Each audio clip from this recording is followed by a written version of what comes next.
All right. The first one is just introduction. So thank you guys for joining me today. I really appreciate you guys being here. We're just going to go around. Everyone can introduce yourself, talk about what you stream, what content you make. So I'll go first so you guys have a chance to think about what you're going to say.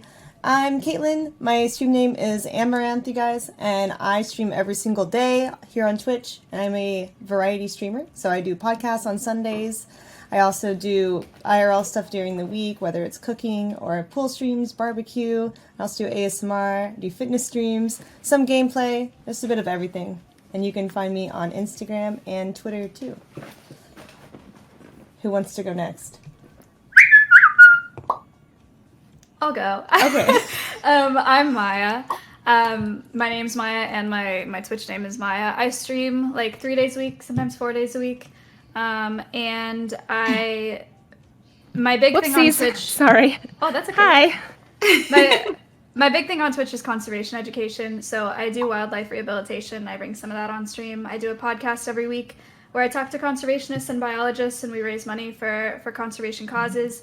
And so birds are my big thing, animals in general. And then I do an IRL once a week and a desktop once a week. So I'll sometimes play games, but not really. It's mostly animal stuff.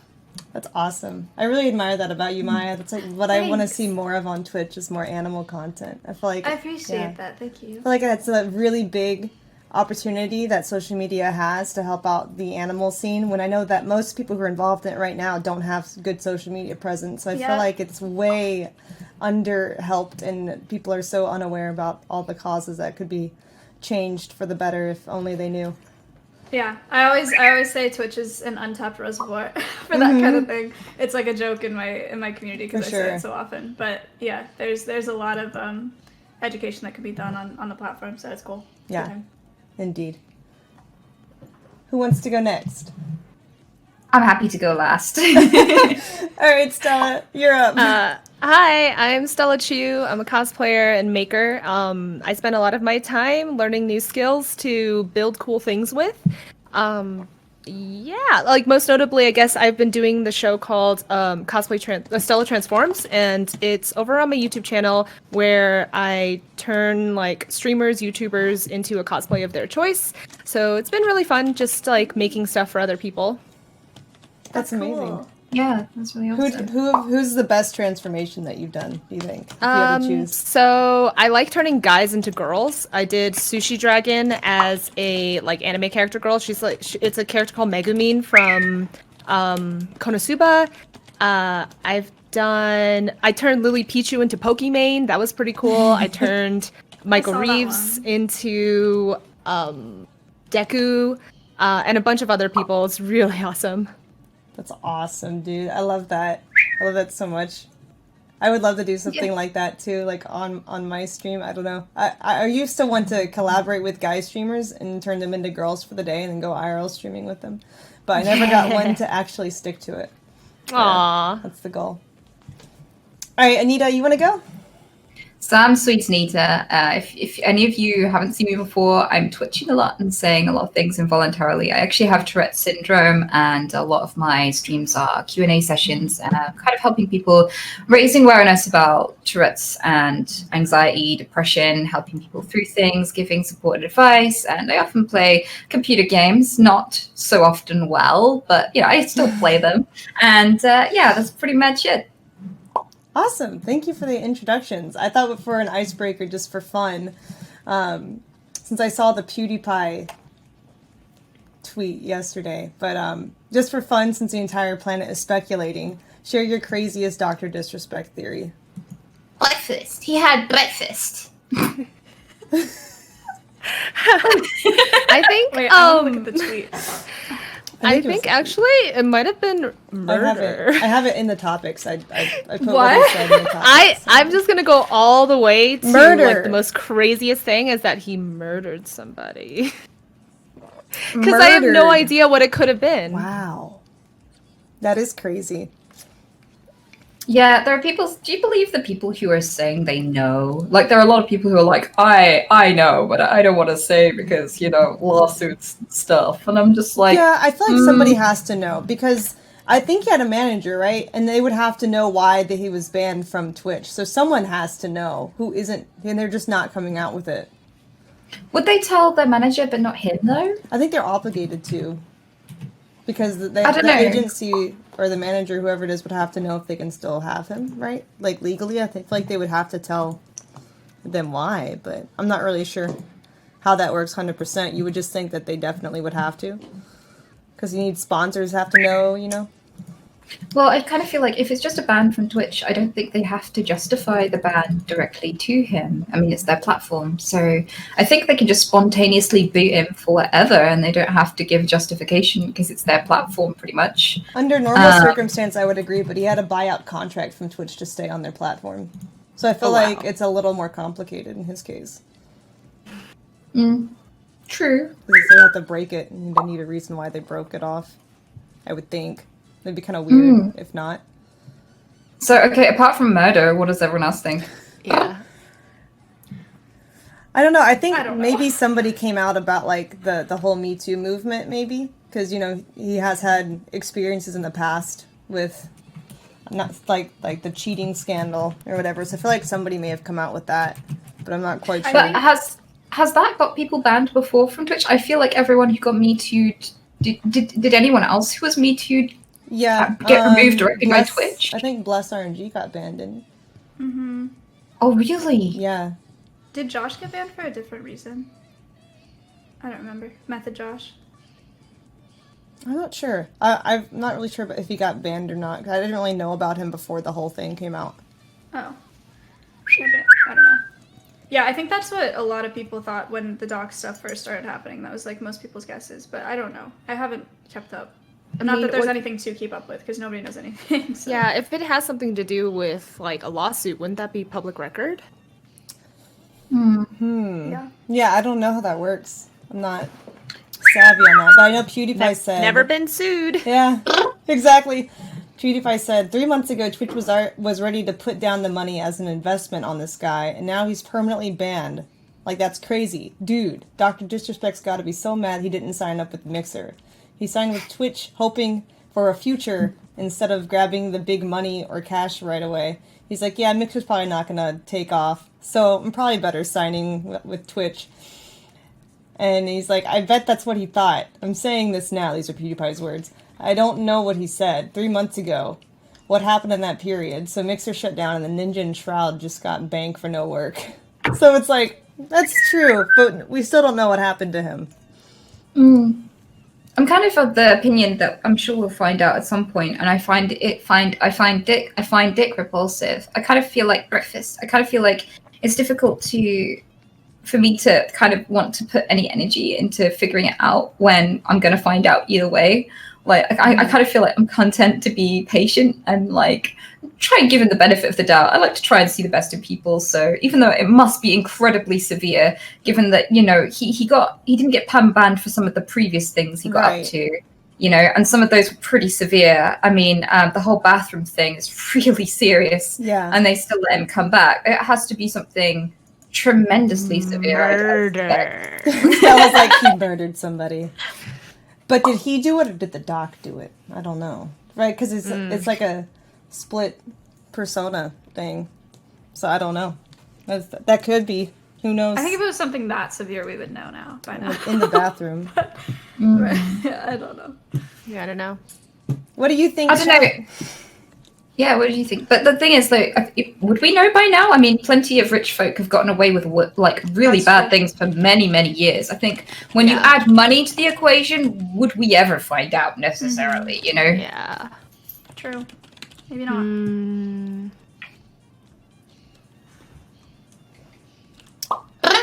Mick said they found out he's not a real doctor.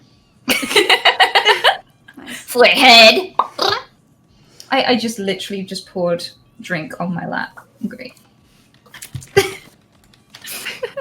Oh, so, okay. At first chat was 50-50, Me Too or murder. Now it's leaning more on the Me Too reason. Oh, you did a poll? I'm going to vote.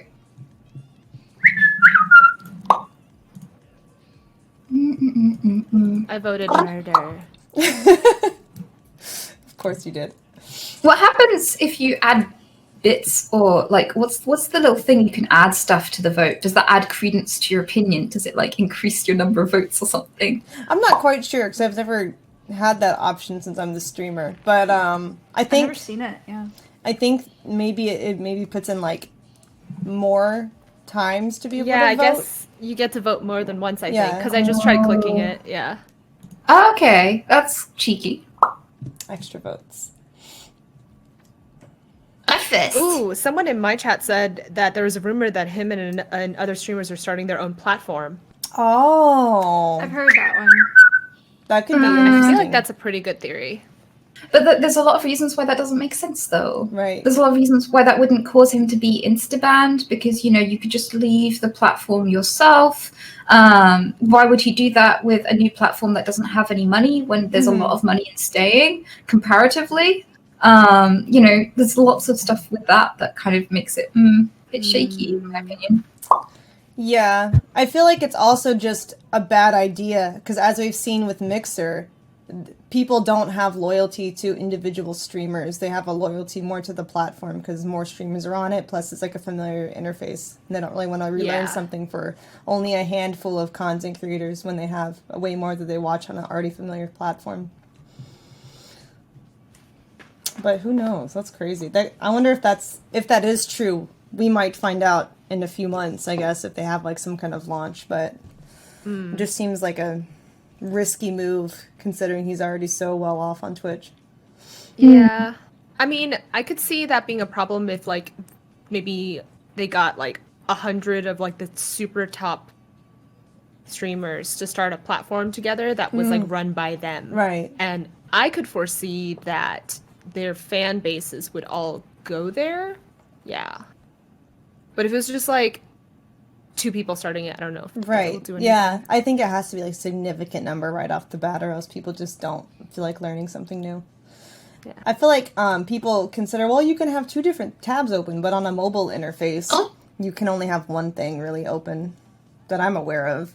And that's a lot of work for people. Yes. Don't underestimate people's laziness. Yeah, exactly.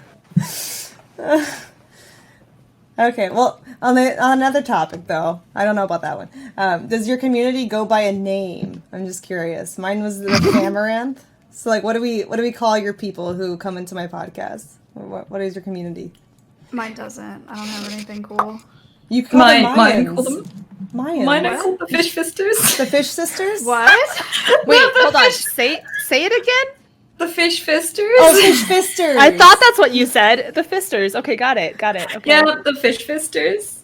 They named themselves before you judge me. It's kind of like 2 of my tics, because I quite often asked if I could bend over people over a fish. Like quite a common tic of mine was, can I bend over a fish? And would you like a fisting? So my community decided to call themselves the Fish Fisters. Wow. And it stuck. Wow. I love that. That's sweet. It's amazing. I call mine Swim Team because somebody made a song called Stella CHUU Swim Team a long time ago, and so I was like, oh, that's actually a perfect name for my viewers. But then also recently I've been calling them degenerates because we talk about hentai a lot. Oh.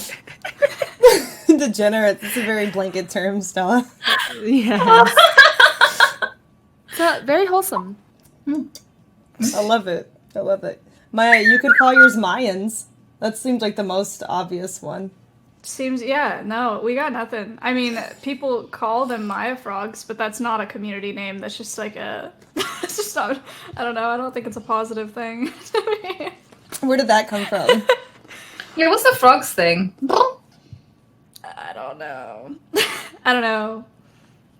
They don't call themselves anything. Also, speaking of where things come from, Maya, I was trying to do research on you guys so that I could figure out what to ask you, things more about you. And I Yes, saw... I have a dick. Sorry. I don't. Just to lay it out there, I don't. It's huge. I've heard that Wow. about me too. Wow, we have so much in common. What is jealous. this Chuck E. Cheese association that people have with you, Maya? Do you know anything about Oh, that? no, is I that? genuinely. There's one guy Okay. made a video, like who is my HIGA video, and said that my dad owned Chuck E. Cheese. But I think he made it up. I don't know where it came from. And then I don't think anyone The actually fuck? believes that he owns Chuck E. Cheese. But I didn't maybe think some that people would be do. accurate, but it was just like, where did this come from? Yeah, I genuinely don't know. I randomly in a video that someone made once, but there's no like inside joke to it. I don't know. That's weird, but not surprising. My community is called Famaranth, because that's the only thing I could think of. That makes sense. Yeah, family and Amaranth. Famaranth. It's kind of That's cute. nice. Yeah. Wholesome. Breakfast. So what are you obsessed with, though? Is there anything that just consumes, like, a disproportionate amount of your attention and energy? Getting to know you guys more. Recently, I've been obsessed with chickens because I'm staying at a friend's house right now in Colorado, and they have 6 chickens in the backyard, and every day I go and play with the chickens, and it's the best. Chickens are underrated. I've never played with chickens. They're so cute. Has one ever, They're like, so- laid an egg in your hand? Does that ever happen? I think it takes them a long time to lay an egg, so they won't be able to. But there is one of the chickens that every time after she lays an egg, she comes out of the coop and starts screaming. Oh. Almost as if she's like, I laid an egg! Everyone come look at it! Ah! Like, she's just like announcing it to everyone who can hear. It's so loud. At first, my friends thought that maybe like the chicken was having problems or maybe something was attacking them. Nope, she just like is just proud of her egg laying and is just yelling it to the world. That's so cute. That's so- adorable. That's actually adorable, yeah. She's just proud. You know? Yeah. Look what I did! I pushed this out of my butt. I made it! It's a butt nugget! Yeah. They actually have a cloaca, which is like a combination between an ass and a vagina. It's like Yep. really Yeah. multi-purpose and super efficient. You know? All of their holes in one place. That's such Yeah, a fun exactly. word, cloaca. How is that spelled, chat? Can I see that in the chat? That should be an ASMR trigger word. Cloaca. I could see it. It just should be like a chicken ASMR, just like feathers and eggs and cloacas. Oh my gosh. That'd be amazing. Cracking an egg, I think, could be ASMR. For sure. I grew up with chickens. I grew up on a small farm, so I grew up with a bunch of animals, but chickens are super underrated. They can be so sweet, too. I like them a lot. I've always But wanted my to... thing is birds. Your thing Chickens is are birds in I general? love chickens. Yeah, Yeah. birds. I want one of those like really fluffy chickens. What are like the fancy ones? With, like, Silkies. silky, Yeah, silkies. yeah, silky Yeah. chickens. They're so cool. So cool. I have 2 Broadwing hawks right now that I have in rehab, and then I have a house sparrow that has like a handful of neurological and spinal issues, so he's not going to be releasable. So I have 3 birds right now. That's the most I've had at one time, not including chickens. But Is there any like It's dream good. bird that you want someday, Maya? like a realistic one or not realistic one? Both. Realistically, a peregrine, maybe. I'm a falconer too, so I Oh, do that's awesome. falcons and hawks and stuff like that. And peregrine falcons are really cool. They've been on my list for a long time. But then or some kind of vulture, because vultures are a really good education tool because they're super underappreciated also, but have like enormous environmental impacts. They're really important. Yeah. So some kind of vulture, but then not realistically, harpy eagles are like my favorite bird of prey. They're this massive eagle. They pick up monkeys. They have this like black crown on there. They're amazing. They're so pretty. Wow. Let me see harpy eagles. I don't remember what those look like. I'm curious. They're really Oh yeah, they're really cool. those are awesome. Yeah, they almost look like dragon birds. With their, I'm looking up their now. head feathers. Those are amazing. Harpy eagle. Oh wow. He's a Yeah, bird. isn't that awesome? Prey. Yeah, that's huge. Damn. They're massive. Beautiful feathers. And their wings are beautiful. Yeah. That's intense. That's so cool. I'd always wanted is it the blue-throated macaw? It's like the, those are really pretty. I see them all the time like pet stores. And I'm like, someday. When I have like an aviary on my animal ranch too. It'd be super Aw. cool. Do you just have dogs, or do you have other? I have a dogs and 1 lizard right now. I just, What kind of lizard? It's a brown anole. They were an invasive species, but now they've taken over my backyard. So I'm wondering if he doesn't like it in the tank, I might just end up releasing him. But at the time, I thought he was gonna kill all the green lizards that I have, because they eat each other. But Ooh. so now I just have him, and his name is Lizkiff. So.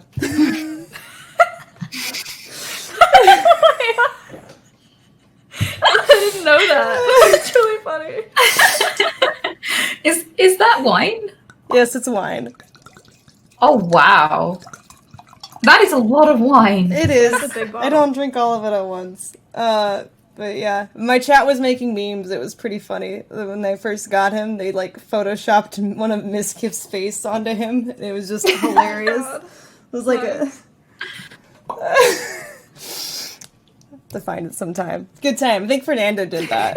Fernando, you should link that again in the chat. It'd be funny. Please. Oh man. We can put it on the screen. So, Anita, you have a bunch of pets too, don't you? You have like rabbits and insects or something? I mean, the most I've had at once is 200 animals, and the least I've had at once. Yeah, like I do rescue stuff too. I have ever since I was really little. And at the moment, I have 3 giant African land snails. wow. The cage, you can see it just there. They were given to me in this big plastic box. So Megatron is like this big. He's bigger than my head, pretty much. He's like a big chubby boy. And the other 2 are kind of runty and smaller. One of them's white. And the other one will, if you tickle him, he'll come out of his shell. So, yeah, I've got those, and I've got those recently. In the corner of the room, I have some giant Papua New Guinea stick insects. They're both ladies, and they're good fun. Who else do I have? I have Peter and Anya, who are both rabbits. I have Dandelion at my mom's. He's also a rabbit. He likes to hump her feet so vigorously that he'll spin her around on her office chair doing it. Nice. And we have a few mice at hers, too. Yeah, those are giant African land snails. Yeah. Mine are bigger than that, though. My goodness. And yeah, Super cool. that's actually in total probably the least animals I've had in quite a while. I'm used to like doing rescues with all sorts, like lizards, chinchillas, rabbits, mice, rats. But I also do wildlife rescues. So I've taken in hedgehogs and birds and stuff. We actually had a house sparrow the other day that we had to do a rescue on. Over here, like COVID has hit quite a lot of the sanctuaries really badly, and there isn't a lot of people on the ground to fix things. And so I've been doing a lot more call outs lately, and it's kept me very busy. I this week, is it still this week? Yeah, it's still this week. I slept twice this week. Oh my. Wow. So, yeah, like it's I because I look after my mom and I do rescue work and I look after my animals and I stream and I run a YouTube and a TikTok and do all that stuff, you know. And yeah, so basically everything I give an inordinate amount of time to everything ever, except sleeping. Wow. I could never. That's crazy. That's insane. Oh yes, here's the Lizkiff picture.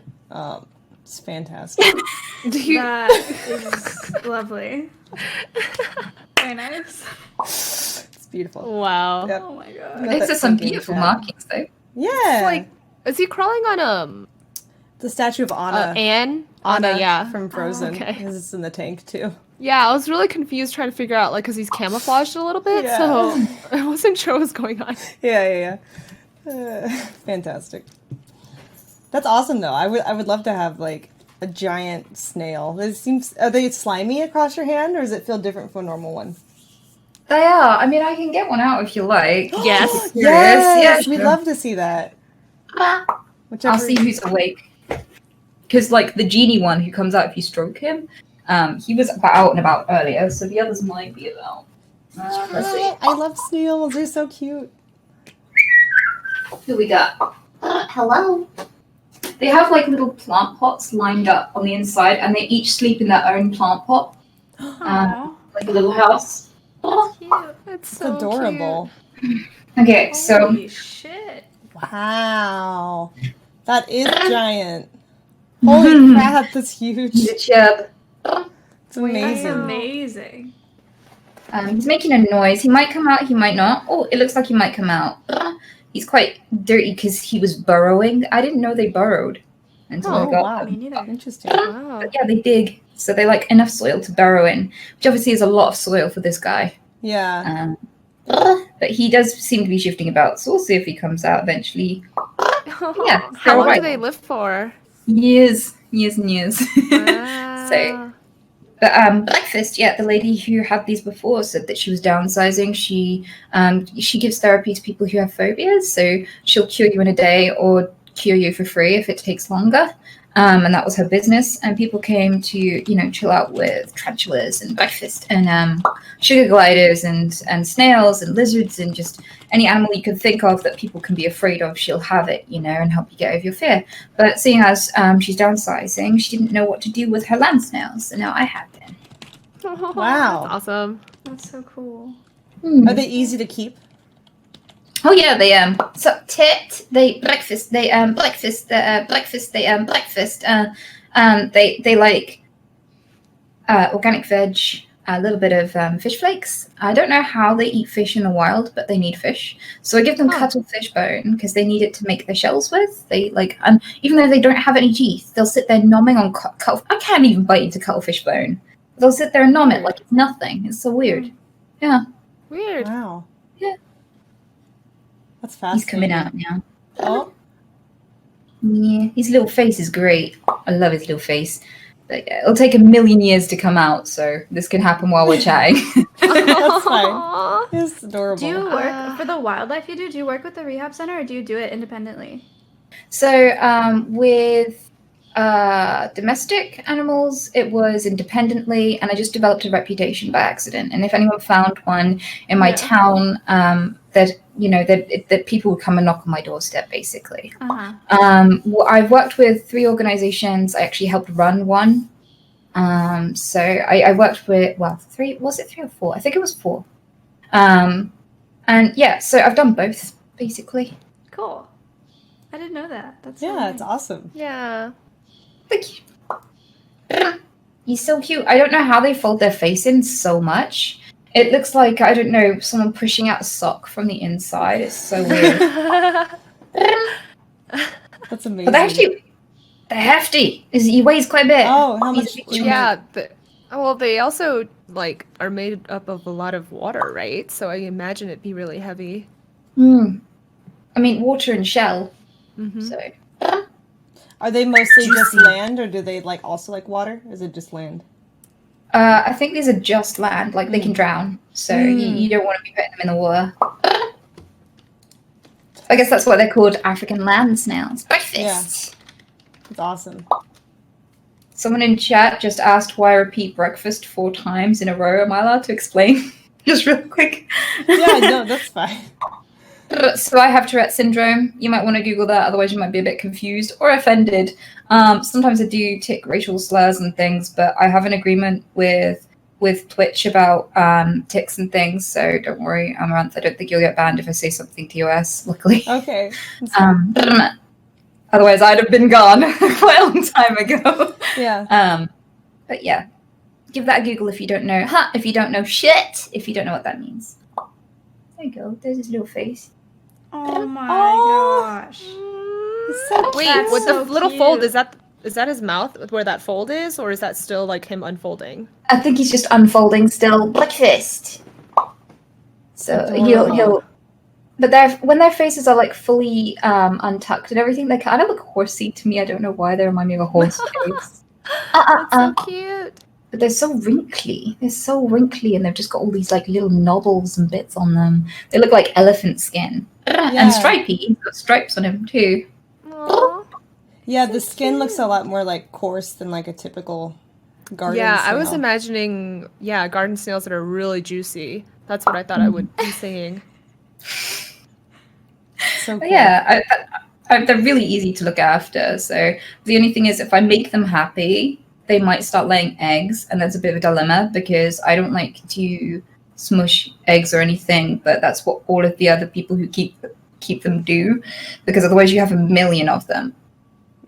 So, and they can mate with themselves, which must be really handy. It's an enviable skill, I must say, but That's awesome. that means you can have one and then have like 1,000 out of nowhere. That's I awesome. imagine they'd be hard to find homes for too. Mhm. Yeah, a litter of puppies. I guess if you ended up doing more like promotion to like show how cool the snails are, they could end up becoming pets for people. I don't know. I feel like that's any pet that's like really easy to manage and easy to take care of and easy to make happy is like a better alternative to like getting really exotic, expensive to manage pets that are endangered or whatever, you know?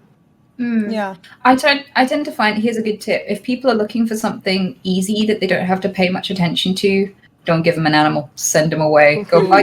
So tell them Yeah. to go buy a teddy bear, because usually when I worked at like rescue centers and stuff, the people who were looking for something easy really neglected any animal they took on. They're like, I don't have to think about this animal, do I? I mean, we had people who had rabbits and thought that rabbits didn't need to drink and that they got all of their liquid from just the food that they ate. Wow. And then so like people who don't want to put the effort in really should just get a teddy, you know. Yeah, that's true. Yeah, the chat saying is lagging a bit, but I don't know because I've been closing out everything I'm not using. So it starts lagging. I don't know. Hopefully it stops. Oh yeah, it is a little bit. Intermittent a little bit. Yep. But that's so cool though. I guess for my obsession, it would just be dogs. Like I want to open my animal rescue ranch in a few years and then stream that and do YouTube content on that for the rest of my life. And that's why I think that building an audience is really important. So I just keep streaming every day because I feel like that's going to be the future of animal rescue, is just having awareness online. Because there's so many places. Do you want to do like mostly dogs? Do you have dog and cats or what? Mostly dogs, but also some like farm animals too that need rescuing. Nice. Yeah. What kind of dogs do you have? I have a border collie right now who's 5 and a Caucasian shepherd who is 9 months old. Is that the big bear one? Yeah, it's the bear. So cute. That's awesome. He's big and floofy. I have 2 dogs. What There's kind? one of them. Aww. She's a Weimaraner, and then the other one is in here somewhere. I don't know. No. Not you. You're fine. Maverick is he's a pit bull Chihuahua mix. Oh wow, that's interesting. Yeah, he's got really short legs, but kind of like a pit face. He's like 3. Yeah. That sounds adorable. 3. Yeah. But I wonder how 2 that dogs, happens. 2 birds. No, 2 dogs, 3 birds, horse. Yeah, I know. I wasn't there. I don't know. I did the DNA test thing on him and got that back, but I got him from the Humane Society, so he's just kind of a weird looking dog. He'll come in here at some point, probably. Like the mom would have to be the bigger dog for that to work. I hope so. I hope so. Yeah. That's hilarious, though. That's awesome. So I think we all went over our obsessions. Which are all animals. Yeah, apparently. all animals. Very, very like-minded podcast. I love it. Are you passionate about or have an interest in something that people wouldn't assume you'd be into? Recently, I started getting into carpentry. Oh! That's sick. Yeah, it's because like for cosplay, like you only really build cosplay when you're going to a convention, and I don't plan to go to a convention for a really long time. So yeah, I've been picking up like new skills, and carpentry is one of them because there's just abundance amount of information about it. So it's just something you can easily dive into using the internet as your like mentor, I guess. And so far we've built, because I'm doing it alongside with my friend Bindi Smalls, we built lounge chairs for the backyard, a bookshelf, and a table saw table. And currently she's working on like a shelf to store her like her power tool chargers on, all the batteries and stuff. I was helping her do that yesterday, and now I'm trying to figure out what I want to build myself to take back home to Los Angeles at some point. So it has to fit so in my awesome. car. Huh, That's yeah. so cool. epic. I always say I wish I was more handy. I think building stuff is so cool, but I know so little. I've taken like classes in college, but that's it. I agree. Like, Yeah, that's it's really hard. awesome. Did you do that for a long time, or did you just learn that recently? Just Carpentry. recently, since COVID started. I mean, when I was in college, I went to school for art, so I did like a sculpture course in wood shop and everything, and metal shop. So I have like the base knowledge and like especially the safety behind it. And so now we've just been watching YouTube videos and like downloading plans from the internet to like figure it out. But as we're going, I realized just how much overlap there is with skills. Like for cosplay and with woodworking. Like with cosplay, there's such a procedural thing you have to do because there's just so many, like there's sewing and then there's armor and everything. So you've learned all of those like procedures already, and then once you transfer those skills to carpentry, it's very similar. And so now all I have to do is really understand and learn the material itself. Like wood splits on you like way more than fabric frays on you. Like when a sewing machine eats a piece of fabric, it's like fine, I can salvage it. But when like wood splits because I drilled it in it too hard or something, it like that's bad. I lost just $100 worth of wood because I cut it wrong or something like that. Yeah. So, but it's like a lot of patience for sure. Damn. That sounds such a cool skill to have, though, right? Because then, like, if you needed to, you can make anything you want as long as you learn the skills. That's what awesome. I want to do. I want to make like coffee tables and like, I don't know, picture frames, TV stands, cabinets. Like I would love to learn all of those things. Yeah, for sure. The first class I ever cried about in college was a mechanics course where we had, each unit was like, we had a plumbing, electrical, woodworking, concrete, like a few other units, and I'm not handy at all. And I'm an ag major, or I was an agriculture major, so all the kids in my class like came from ag backgrounds and were super handy and like grew up on farms, so they knew stuff about the plumbing and the concrete and the woodworking, and I was like so overwhelmed because I was like, I don't know how to do any of this. Yeah, but I learned a little bit. Not enough. I wish I could do it on my own, but I'm not confident enough to do any kind of woodworking. Same. I've always wanted to do like blacksmithing too. I feel like that'd be really cool. Sick. You have like a forge. Yeah, I've never done that. Learn how to make stuff. That'd be so cool. I have a friend who's a blacksmith, and watching his videos, oh my god, I love it. But I also don't know if I'll ever be, because you have to be like really strong and have like like no heat like you're just you don't feel heat, you don't feel burning. Your hands are just like calloused and all of your nerve endings are gone. Yeah. I'm like, Yeah, exactly. It's a lot of work, and just like being around the heat in general, even not in your hands, like your whole body sweats and stuff. Like, yeah, it's crazy. The snail's out though. Look, I know, our little buddy. So cute. Full face.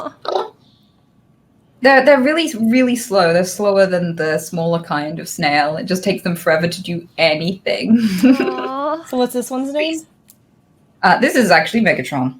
Megatron. This is like the face size bud. Because yeah, there's a lot to him. But yeah, he's I say he. They're gender neutral, but I don't think they care if they're misgendered. So I think, yeah. It's adorable. Rip. Do you have any like merch of your snails? That'd be really cute to have like snail shirts and stuff and hats. That'd be adorable. Oh wow, yeah, that's not actually a bad idea. I hadn't thought of that. Most of my merch is just ticks, and only the bravest people ever would ever wear any of them in public to say things like "my dick is on fire." You can even have like little handbags shaped with the snail and the shell and That's stuff. genius. I would adorable. actually wear that. I love bugs. I think my thing that people probably most don't really think that I'd be into is bugs. Like a lot of people who come to my stream think that when I did rescue work that I'm just going to come in with a bunny rabbit, but they don't expect me to have like insects, and I've always been really passionate about them. And like whenever I post on Twitter like pictures of my breakfast, pictures of my giant stick insects and stuff, people actually unfollow me. They're disgusted. Wow. That makes me so sad. Yeah, I'm like fascinated by any living creatures, so insects to me are so cool. Yeah, I'm the same way. Like, I'm really scared of wasps and bees, but I would still love to look at them in a jar or in a tank. I'm like, I like how they look. I just don't want them to sting me. But I like how all the insects, like all the different designs and colors and random body parts they have. It's so cool. Like I used to be afraid of like house insects and stuff, but eventually when I realized that there's no point in being afraid of them, like the only things I like hate are probably mosquitoes because they actively attack me, but at the same time like I'm not like afraid of them, I'm just kind of annoyed at them. And even house spiders, I'm like, yo, sup bro, thank you for eating all the ants, you know? Yeah, it's true. Do we know what the role of mosquitoes is in the environment? I've never known. I've heard many different things about mosquitoes. There's like one scientist saying that like there's no environmental impact if they got rid of them because like malaria is even worse than just like if they got rid of like the mosquitoes or something like that. But I've also heard that they're really important to the environment because bats eat them. I don't know. Yeah, I don't know Also- what the right answer is. They have a nymph stage, which is in the water, and that will be eaten by a lot of different fish all around the world and stuff like that. That predation, like being a prey animal that sustains larger animals, will be a huge aspect of them because they're so prolific. But honestly, most mosquitoes don't bite humans. Like, it's only the females of certain species. And even then, a lot of humans have a natural kind of off-putting scent. Like, but mosquitoes don't bite me. I'm fine. Me and the Oh my mosquitoes God. Is are there cool. something that I'm we so could eat jealous. to make the mosquitoes not bite us? Is there Just some eat onions, apparently. onions? Really? I think I've heard that, but I think it's an old wives' tale, like, because that's what my family tells me to do. It's like they follow Asian medicine, so they're like, oh yeah, eat onions and garlic. I'm like, I eat that all the time, and I have bites everywhere. Yeah. Like, there's a bite on my shoulder, right here, this one, yeah. Maybe they're immune at this point. I don't know what it is. I think it's your blood type. I think they find some blood types much more tasty than others, and I just lucked out. But yeah, to me, that I'm fine. Me and the mosquitoes are cool. Whenever they come in, I have this trick to get rid of any flying insect in the house without hurting them, and it's just like, do you know what an oil burner is? Bitch. So an oil burner is like a little cup that you put a tea light under, and it warms up the water and the oil in the oil burner above it, and that evaporates. And basically, if you use cinnamon oil or citronella oil in an oil burner, close all the windows so it really builds up a scent in the house, and then open up one window, everything that flies will desperately clamor for the fresh air because they hate the smell. And so in less than 5 minutes, you've got rid of everything flying in the house if it bothers you. And then I just close the window and I'm done. Yeah. Wow. Nice. Yeah, Life you know the hacks. citronella oil candles they have we like that you keep in your garden? Yeah. We have those in the backyard too. Do they work? I feel like they work. You can also like spray yourself with citronella oil cuz it's non-toxic compared to like the really bad like bug off stuff. Oh, I'll have to use this. Texas, we have so many flying things this time of year. Flies, gnats, fruit flies. It's just everywhere. I feel like I've been bit. like I've been living in Texas for like about 2 months now. I feel like I've been bit here more than I've been bit in my life. Like Yeah, in it's California. ridiculous. It's so bad. because it's so And I'm humid. allergic to mosquitoes, so it gets like Oh, my yeah. mosquito bites get like Wow. big. Yeah. bad. That's rough. I get them really bad on my legs. Like if they bite my Same. upper body, it's not too bad, but on my legs and my calves, oh my Oh, god, same. it's like welts, huge, Mhm. just like, and they turn purple sometimes. Yeah. I think the more humid climates are like the perfect breeding ground for them. Mm-hmm. So, lovely. How do you like Texas other than that, Maya? Other than It's good. It's hot, but I don't mind the humidity that much. So yeah, other than like having a hard time getting out to my horse and like doing my job because it's so hot, it's good. And it's nice being around people. Oh, did you move Again. your horse down here too? Yeah. I drove my truck and trailer to Texas.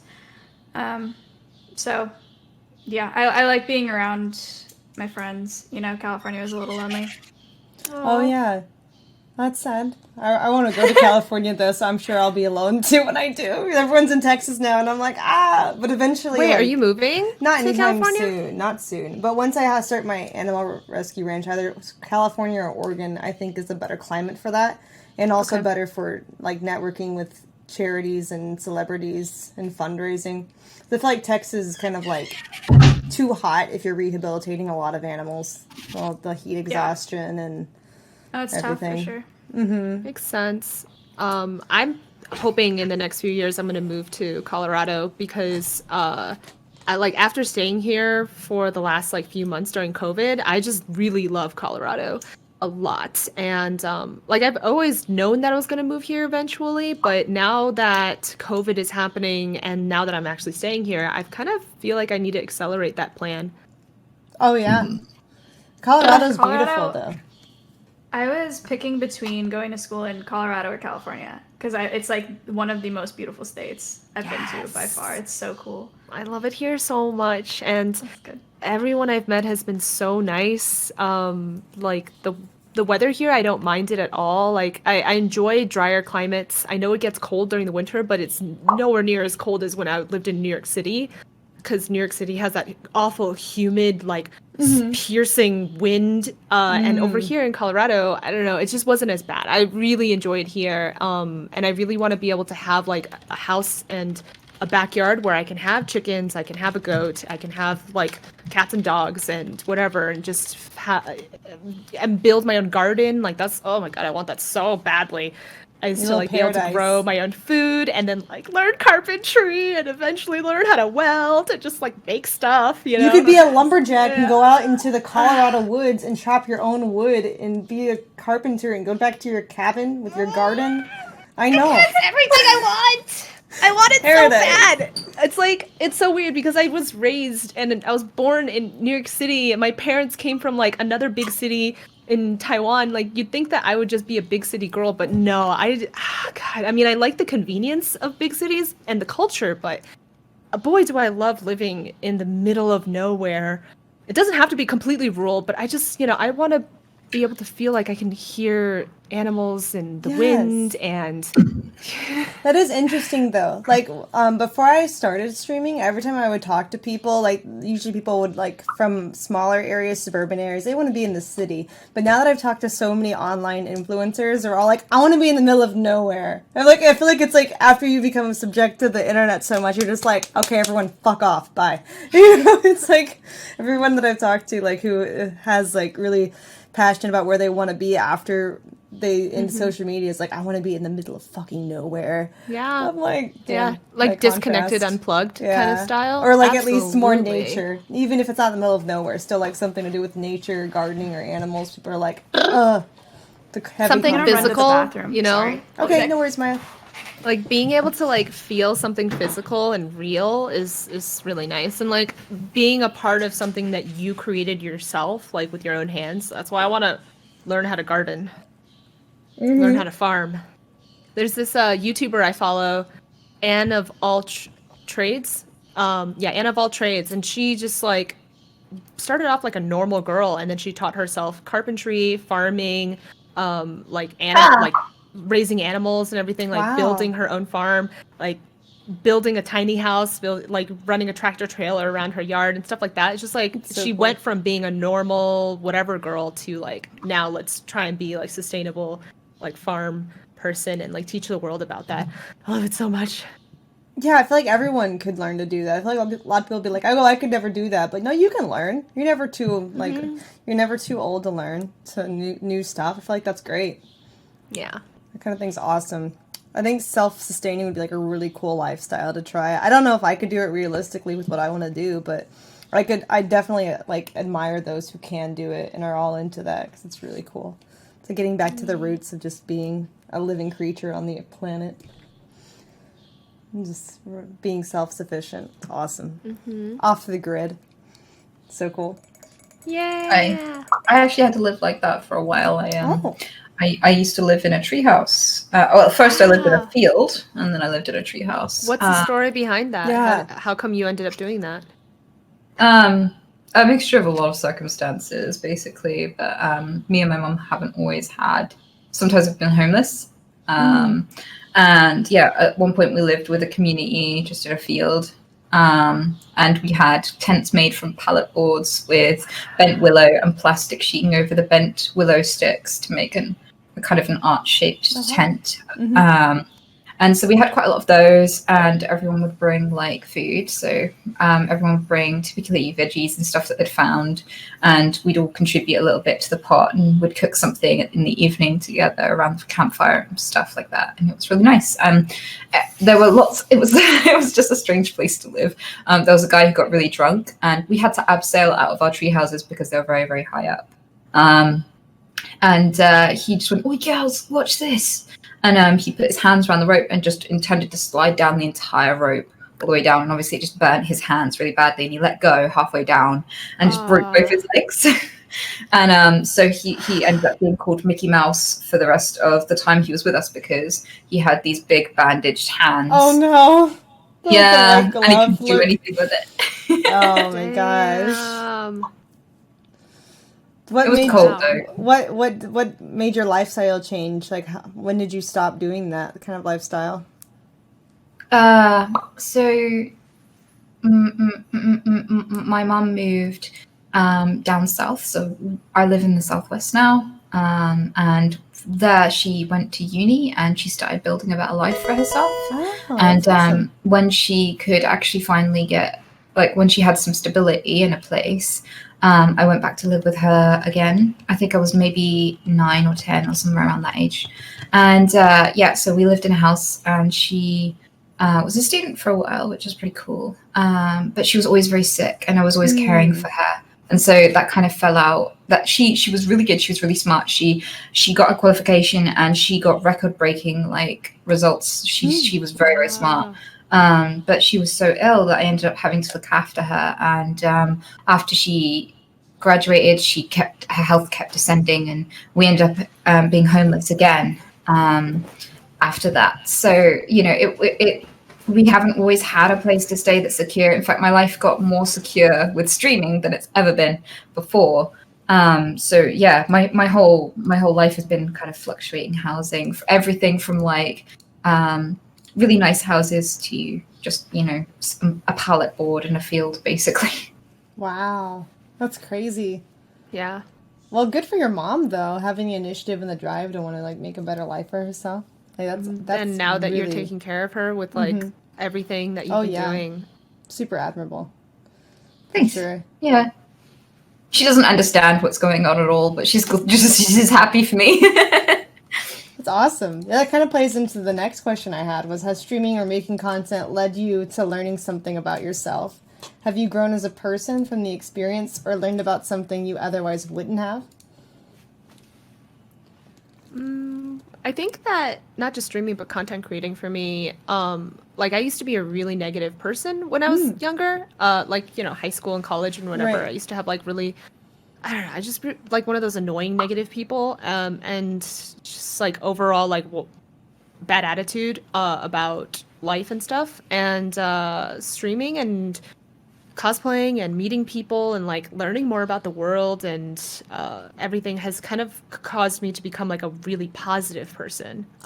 Yeah. Yeah, like I think positively all the time, almost like a defense mechanism to keep myself from like becoming depressed or anything. Like I think that's like the biggest thing. I'm sure that if I wasn't a content creator, I would have continued to be this like weird up and down person where like sometimes I'll be happy and sometimes I'll be like really sad or something like that.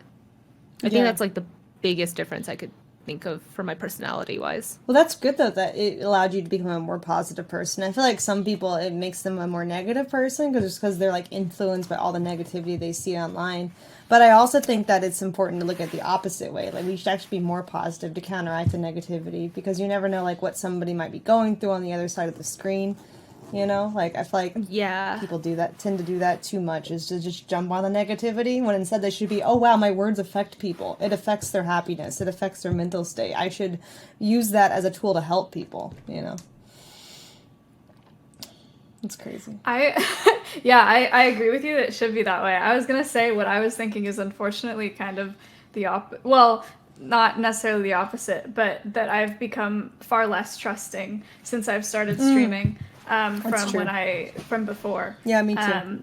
And before, in fairness, I think I was pretty naive and went about, you know, thinking the best of everyone. And then once I got in streaming, I don't know, you guys, you might know, I'm pretty like involved in the just chatting scene and all those circles. And so there's a bunch of drama that comes up. And I've seen a lot of stuff from people since I've been a streamer that I was not exposed to prior. So I'm a little bit less trusting, but Yeah.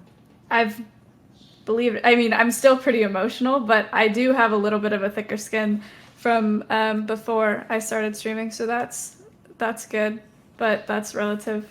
So Well, that's understandable because like you never know who actually is talking to you with an intention of support or who like wants something from you, you know, Right. like is expecting Yeah. something in return. So I feel like that's very understandable. And I notice that about myself too.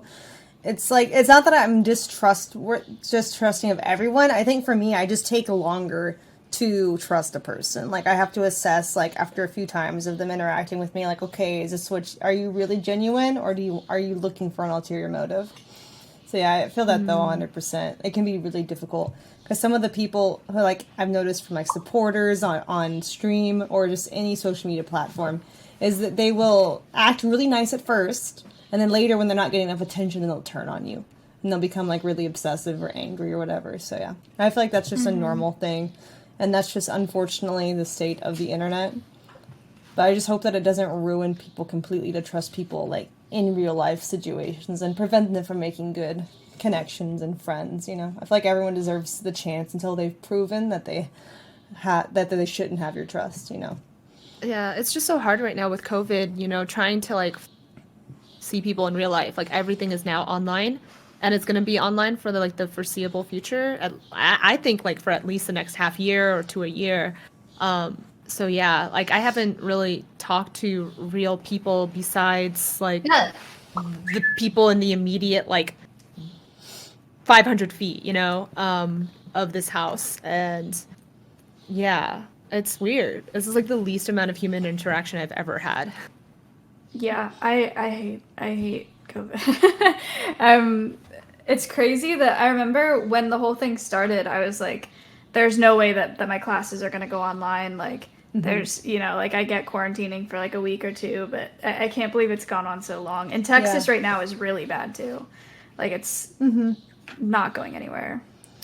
Yeah, I was hoping we were out of the worst of it, but then they started requiring like masks inside again and stuff. So it feels like we've like regressed a bit. I think part of that for Texas is because the land is so cheap, so a lot of people move to Texas so that their whole family can move and they end up just cohabitating together. And I feel like it's really hard to actually quarantine when your households are actually like bigger in size on an average basis. And so it's hard to, like, everyone stay at home because some people are still working, so they're still going out into the world, and they're just bringing it back, and it's being carried more and more. So I feel like that's part of why, because Texas, like, big houses, big land, and a lot of families or roommates live together. So it's just difficult to keep it maintained. Yeah, LA is really bad right now. The numbers just keep going up every single day, and I'm kind of glad that we left when we did. We left at the end of May, and we've been here ever since. Like originally we were only going to stay for like 3 weeks, but then we watched like the numbers climb higher and higher and higher. I'm like, would it be less responsible for us to go back? Like we're putting ourselves in danger at that point, because it's so much safer here and we have so much more things available to us here. Like I feel safe ordering takeout here and ordering groceries, but in LA I do not feel safe doing that at all. Just because the numbers are so high that the risk is higher. Yeah. Have you tried the Instacart stuff or whatever? Yeah, Instacart's fantastic, but when we were in LA, I would full body cover myself with gloves, mask, everything, while I would wash down all of my groceries from Instacart. Wow. Like one at a time, like everything would, even things that came in like plastic packages. You never know when was the last time someone handled the inside of the package, right? Did like the grocery store like pack the blueberries themselves or something, you know? So like I just had to like sanitize everything. It's just like a really stressful way to live when there's no way for me to produce food inside my own house. And that's why like coming here, like I get fresh zucchinis every day. And that little tiny detail puts such a big piece of like peace in my mind. Right, you know where it's coming from. Yeah.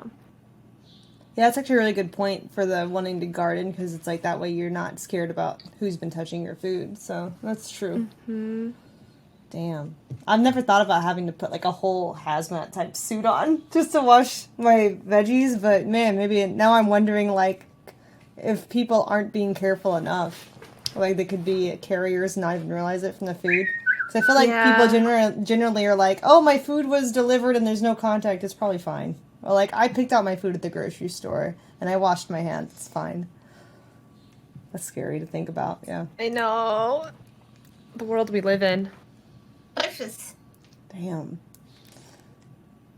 What about you, Anita? How have you been affected? So I can't get any carers for my mom because they would be going from house to house helping multiple people, and it'd just be too much of a risk. So it all fell back on me again. And half the reason I could do streaming and rescue work, before I did streaming, I ran my own business. So the only way I could do that and start my life was when we started getting a carer for my mom. And after this, it all fell back on me again. So that's one of the many reasons why I haven't been sleeping, why I've been really busy, why it's been an absolute struggle to just keep up with everything. So yeah, that was a big problem. In the UK, we have enforced we had enforced kind of lockdown, where if you were caught wandering around or if you were parked in a car park, for example, a police officer would come and fine you for being outdoors unnecessarily, unless you could show like that you were on your way to work specifically and that you work certain hours or whatever, and you're a key worker that is allowed to leave, whatever.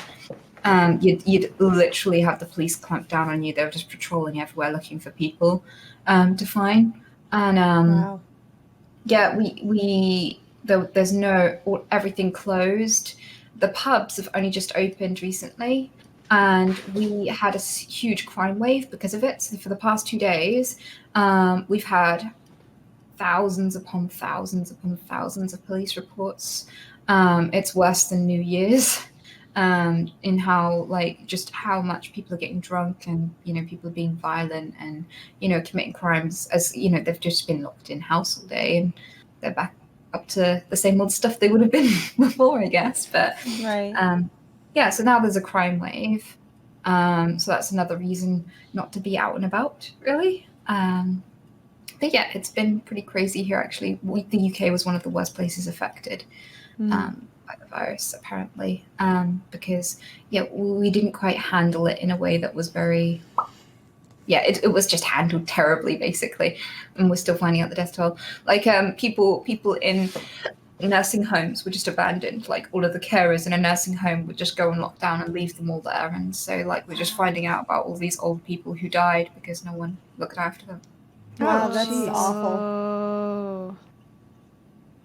And there's just stuff like that been going on. Also, our NHS was so overwhelmed, our National Health Service, that people were, because there were limited resources, people had to choose who was going to live and who died, basically, because, some people were dying of COVID, but also some people were dying of other conditions. And, you were choosing, designating resources according to who to prioritize, and people were making those tough decisions every day, So it was pretty horrific here, and I don't think it's completely over either.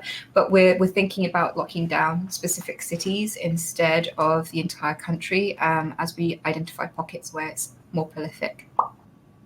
Wow, that's crazy. I didn't know it was that bad over there. Mm-hmm.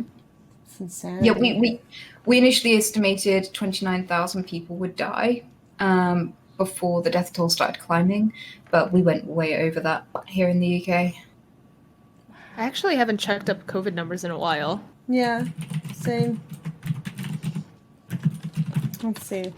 What are they for? Where are you right now, Stella? You're in Colorado. Colorado. Yeah, Colorado. Yeah, that's 44,000 for UK. But all of your cases are going down now. Right now, new cases as of today is 512. So that's way better than what's going on here in the States. Wow, how is it in the States? The death toll right now, it says in all regions of the U.S. is 137,000. Yeah, and today new cases, 62,000 new cases. Oh my god. Am I correct in saying that your president suggested that maybe it was some sort of hoax for a time? I don't know who suggested it. I don't know if he said it was a hoax, but he's definitely. Well, I mean, I don't want to get into politics too much because it's a lot, but he's not helping. He said something along the lines of there are only cases because we've. What was that tweet? We were testing. Yeah, because we were testing more. That's why we have more cases. Yeah. So if we stop testing, then we'll have less cases, right? I haven't listened to anything he said in a while. Yeah. So I don't actually know. Your hand is, I Yeah. feel the same way. I had a test recently to check my antibodies to see if I ever had it, because when this whole thing first was discovered, I came on a couple of streams and I was like, "Hi guys, how are you doing?" I was like really ill. I traveled up to the top of the country and back because I did something with the Sidemen and like some podcast up north and stuff, and I just came back fully diseased and ill, and everyone was like, "It's COVID," and I'm like, "I'm sure it's not."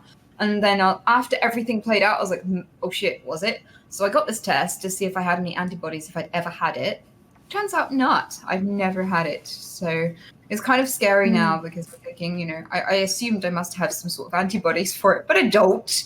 But testing myself with Tourette syndrome is quite difficult because they give you like these little tubes and you load them up, and basically you press the button and it kind of goes and it like pricks your finger really hard. Mm-hmm. And like anything that takes any level of precision, the minute you worry about getting it wrong, your hand just goes, "Okay, we'll get it wrong now. Like, let's apply it here, there. You want to apply it to your face, right? That's where it goes." Like, Oh my it's just God. Yeah. That's Did crazy. you successfully prick your finger? Yeah, in the end, it's good if you try. Like, Tell us the end. Yeah, okay. So what happens if you end up having antibodies for the test? What does that actually mean? Or is it just curious? so I heard what it doesn't. Yeah, oh, sorry, go ahead. It just means that you may have had it, and that they wanted the data to know how many people in the country have had it and survived. Though I guess they were just studying for unreported cases to get a more accurate sense of where it spread, how it spread, this sort of thing. Because the questionnaire that came with it was like, did you ever present these symptoms at any point, and if so, at what date?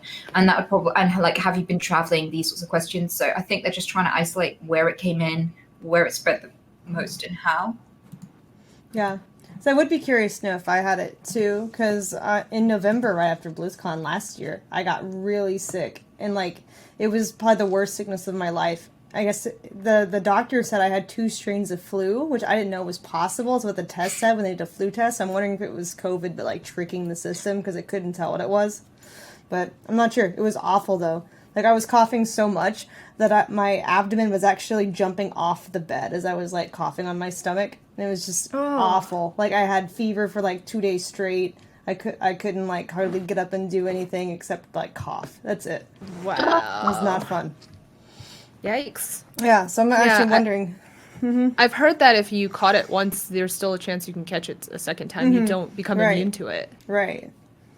That's why I was wondering, like, what does it mean if you've had it, right? But no, I guess they're just trying to find out more information about it in general. Yeah, it's pretty crazy. Ugh. Gross. But on a more positive note, maybe, what's the good that you want to do in life or contribute to the world eventually? Like, do you plan to make content forever, or what does like life after social media look like for you? I don't know. Someone else answer. I've said from when I started streaming, because it was a goal from before, my thing has always been I want to witness and be a part of the comeback of at least 5 species that I care about. And part of that, I mean, my stream is helping me to get there, but that's also, that goal has shifted a little bit because my podcasts every week, they're usually species specific, but it's hard to focus on 5, when I feel like we kind of just touch on a bunch of them, which is also really fulfilling for me. And so I'm pretty happy with that. But I'm the idea of what to do after stream, I have no idea, and it really freaks me out, and I try not to think about it because like I just graduated from college. I didn't expect streaming to be my job whatsoever. And I don't know how long I'm gonna stream. I don't know. I guess after I would just do what I do now, which is wildlife rehab and do stuff with animals and birds. But yeah, I don't know when I'm just gonna decide one day. Like, it's probably time to stop streaming. I don't know. What about you guys? I don't really plan I am actually incapable of planning. I'm notorious for it on my streams. I just don't plan a thing. I just go with whatever I'm handed and make the best of it. And I used to try and plan when I was younger. I tried to study to be an animator and games designer, and it was hell. Not because I couldn't do the work. I was fine with that. It was that, dealing with the people was hellish. I mean, there were a lot of like gamer boys that had never had contact with a woman, and I was the only woman there, so I just got the brunt of all of it. It was like Twitch chat, but in person. Right. Like, there's someone who's just being really nice for a few minutes, but then you find out like he's got a bet with his mates to see who would sleep with me first out of like a group of guys, and then you've got the other guy who like isn't being very nice. He just doesn't know. He's like, you're like that thing I've seen in porn, but real. Do you have titties? What size are your titties? Like, that sounds familiar, yeah. Yeah. I figured you might have some experience with that. So basically, I tried to squeeze every situation through this cookie cutter of how I wanted it to turn out, and that just wasn't going well for me, and it was really uncomfortable. I had this goal that I was pushing through loads of bullshit for. But then at the other end of it, I just started doing stuff I couldn't help but do while I tried to figure my life out. Like I started collecting sea glass, and I started, just picking up hobbies and stuff. And when I just started running with that and seeing where that took me just accidentally, I fell into a lot of really awesome stuff. I ended up running my own business. I ended up doing the animal charity work and stuff, and being really satisfied with the experiences I had, because they were crazy and spontaneous, and they just fell on my lap and I ran with them. And I was just basically saying yes to everything and going, yeah, I'll try something new. Let's go. So after streaming, I kind of feel like I've got a lot of stuff open to me now. I mean, a lot of people offer to do voice acting and stuff. I want to do some more charity work again. I want to get back involved in that. And, I found out that I have business skills because I was really unemployable because of my condition. Because, there aren't very many jobs you can take if you spank people and throw things and stuff. So so it's made me pretty unemployable. So I employed myself, and now I have all the skills to do that. I feel pretty secure that I could just come up with something if this doesn't work out, and I'll be okay. That makes sense. Yeah. I feel kind of the same way, that I don't really have a plan for the future. I just know that because of all the skills I've learned through all of this, I'll eventually figure it out. But I know that I want to become like a Renaissance man. I want to be able to learn all of these different kinds of like physical skills and stuff throughout my life. Like I never want to stop learning, and that's why I picked up carpentry. Yeah. How long have you guys been streaming for? 4 years for me. This is actually my stream anniversary today. Oh yeah, congrats. Oh, thank you. Yeah, I think I've been streaming for almost 4 years, but I'm on and off. Okay. How about you, Maya? Like a year and a half, I think. Something like that. You're doing amazing. Yeah, thank for you. real. Yeah. So I've been doing it for about 2 years now. Nice. That's awesome, though. I feel like it's really difficult to break into it. So, like, you guys who have been doing it for 2 years, you've grown a lot in that time. Like I feel like it's so hard to do that within the last 2 years. So, props to you guys. Yeah, seriously. Well, we both blew up because of LSF, right? Is that how you started getting traction? I got noticed by everybody at once. So PewDiePie had me in a video, and this tech review guy had me in a video on YouTube, and that caused a massive wave. At the same time, Kotaku did an article which literally the day after that article, I had 15,000 people in my chat, and I'd already been a streamer for a few months, and I was just like, hi. And I was convinced that everyone would leave and that everyone would get bored of me, and I'd go back to 20 viewers again, because people who go viral just spike once and then they drop back to who they were before. Usually I checked most people's social blades, and I was like, oh, okay, so these are people who are going to be gone tomorrow, and I don't really have to think about this too hard. But thousands of them stayed, and awesome. live stream failed, picked me up, and I don't know how to feel about those guys. It's a mixed bag, I feel.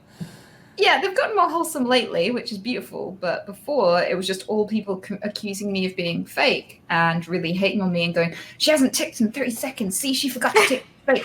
I have a friend who has Tourette's, so I'm an expert, and she's clearly faking it. And everyone should be mad at her.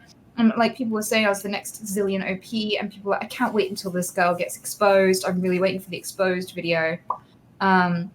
And so I just felt this horrible pressure, and it made me feel really isolated and scared, because I was like, one day someone's going to see me having a quiet day and just film me not having a tick or whatever, and then that's it. I'm just going to get mail for the rest, hate mail for the rest of my life, because people don't know it's a condition that goes up and down.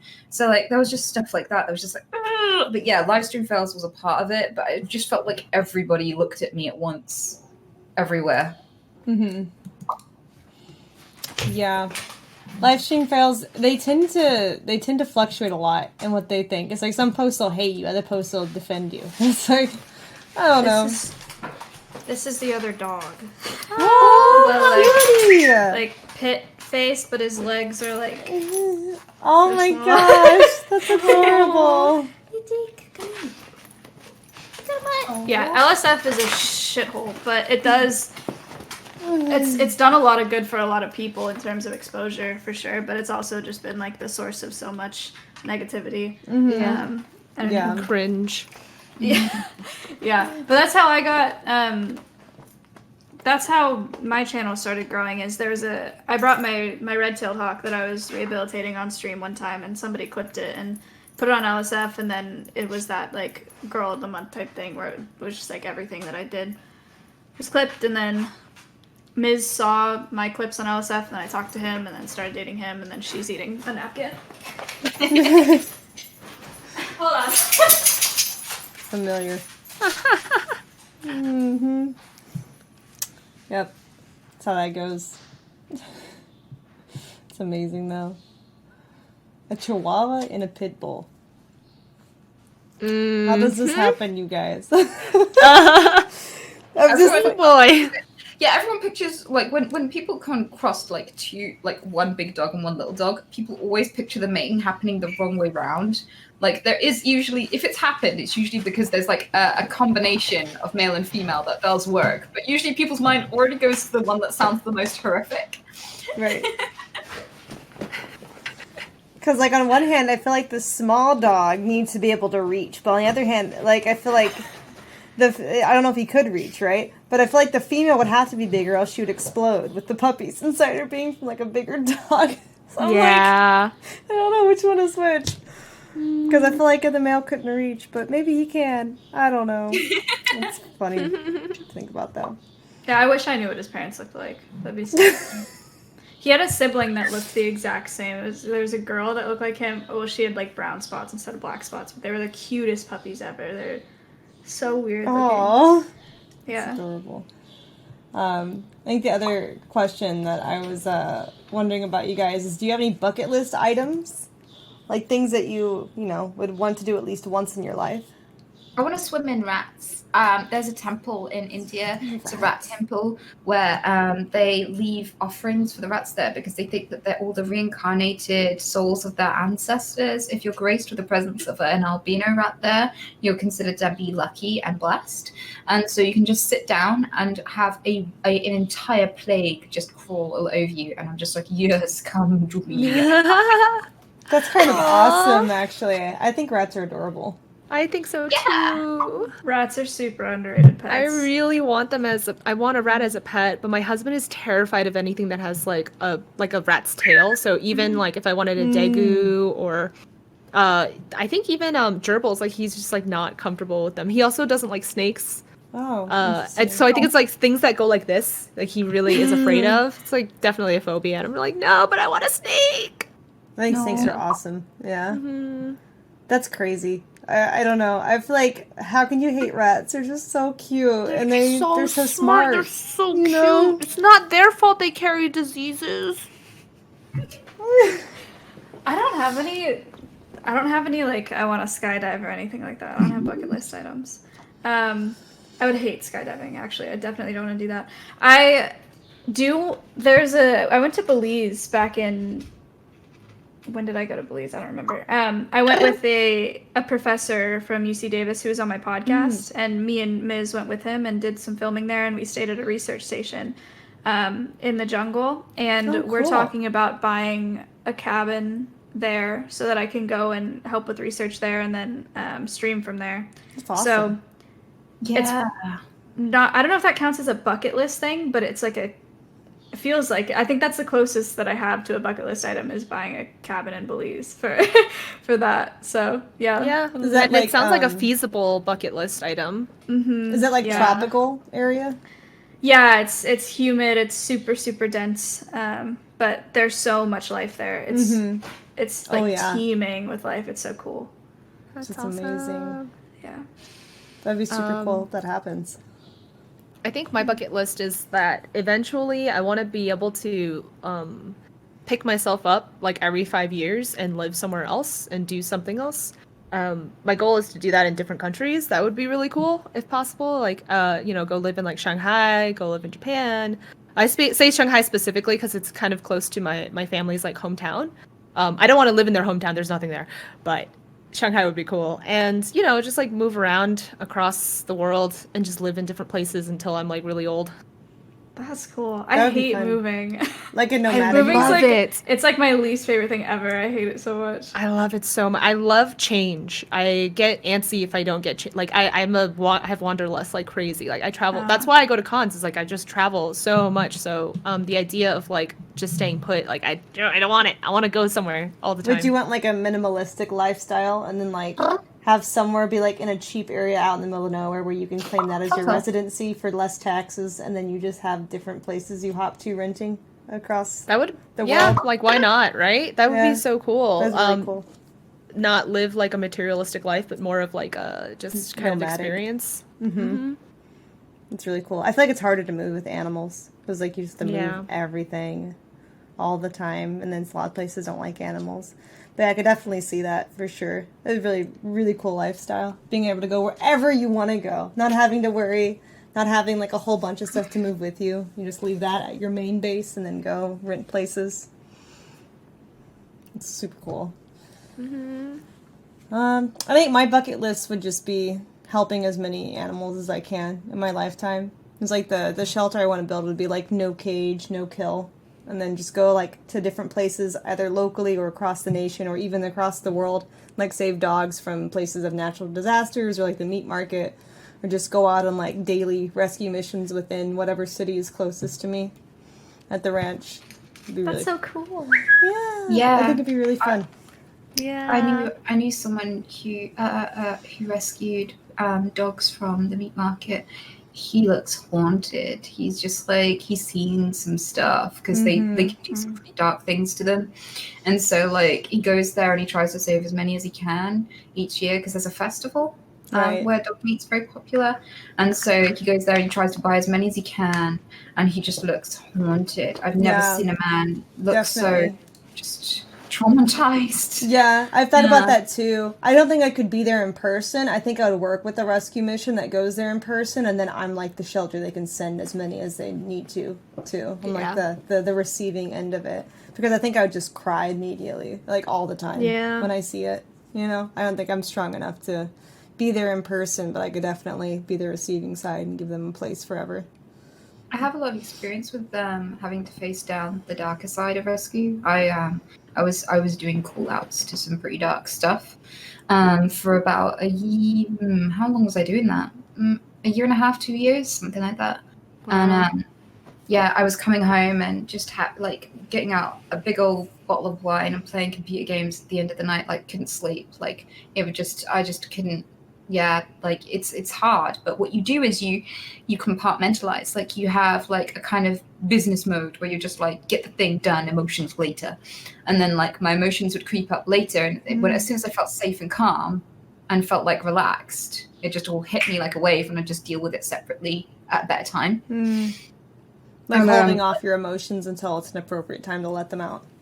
Yeah, so I'd get home and I'd play a few games and I'd just feel the wave of it hit me, but I'd be in a position where I could like deal with it and kind of like, just kind of face it well and not just like burst into tears and just like not function, but rather go, yep, it's okay to suffer now. It's okay to process it now. Cool, we're processing it. Process, done. Okay, tomorrow, bring it up.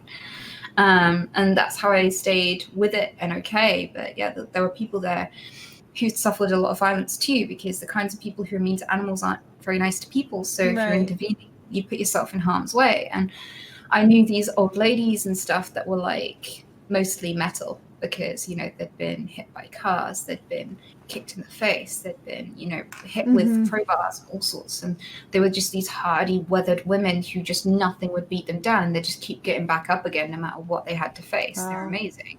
Wow. Super That's a lot. admirable. Yeah, that's something I'm trying to work on, is to be more like you, where I just keep my emotions inside until a later time, because I feel like it's really counterproductive if you're trying to be on a mission and you're having emotional breakdowns. So yeah, that's super respectable. Have you always been like that? Yeah, because I had, you know, being homeless isn't always safe. Right. Having When a were you condition. homeless?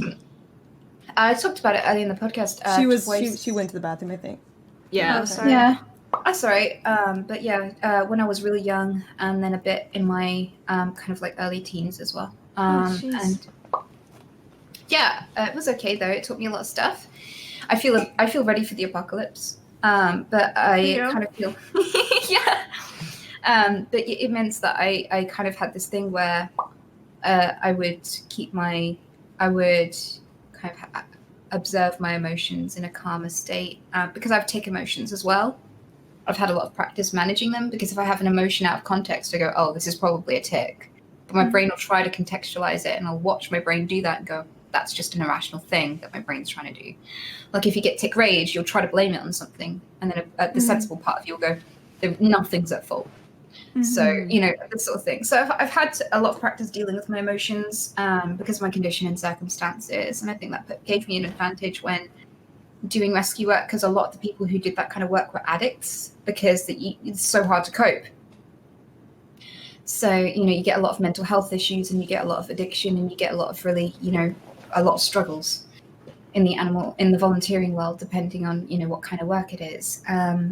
But luckily I didn't have any addictions. Luckily I came out of it just better off and more confident, because I had social anxiety before I did it. And then after I was like, well, people have spat in my face and attacked me and tried to kill me now. So I'm kind of less scared of an awkward conversation.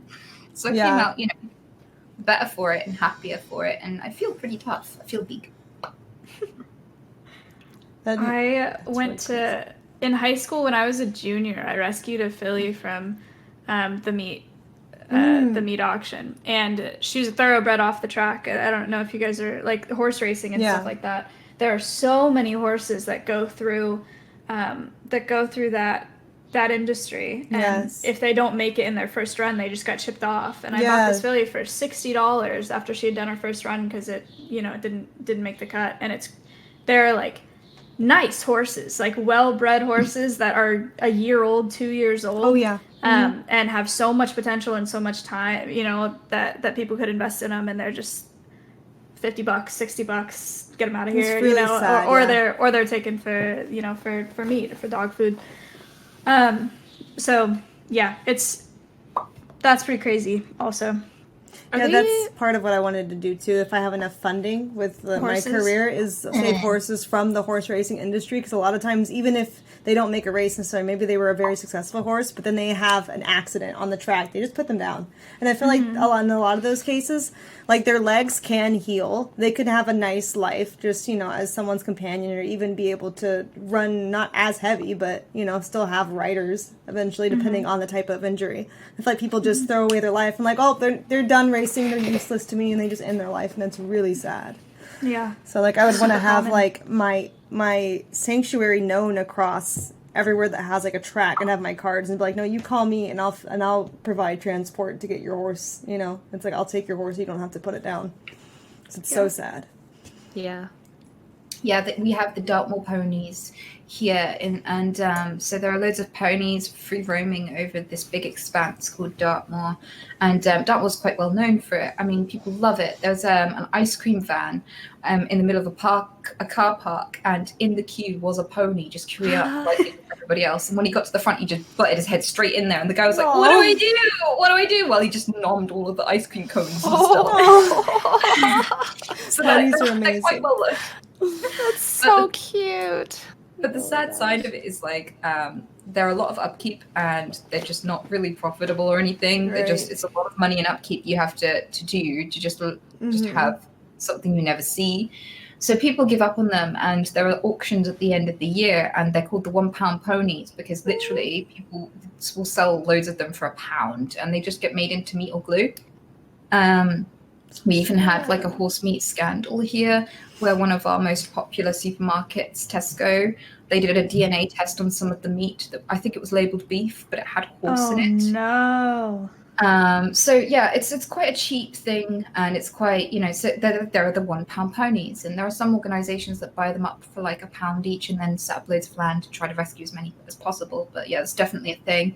We also have fox hunting. It was banned, but it still goes on. And basically you need a whole pack of very, very desperate hounds. So they starve them for a couple of days to make them hungry enough to rip an animal to shreds, and then they run them across the countryside trying to find a fox to tear apart. And after 2 years, they're not as fast anymore, so they shoot them all. But when they say they want to preserve their customs and keep it going, they're like, but think of the hounds. What will we do with the hounds? I mean, where will they go? They'll have no home. We have to keep the hunt going, because if we don't, then what will happen to the hounds? And it's like, well, maybe you'll shoot them a little bit sooner, like a month sooner, huh? Because they'll die so soon. It's ridiculous. And they're perfectly happy dogs. They're really beautiful, fit dogs. Yeah. Yeah.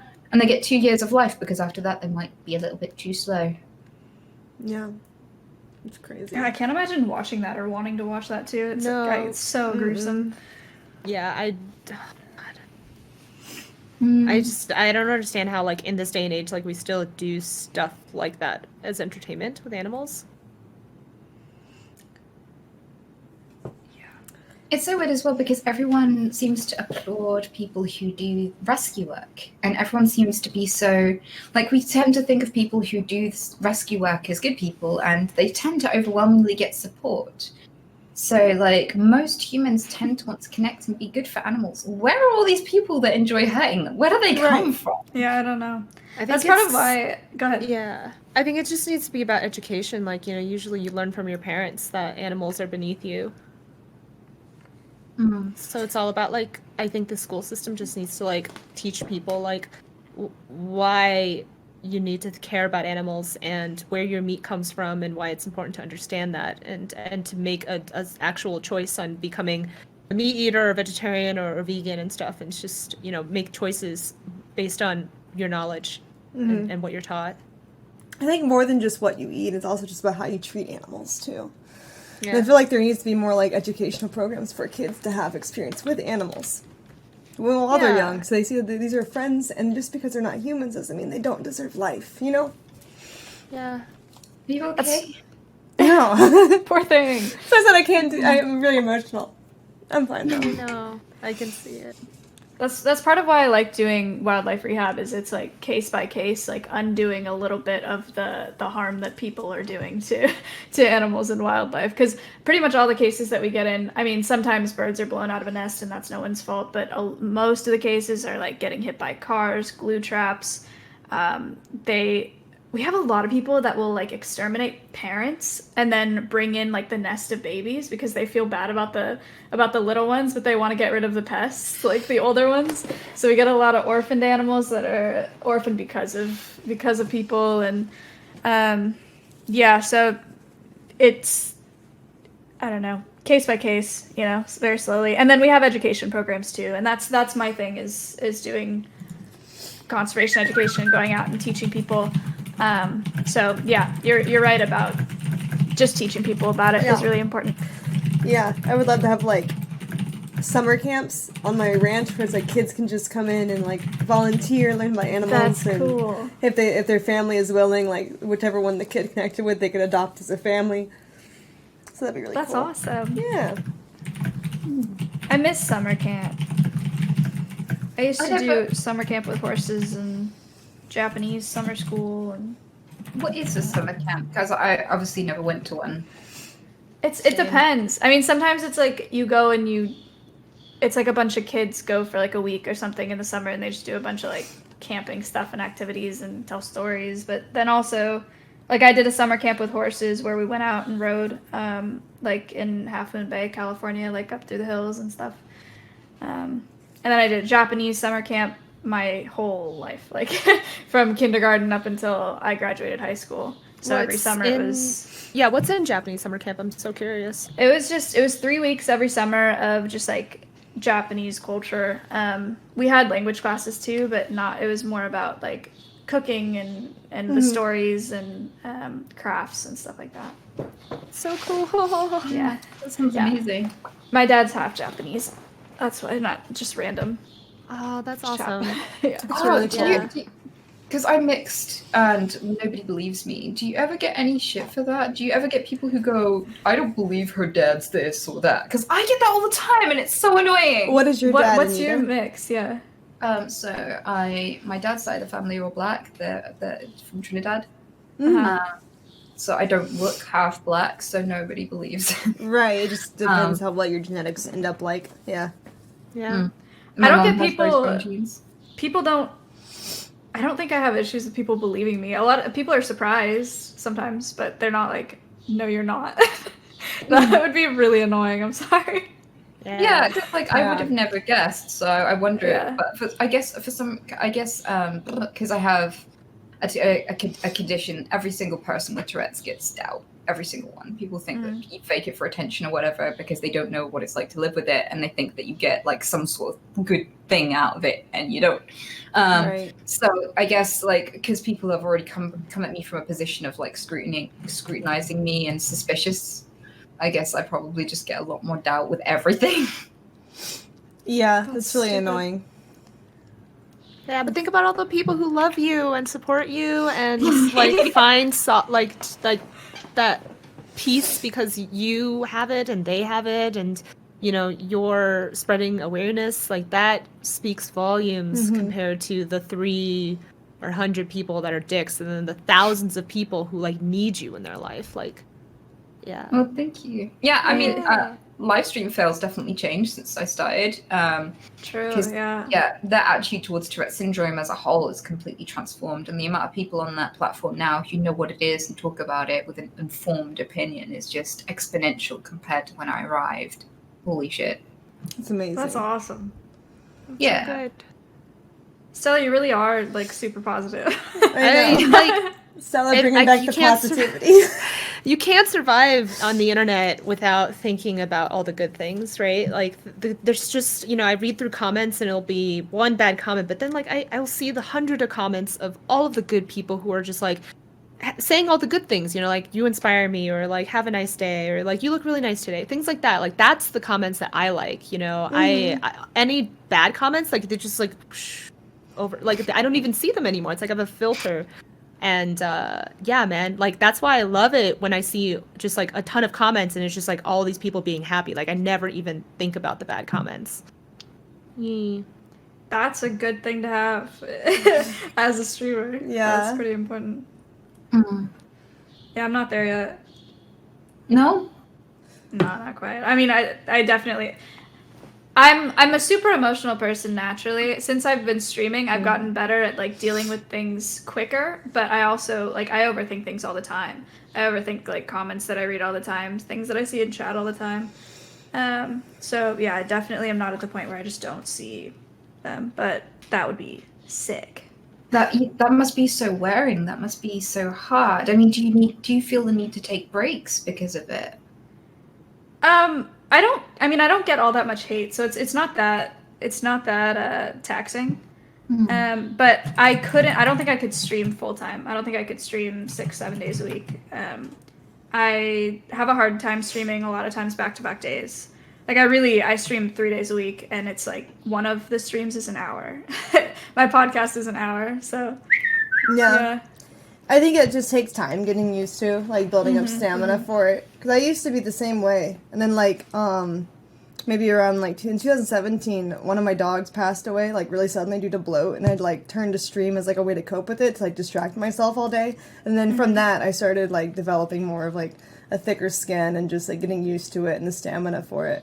But I can definitely see how, like, it can be very taxing on somebody if you're not used to it, for sure. Yeah, and I guess like once you get like the repeat fans who basically become your friends because you see them, you probably spend more time with them than you spend with your real life friends, and so like, you know, streaming becomes like a comfort. I guess.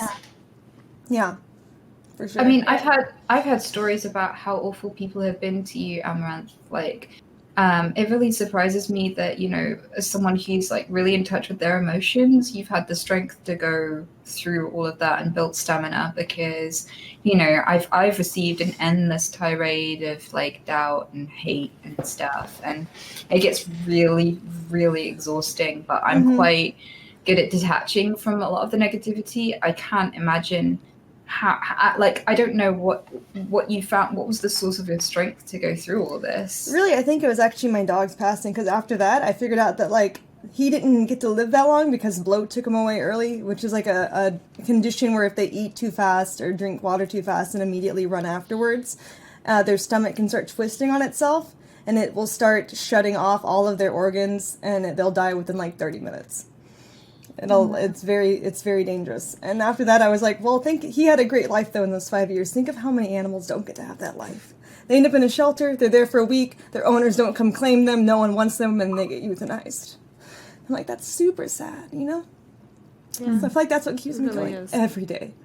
Like, every day is like another step. I can get closer to achieving my goal faster. So that's what really just keeps me going.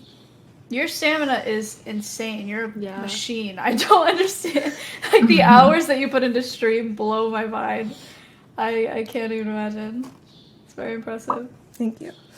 Yeah, I just have to keep in mind, like, yeah, these people are being a little piece of shit, but guess what? I can ban them. And if they really want to be unbanned, they'll appeal and add to my content. I try to look at it as, like, most of them are projecting, but keep your mind on the goal, because that's what's going to get you to helping the animals faster. Yeah. You know?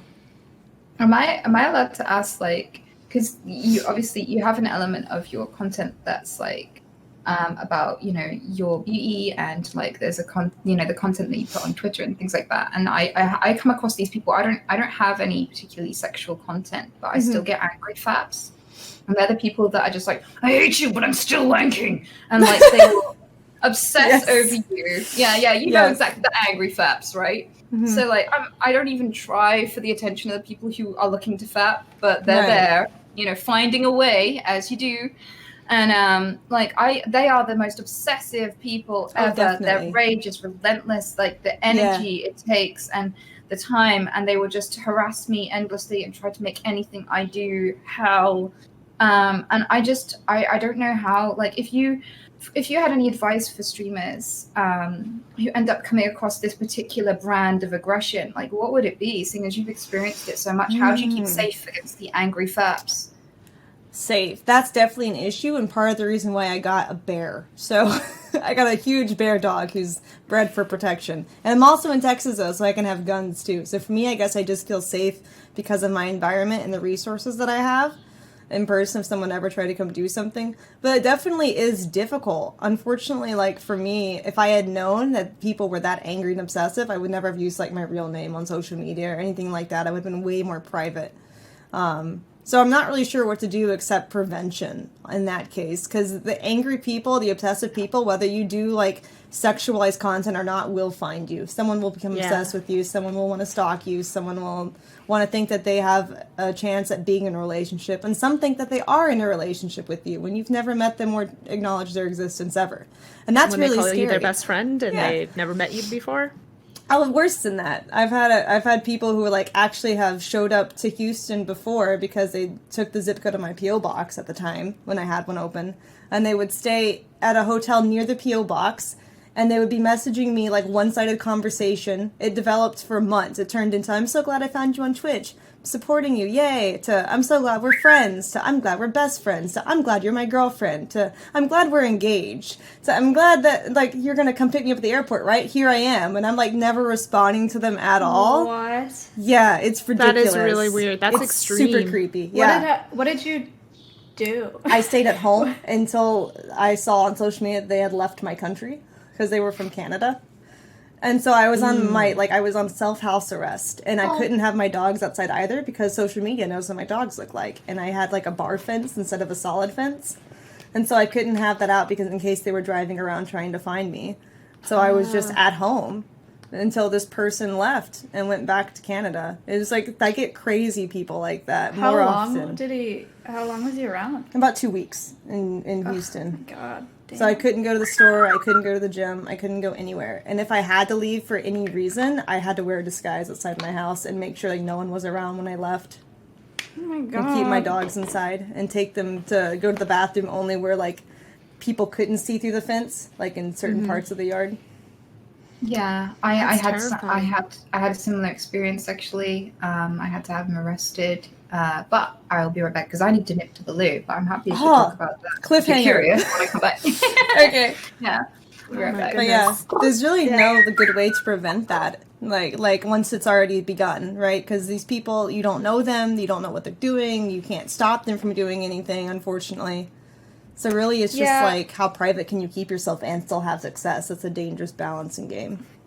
I'm hoping that in the next year or so, we're gonna see some legislation happening with that, just because there's been so much going on lately with bullying on the internet that has led to really extreme situations. Right.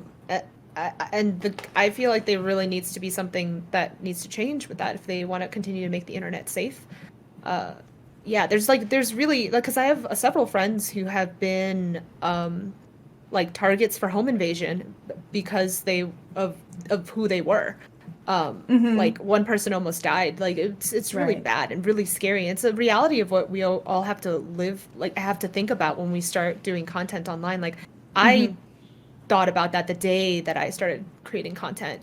And I made sure to open a P.O. box, even though I wasn't even famous. I just wanted to make sure that there was absolutely nothing that could possibly happen. I don't want to put myself or my family at risk. No one knows who my family is on the internet. I don't post pictures of them. I mention them, but you can't find them. You don't know anything about them and stuff. So it's just, yeah, man, there's no way to deal.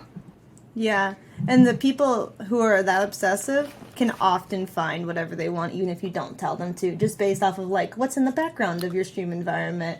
How is the architecture of your house? Where are you doing IRL streams at? Or looking up I've had people who stalk my friends and family on Facebook since they know my last name. They'll look up and try to stalk them too, and it's wow, it was just ridiculous at the level of psycho that is very present amongst anyone who is an online influencer, whether YouTuber, streamer, just Instagram models, whatever. Yeah. That's if I had to go back and change one thing, that question, I got on the internet with my username being my legal first and last name, which was a big mistake. But I didn't think that it was going to blow up. I didn't think my channel was going to grow at all. I didn't know what LSF was. I had never been on Reddit before. My Twitch account was made so that I could be in my IRL friends streams, and I would just stop by and say hi and whatever. And that's the only time I would ever use Twitch is to support their streams. So it was it's my name, duh. So I started streaming with that. Now it's just Maya, but that's obviously way too, it doesn't matter. Yeah.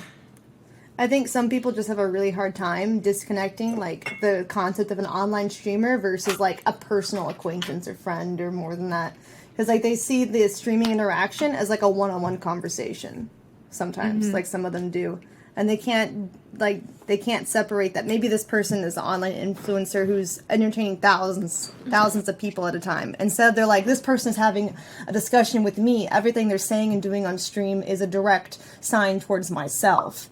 And that's just not the case. And I think some people just can't, for some reason, psychologically, or I don't know if it's an IQ issue or experience or what it is, but they can't separate that. Parasocial connection. I feel like celebrities go through this all the time. Think about how crazy the K-pop stars fans are. I think it's just symptomatic of humans just growing loneliness and in modern day. I think the internet, I think people are lacking connection in their real life because a lot of people spend so many hours on the internet, so much time on the internet, so they seek it where they spend the most time, which is on the internet. Right. Anita, you want to talk to us about what you brought up before you left, because I am very curious. Yes, I have piles. I don't have piles. I have stalkers. One of which was a guy who I started playing computer games with him every now and again. He seemed fine. He seemed really normal. And he actually seemed less crazy than most the people that really try to connect with me. And yeah, he seemed really shy. He seemed really quiet. He seemed really harmless. We got talking and everything. He became more and more convinced of a certain connection that just wasn't there, and I didn't know this. He began, he just got more and more concerning, and he lived somewhere else in Europe, and he flew over, and he said he was going to fly into my region for a week. I met up with him briefly, and then just realized that, in person he was a lot stranger than he was online. And I told him he had to leave me alone and not come to the house, but he kept coming to the house.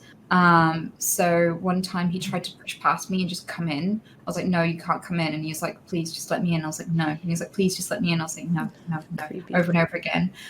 So he slept in my back garden and watched the house. And then I told him to leave. I started reporting it to the police. He assaulted me in front of one of my friends.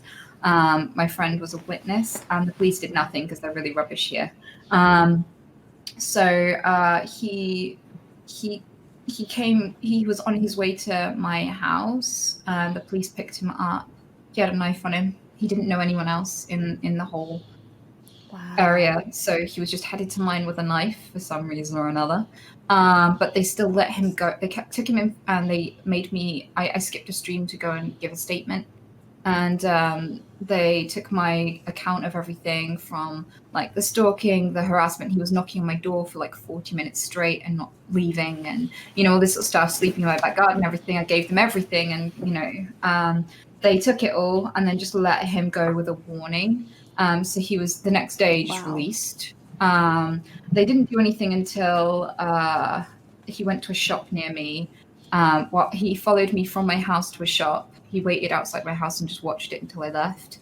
He followed me in, and I spoke to a shopkeeper, and I was like, could I hang out somewhere at the back of the shop? That man behind me is stalking me. I've reported him to the police and they won't do anything.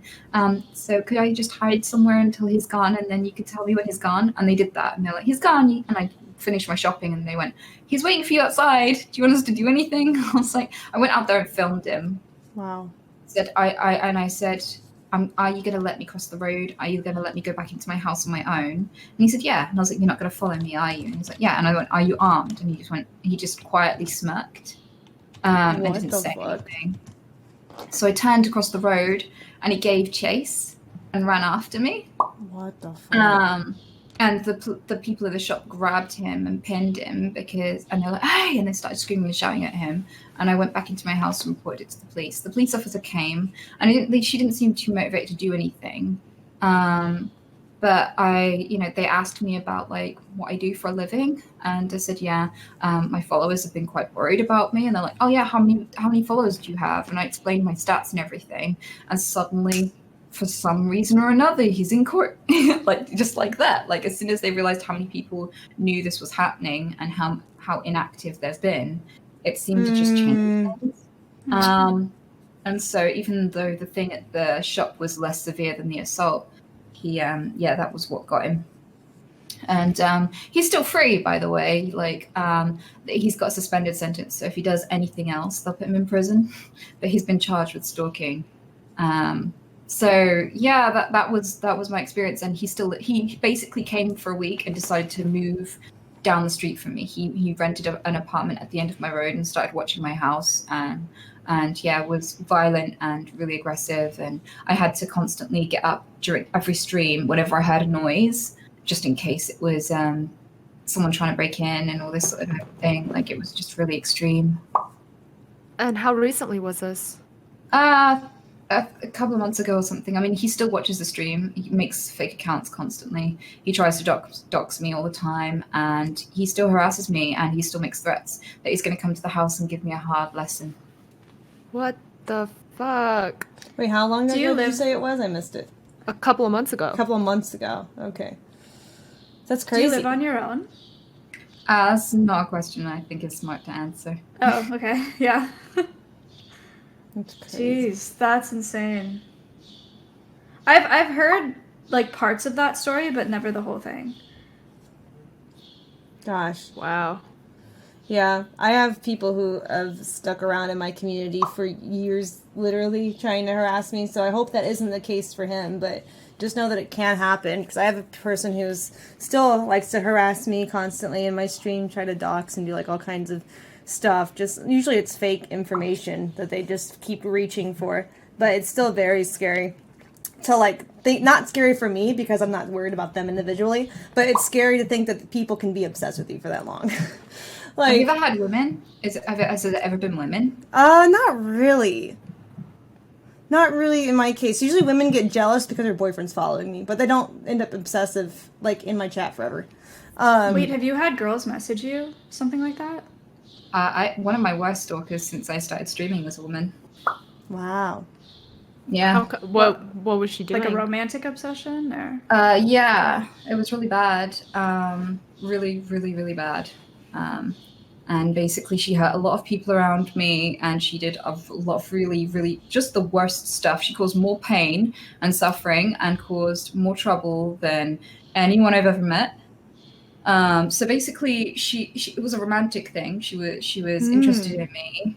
And after getting to know her very briefly, I kind of got some really scary vibes of her and just kind of slowly distanced myself, which she didn't appreciate. So she started making friends with and sleeping with every male friend she could see that would let her. She was sending nudes to my mods. She was sleeping with people and betraying their trust. She had one of my mods, she manipulated into sending screenshots of every discussion I had with my mods to her to keep tabs on me. She had one of my friends that I was talking to in DM. She went over to his house and everything and started spending time with him. And he had a girlfriend until she visited, and then mysteriously he fucked up and they're not together anymore. And I thought that's kind of strange. And then like there was a guy I went on a road trip with, and suddenly she sided up to him and was best friends with him and was like, next time you go on a road trip, I'd love to come with you. And this guy who I go out with and go places with suddenly messages me like, oh, I'm going to pick up a few other people when I take you to this place. I hope you don't mind. And they all know you. And he listed the names, and one of them was this girl. I was like, oh, of course it is. And so she was like engineering situations where we'd meet. She tried to move in with people that were connected with me that I worked with and employed. And, you know, she just developed a really strong manipulative connection with every single person around me, anyone who appeared on stream, anyone. And she'd do it by being sexual, and she led them on and made them think that they were going to be in a relationship with her. I had 3 of them messaging me at the same time going, I'm going to announce my love to this girl and we're going to be together forever.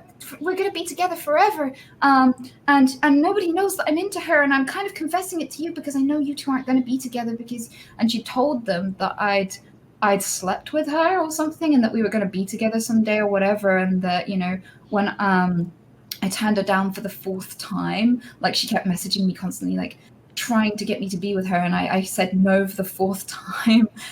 Some of the guys around her that were around me that she'd been manipulating tried to come on to her and announce their love, and they all thought that nobody knew, but she was constantly telling everyone about how manipulative they were and how jealous they were and how they're so in love with her, but she doesn't like them like that. And they were sending me screenshots of her like hitting on them and sending them nudes and stripping for them and stuff. So like she was lying to everyone about all these guys and causing all this drama, and it was like shaking up my entire community. And I was just like, I'm done with this. And I banned her. And she claims that she doesn't know what happened to this day. Wow. And she's like still obsessed with trying to find out, even though, you know, she's, you know, I'm 100% sure she's very, very aware of what she was doing. Wow. But yeah, wow. Hearts really badly. Lot. Yeah, that's called love bombing, and it's really dangerous in this day and age because of social media. It's really easy to love bomb people. I've never heard that term. I've never heard that either. Love bombing is where you aggressively start to become like just really like, oh my god, you're like the only person in my life that I trust. Like I feel like we're having a really deep connection. We're definitely soulmates, and I'm gonna send you something I just bought on Amazon. Don't worry, it's only $70. It's just whatever. I'm just sending it to you because I really think that you'll like it. And then they'll like put themselves into all of like the situations with your friends, and then start messaging your friends and start hanging out with them out of nowhere, even though you don't really hang out with that said person. It's exactly what you're saying. And then they'll start doing the next step is to start manipulating you by saying like, Oh man, I don't have any real friends. Did you see what that guy did to me? Well, I mean, let me just tell you what happened like behind the scenes, and like starts making up all of these like random scenarios that didn't actually happen, making her look like the victim and making you isolated from that person because you now have this like insider like gossip that happened to her, assuming that that's true, but in actuality she's just trying to isolate you, trying to create this like wall around you to make you think that no one actually likes you and you're the only person she has, and you have to have her. Like, this has happened to me before, so that's why I'm like, Okay. yeah. Like, that's exactly what love bombing is, and it happens a lot, and I see it so often. Like, you know, my friends, like, they get love bombed by random people too, and just, you have to be careful. Do you think that goes Yeah. back to the whole parasocial thing, where it's like they're looking too much into the interaction they have with online people, and they become obsessed with it? I don't think they're conscious of what they're doing. I think that what they're doing is the right way. They don't even to know that they're talk to acting people. irrationally, I think. Mm-hmm. Which Yeah, is why it's it's like- really hard to get them help, because they don't think they have a problem. Yeah. Yeah, she was scary, and she just would not stop. And she sent me miles and miles of messages, even when I stopped replying to her. I kept telling her no, and she was telling everyone that I was giving her mixed messages when I really wasn't. And I kept telling her I just wanted to be friends because I was really forgiving. Like, I kind of took it as admiration, so I didn't want to be mean to her, and so I was very forgiving of the behavior. Until like I found out that one of my female mods had come with me to an event and had been dating and talking to this girl for over a year, and she thought that they were going to go on dates. That's what was insinuated to her, like finally they could be together in person. And as soon as we arrived, she ignored her, ditched her, had her waiting for hours at different places while she was hanging out with me. And when we were at this massive dinner, she bought me loads of gifts and gave them to me in front of this other girl who thought they were going to be dating. And so I was being showered with all of this affection and stuff in front of her. And it was the first time I'd met my mod in person, and I was so excited to know her and stuff. And she seemed really sad and awkward around me, and I had no idea why. I didn't know any of this, that, you know, basically this girl was like making her jealous and like, you know, just spending all this time around me and just like being all, and it was just like really heartbreaking to find that out like a good year after. Why? Like, That's there was so just strange. yeah, and it was just there was so many situations like that, so many really, really bad situations like that I just didn't know how to handle at the time. I was just like, what the Right. fuck? Yeah. And yeah, pretty much most of my friends who mutually knew her have been brokenhearted, really have trouble trusting anyone ever again. Like, she just destroyed so many people's capacity to trust. It's insanity. Mm. Like, I actually wonder how people like this are created. Like, how are they raised to become like this as adults, where they become so obsessive and fixated on like one person and concept without the other person reciprocating? Like, I'd be really interested. But I don't know if we'll ever get to have that answer, because they don't want to do therapy, so no one will ever have a study on them, because they don't think they have a problem. We'll never Yeah. learn. It's really difficult. Oh, you just got 20 gifted. That's good. Thank you, Dougie. Appreciate it, dude. Oh my gosh. Wow. That's Feels nuts. like we're on a episode of Dr. K. I need to go on that. I still haven't done that yet. Oh, Anita, you have.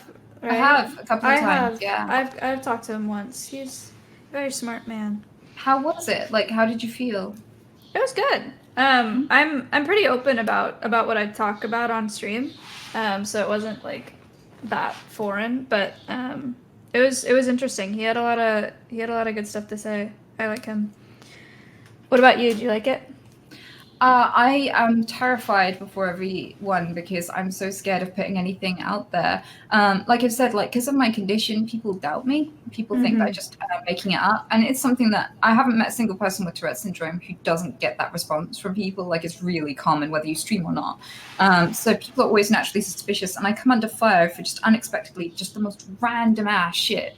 So like every little thing I say, I'm terrified of the scrutiny because I could be receiving hate and fallout for it for months and months. Yeah. And so being open is just weird because I just get trouble for nothing. And so I usually go in with like a plan that I'm going to not touch this subject or that subject, but I forget because I'm tired and, you know, because I'm busy and all the rest of it. And I, in the moment, forget. And then I'm open about it, have memory problems, don't know what I've told everyone, and then sit there thinking, oh, fuck, how much did I say? Am I in trouble now? Is everyone going to hate me? And I just have like this crunching sense of doom after. But like all of the realizations in the moment are actually really fun and engaging, and he makes me think, and he makes me like really analyze stuff I never had before. So I like it. It's just terrifying.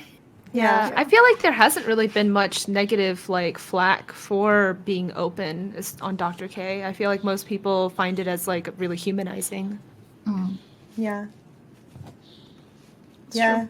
I've always wondered, like, if I go on it, what would we talk about? Because I feel like I'm probably more fucked up than I think that I am, just because I've been doing this for like 4 years and exposed to so many hours upon hours of like hateful, toxic messages that like I do nothing really to people, you know. So I feel like I also feel like I'm probably burnt out to the point where I don't realize I'm burnt out anymore, and that's why I'm like, yeah, you can keep going, it's fine. 15-hour stream, let's go, whatever, every day.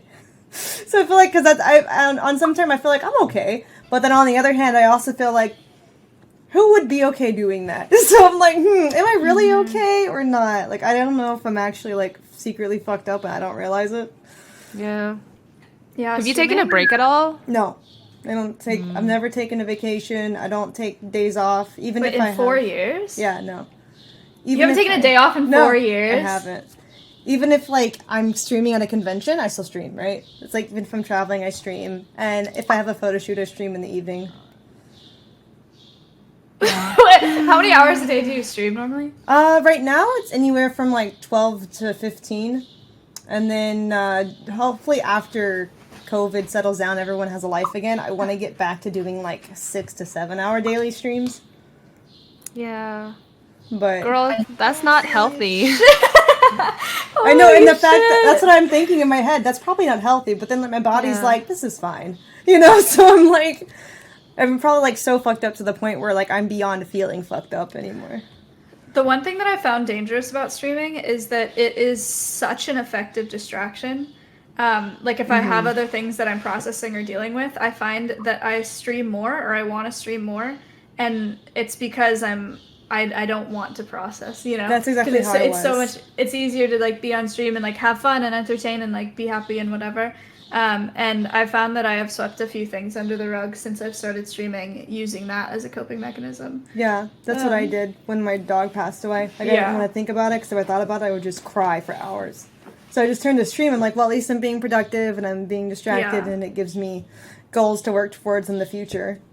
So, and then it just developed into like a habit where it's like I would stream longer and longer hours every day. Until I can't believe you haven't taken a day off in 4 years. Yeah. That is crazy. I know. I feel crazy sometimes. So even if I've been doing this for a long, besides streaming, I've been doing content creation for almost 10 years now. And at the beginning, I didn't take any breaks. And then like now I take breaks all the time. And I know that that affects my numbers and whatever, and affects my engagement, but like my mental health is so important. And sometimes like with stuff like streaming, like I don't find streaming to be very much like work compared to what I've been doing before, which was 14-hour sewing days, and crafting and all that stuff. So like now this to me is my vacation. This like where I only stream like a few days a week, like 5 days a week. I do it for like 3 to 4 hours. But then I spend all of the rest of the time during the day, like picking up the new hobbies and stuff like that. This is vacation for me. Like COVID has been vacation for me, which is so weird to think that, because I'm still working, but like I know that once COVID is over, I'm going to go right back to 14-hour stream. Not streaming, but 14-hour crafting days where like you know, I like wake up and then I go and sew and make stuff, and then I as soon as midnight comes around, I go to sleep. Yeah, I guess for me, like I even take like streaming days for holidays. Like I see my family sometimes just because they're local, you know. Like I can just drive a bit and go see them, and then I'll come back and stream. But for me, I just feel like every time that I think about taking a day off or something, I just think about like how many dogs are like waiting to be rescued and stuff, and it just makes me feel bad that why am I taking time off from something that's essentially other people's free time, right? Like streaming is like playing games, doing IRL stuff, cooking, hanging out by the pool, streaming, whatever. And I feel like people do that for their time off. It's not like I'm manually working every day like on a road and need to like physically rest my body. I'm not like cutting open bodies at a doctor's office for like however many hours. I feel like streaming itself is other people's free time monetized. So I feel like it's selfish of me to feel like I need a day off when other people work more difficult jobs throughout their entire life. And I also feel like I need to rescue animals faster. And I feel like if I take one day off or I take a week off, it'll ruin like my personal momentum, like not just stream numbers, but like I'll have like a taste of excess free time and I'll become addicted to that rather than wanting to keep the work ethic going. And I feel like it's a dangerous habit to get into, of having like kind of like a cheat day, you know, where it's like, that cake was good, and then you get off your diet. I feel like that's kind of what having a day off would be like for myself.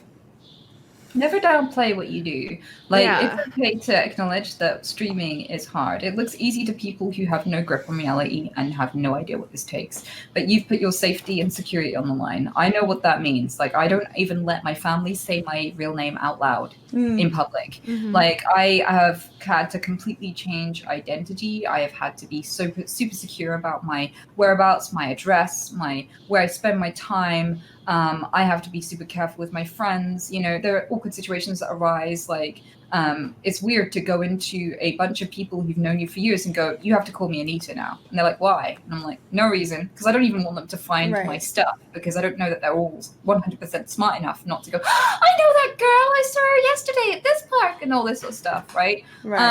And so, like, you have that constant encroaching consideration, your safety. There are people who would legit kill you and do awful things to you because of what you do. You take on security. You take on, you know, paying people to do stuff. You take on organizing stuff. And I know that sigh of relief you get when, you know, you've been talking to people and you've given chat your sole focus for hours and hours and hours and hours on end, and you disconnect and you go, and you let go of a breath you didn't know you are holding, because everyone's watching you and there's a lot of pressure. If you fuck up, then people are going to watch that mistake on repeat by the millions for the next week or so, and no one will ever let it drop for the next few years. Like, there is so much to it. You have to be completely insensitive to how aggressive and angry and judgmental people are. You have to have the mental fortitude to read people ripping into your appearance, your personality, and everything about you every single day. You have to have the mental fortitude not to give in to trolls and aggression every single day, and it's relentless. And even when you come off scream, it still encroaches on your life, and all of that stuff is real. And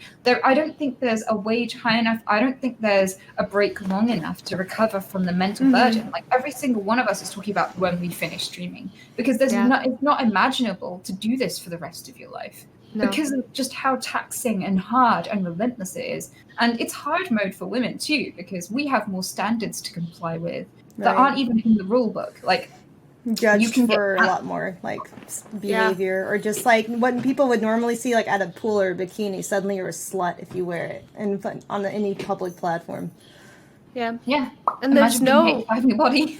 there's no other job like this in the world. Even broadcasters for like television, they have a whole team and a whole company that stands behind them. For streamers and content creators, like, we're usually by ourselves. We have maybe like two people like full time or something, but like really you're by yourself. You know, no one's running the show but you. Right. Yeah, it's a lot of work. I don't think people get that. They view it just as like, oh, I wish I could play games for a living. Like, there are lots of people who try to play games on stream and don't succeed. Like, that's not it. Like, you have to do more than that. It requires taking advantage of all the different like social media aspects. Part of it's getting lucky. Part of it's consistency. Part of it's connecting. Part of it's developing a personality and doing things that people want to see too. Yeah.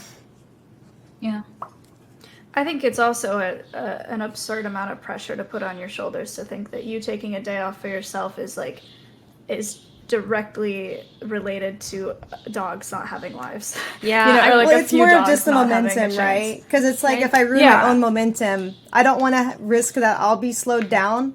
Or that, like, maybe one of the days, who knows, an oil prince might come and donate a lot of money to the cause. Not that extreme, but, you know, like, you never know what opportunities you're missing every day that Yeah. you don't put in. And I just don't want to have the chance of missing any of them so that I can get to the goal faster. It's kind of like that kind of thing, Yeah. I guess. It's not necessarily like, if I don't take a day off, that means dogs die today. It's more of like, I don't want to have anything preventing me from the path of getting to my goal as fast as I can.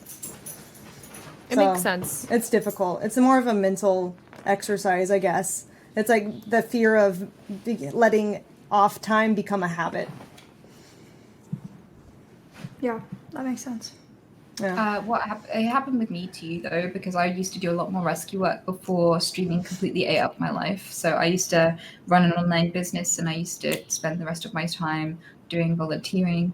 And after I started streaming and it became my job, I had to let those two things go. I closed down my business and I had to reduce the amount of time I was spending doing rescuing. And my friends really did hear a lot of it, you know, behind the scenes of like, I felt this tremendous, overwhelming sense of guilt because every day that wasn't out there, maybe an animal would have died when it didn't need to. And I was paying for this lifestyle in lives. And I felt tremendous guilt. And the way that I resolved it is like I can save 1 or 2 animals maybe a day if I do that kind of volunteering. But thousands of people were messaging me every day saying like this helped them with their depression, it helped them with suicidal thoughts, it helped them get a diagnosis.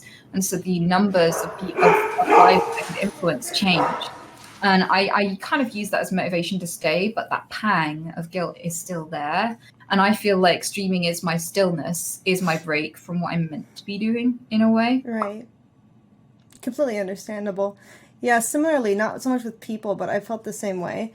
Because, like, for me, if I went out right now and I saved, like, a few dogs, you know, just fostered some of my own time, it would actually be preventing me from putting as much effort as I can into the stream so that I can save thousands faster. So it's a similar feeling of like having to judge what you do right now versus what's going to help in the long run the most, even though it's delayed gratification. So yeah, it's definitely a powerful tool though, social media is, for sure. I feel like you can do a lot of good with it, and I wish more people would see that and stop trying to use it to spread negative energy and toxicity. You know? Yeah, it goes both ways for sure. I feel like girls especially receive a lot of hate just for like sharing their bodies with people online. When it's like, I think that's mostly because sexuality is so oppressed, at least in the United States. 'Cause I know other parts of Europe, like Melina was talking about it, is that they're not as oppressed there.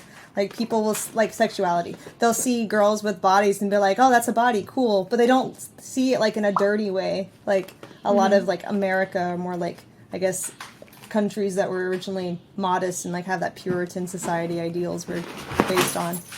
So I feel like a lot of that's like the more you oppress it, the worse it, people become with their behavior towards it. And that's just really unfortunate. So that's also difficult if you try to create on something online. You constantly getting judged just based for like what other people around the world offline would find as normal attire or like habits. It's just kind of ridiculous. A little bit. Yeah, I do find the rage at sexuality really, really bizarre because exactly the same people who call you a slut will still fat over porn. It's really weird because, like, one of the things I noticed here, I don't know if you know much about it, but one of our princesses got, she had nudes leaked. So basically, she was sunbathing with, so she married a prince, and they were sunbathing on a balcony, and a sun photographer climbed a tree, stalked the house, took a picture from super hyper zoomed from really far away of her chest. And the royal family tried their hardest to make sure it didn't get posted, and somehow didn't succeed. I mean, I thought they had enough power that, you know, he'd just disappear and no one would know about it, sort of thing. But apparently there was nothing to be done. And so they shared her nudes without her consent, benefited from it, basically solicited her body without her consent. Everyone knew it was taken secretly without her permission, and people were clamoring to buy it. But people hate on a woman who will willingly expose their chest. Right. Like, so if a woman does want to give it to you, nobody wants it and they hate her for it. But if she doesn't want to give it, suddenly everyone desperately wants it. Exactly. Yeah, and I kind of find this weirdness in, like, everyone's far more angry at a woman for showing her breasts than the millions of guys who are desperate to see a woman, to perv on a woman against her will. Right. Like, where's the rage for those guys? I just don't see it. Like, where's the rage at the people who bought those magazines? Where's the rage at all the people that went and looked at the nudes that were leaked for the fappening? Like, because I haven't seen those. I managed to traverse the internet without seeing those actresses naked without their consent, and I'm sickened by people who partook in that and just went and looked against their wishes. I think that's fucked up and could have easily been avoidable. No respect for anyone who did. None. Like, if you can't respect somebody's privacy and bodily autonomy, then what the fuck? Why do you think you deserve it? That's awful.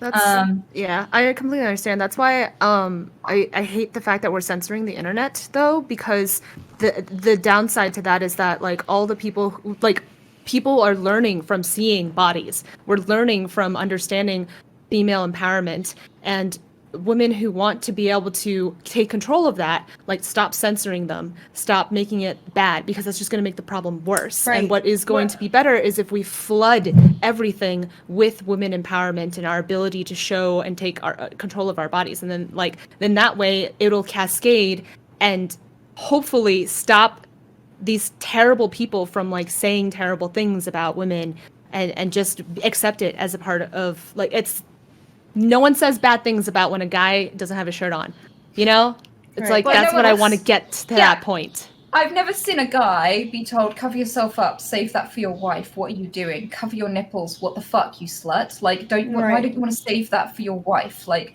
no one's going to want to look at you. Nobody's going to want to marry you when everyone else has seen your chest. Like, I've never seen those comments at a dude. Not once. Like, even if he moons the camera, like, even if he's exposed his ass or he's, like, flashed or whatever, even if he's shown his junk, like, I've seen literal nudes from male celebrities and not one comment that he's a whore. Like, why is it only not okay if women are sexual? Like, what is it specifically about women being sexual that's evokes so much angry fat? Yeah, like, I don't know. Why isn't there a tirade of angry women wanking while they shame men? Like, where is that? Why doesn't that happen? It certainly exists, and it's just as problematic, but I don't wish that for anyone, right? Because I've heard stories of men who get targeted by women, and it's really bad. Like, I have friends who are cosplayers, male, and they get just as much negative attention as women do, but they don't feel like they have the ability to talk about it because it's kind of right. Guys would be like, stop bragging, right? It'd be like, from a lot of perspective, guys would be like, and then the guy is like, well, I guess I can never talk about this sexual harassment, this trauma I'm going through, because so it's like, it's both ways. It's just like, people need to stop being disgusting humans and learn to just, like, positively please appreciate human bodies and, like, pay for the nudes consensually. When someone's like, hey, come check out my OnlyFans, everyone should be like, you businessman woman, you doing good. Like, that's what I want, Right. It's slowly getting there. It really is, like but just at a snail's pace, right? We're slowly getting there, and every day I feel just a little bit more hope for humanity. Yeah, man. Yeah. Because I feel Pay for the nudes. If a woman wants to show her body in whatever way, whether it's fully or partially or whatever she wants, that's her decision, and she can do that. It doesn't change who she is as a person. It doesn't make her want to sleep with you. Stop acting entitled to be in a relationship with her now because you saw that she was in a bikini online. Like, it's like really weird that some people are like, she's showing her body to me, she must want my dick. No, you can look but you can't touch. It's like, be respectful, use consent. It's like, I don't understand that some people have, where they, just because they see a girl online, suddenly she's gonna sleep with them, and if she doesn't, she's a whore, which is ironic, because that defies the definition of it. But that's how a lot of guys respond. That's my experience and other girls' experience. They, like, feel entitled to a woman's body, and when they don't get it, they start calling her slut or whore or whatever other name they decide. First time I ever got called a slut was when I turned a guy down. So when I wouldn't sleep with him. Right. It's really ironic. Same, actually. Yeah. I hadn't thought about that. Yeah, my understanding of the word is that it's when you're giving sex to other people that aren't me when I clearly deserve it, you fucking slut. And it's like more of a jealousy thing than an actual. It's not because you had sex; it's because you didn't have sex with me. Right. And so, like, but also, I kind of feel like you're right. Women should be allowed to cartwheel down the street naked and still expect to have the right not to be. That sounds like fun. It does. Yeah, go for it. Like, I think if a woman is naked anywhere in any setting, or a man, they have the right not to be touched. Like, your body's still yours no matter how much of it people can see. Like, I think that's just a given. It's so strange that people go, if you're dressed a certain way, you deserve a certain treatment and I can do what I want to you. Like, they take makeup or certain clothing as, like, this is proof that you want to be slept with and specifically want to be slept with by me. And you can't complain about it and you had it coming. If you dress a certain way or look a certain way. I mean, I got it in the comment section of Dr. K's YouTube videos today. I had a look at the video, it went up. I was like, he made a YouTube video out of it. And someone said, oh, she claims not to want sexual attention and all that, but she wears lots of makeup and dresses up for every stream. And it's like, I wear a t-shirt for every stream or a vest if it's hot. Like, that's not dressing up. Yeah, sorry I don't live in a pigsty. Even if you did dress up, that doesn't mean you want sexual attention. That just means that you enjoy how that looks on you, and that's your way that you express yourself, and that's how you want to present yourself for your own image. Yeah. I mean, like, a lot of guys think that makeup is just to trick them into sleeping with you and that it has nothing to do with your identity or how you want to look as a human being. It's so weird. It's so weird. I could say the same thing about, like, how you act like you're interested in the things that I like is trying to trick me into sleeping with you. On the other side, you know? It's like a lot of things guys do, personality and, like, how much they, like, buy girls stuff or try to appeal to them is also, in a sense, tricking them. So, I mean, like, if they're going to go that route, we could say neither party is innocent. Yeah. But it's just really ridiculous. Like, where does that stop? Yeah, and like just assuming that content creators just want to sleep with you is just ridiculous. Like even if it's a person who produces lewds and like does like sexual content on the internet, does sex work on the internet, does not mean they want to sleep with you. It just means that that's the medium in which they want to express themselves, right? And it's very different from like a personal relationship with the person. It's just as much as like consuming somebody who is like doing singing on YouTube and is you know, you're also consuming someone who's doing nudes on the internet. You have to see it the same way. They're not serving you specifically. They are putting out content that they want to produce. Right. Like the context really matters. Unless a woman with consent is in your bedroom and she's ready to do acts with you, whether you're in a relationship or not, but both parties are consenting, then you really shouldn't be expecting her to do anything with you. Right? You shouldn't be sexualizing her in your mind. Like, you can do that in your mind, but not, like, on the internet. I feel like that's another step is to bring it to words on a comment. Like, you can keep that in your mind. No one's asking you not to be a male, have urges, be attracted, be perverted in your own mind, but stop making other people uncomfortable with it when it's not necessary. Yeah, and the same goes for, like, girl to guys as well, because, like, so many girls who will just, like, randomly hug a cosplayer guy who is, you know, dressing up as their favorite fictional character, and, you know, because they're the fictional character that they wanted, you know, they shipped and everything, that it means that she has license to, like, touch him or maybe have a fake relationship with him. It's like, dude, you gotta... They're blurring fantasy versus, like, reality a little bit. Yeah. You there was a screenshot of a DM you got. Yeah. And I went to go back and look at it. Yes. So many of them. I have tons like that. You get a lot. Yeah. Where'd you share it? Look at it. It's in the Google Doc she sent. Drive. Yeah. Ew. Let me click on it too. It was pretty funny when I read it. Which is fun. Actually, for a moment, I had to like take a moment with that person's profile picture.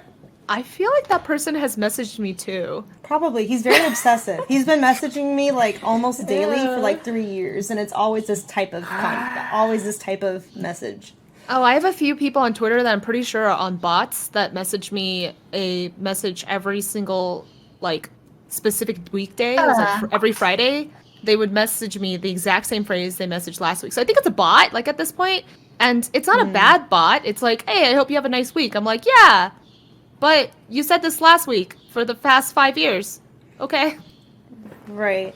I'm not sure. This one's definitely not a bot, though, because they're all different. Yeah, this guy is just being so gross. This Are you was gonna show the, the screenshot? I've showed chat before. Remember, guys, we showed it yesterday or 2 days ago. One of the DMs, the guy who's in my Twitter, he's like, Amouranth, I like you a lot. I'm coming to you. Amouranth, you have nice boobs and a nice ass smiley face. I have a big dick energy, beautiful smiley face. I love you. Like, it's that same type of shit over and over. It's constantly. A whole, stream at least of he's that. not being angry fappy. He's just more being like, Perverted fappy. here's my perverted thoughts. Give it to you.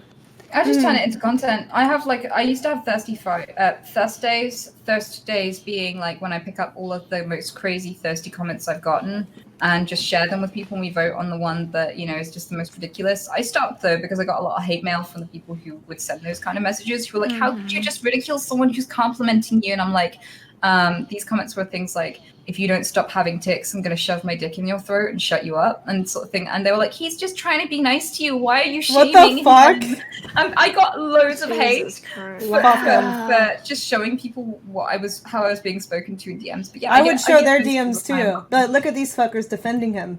I'd be like, I'll show all of y'all. What the fuck? It's ridiculous. No, you should be able to show. If people send this to you, they should just be prepared for it. If you're gonna go out of your way to send somebody like such crazy ass messages, be prepared for them to share it. Because you set that up yourself. They didn't go to your profile and share private stuff from it. I got one of those sugar daddy ones this morning. Oh, really? I've It's gotten like- those. Yeah. Yeah. What did he Because I offer? don't... Pardon? What did he offer? Let me go find it. Hello, beautiful. I love your profile picture, especially. I'll be happy if you text me back. I'm a sugar daddy. I'm interested in having you as my sugar baby and get you paid weekly. My payments start from $3,000. Let me know if you're interested. I get a lot of DMs because I don't do OnlyFans or anything like that, but I get a lot of people in my DMs that want to do like a individual but they want to set something up where they pay me an amount of money a month for me to make that kind of content like for them. I get that pretty often. Yep. That's crazy. Yeah. I think those are copy pasted because I got something similar and they never sound personal. So I feel like it's bizarre. It's a weird account too. I don't know. I wonder if at least I know there will be some real ones amongst them because I've met people in real life who are like this. But I wonder quite often with some of them, like people who offer me their credit card details and stuff, if they're just fishing for a drama or a way to attack you. Like if they give you credit details and then you use the credit card like they asked you to do, and then they go, look, she's been stealing from me. Or like if someone offers to be your sugar daddy so they can screenshot you saying yes and send it to a partner and things like that. And it feels more like it's fishing for some sort of scandal to prove that you're some sort of harlot than actually real. And that, but I've never had proof of that because like I've never replied to any of these messages. I don't know if they genuinely want to pay me to see my feet or whatever, or if they are just fishing for a way to expose me as some sort of, as not what I claim to be, basically. right. Yeah. I feel like most of the people asking that, or at least in my experience, have been very serious about it. Like, this is the things that they want, and they have very specific kinks. And I'm just like, I just reply back with, I don't do those. I don't try and insult them for their kinks, because you never know if their kink needs to be addressed mentally, and you don't want to exacerbate it by contributing to the negativity of it. So I just say, hey, I don't do that. And like 9 times out of 10, I would say they're just like, okay, yeah, that's understandable. Thank you for your time. So thankfully, I get those respectful people. Thankfully, but yeah, I just scrolled through my DMs just now, and I don't want to share any of them because they're mostly dick pics. So Yeah.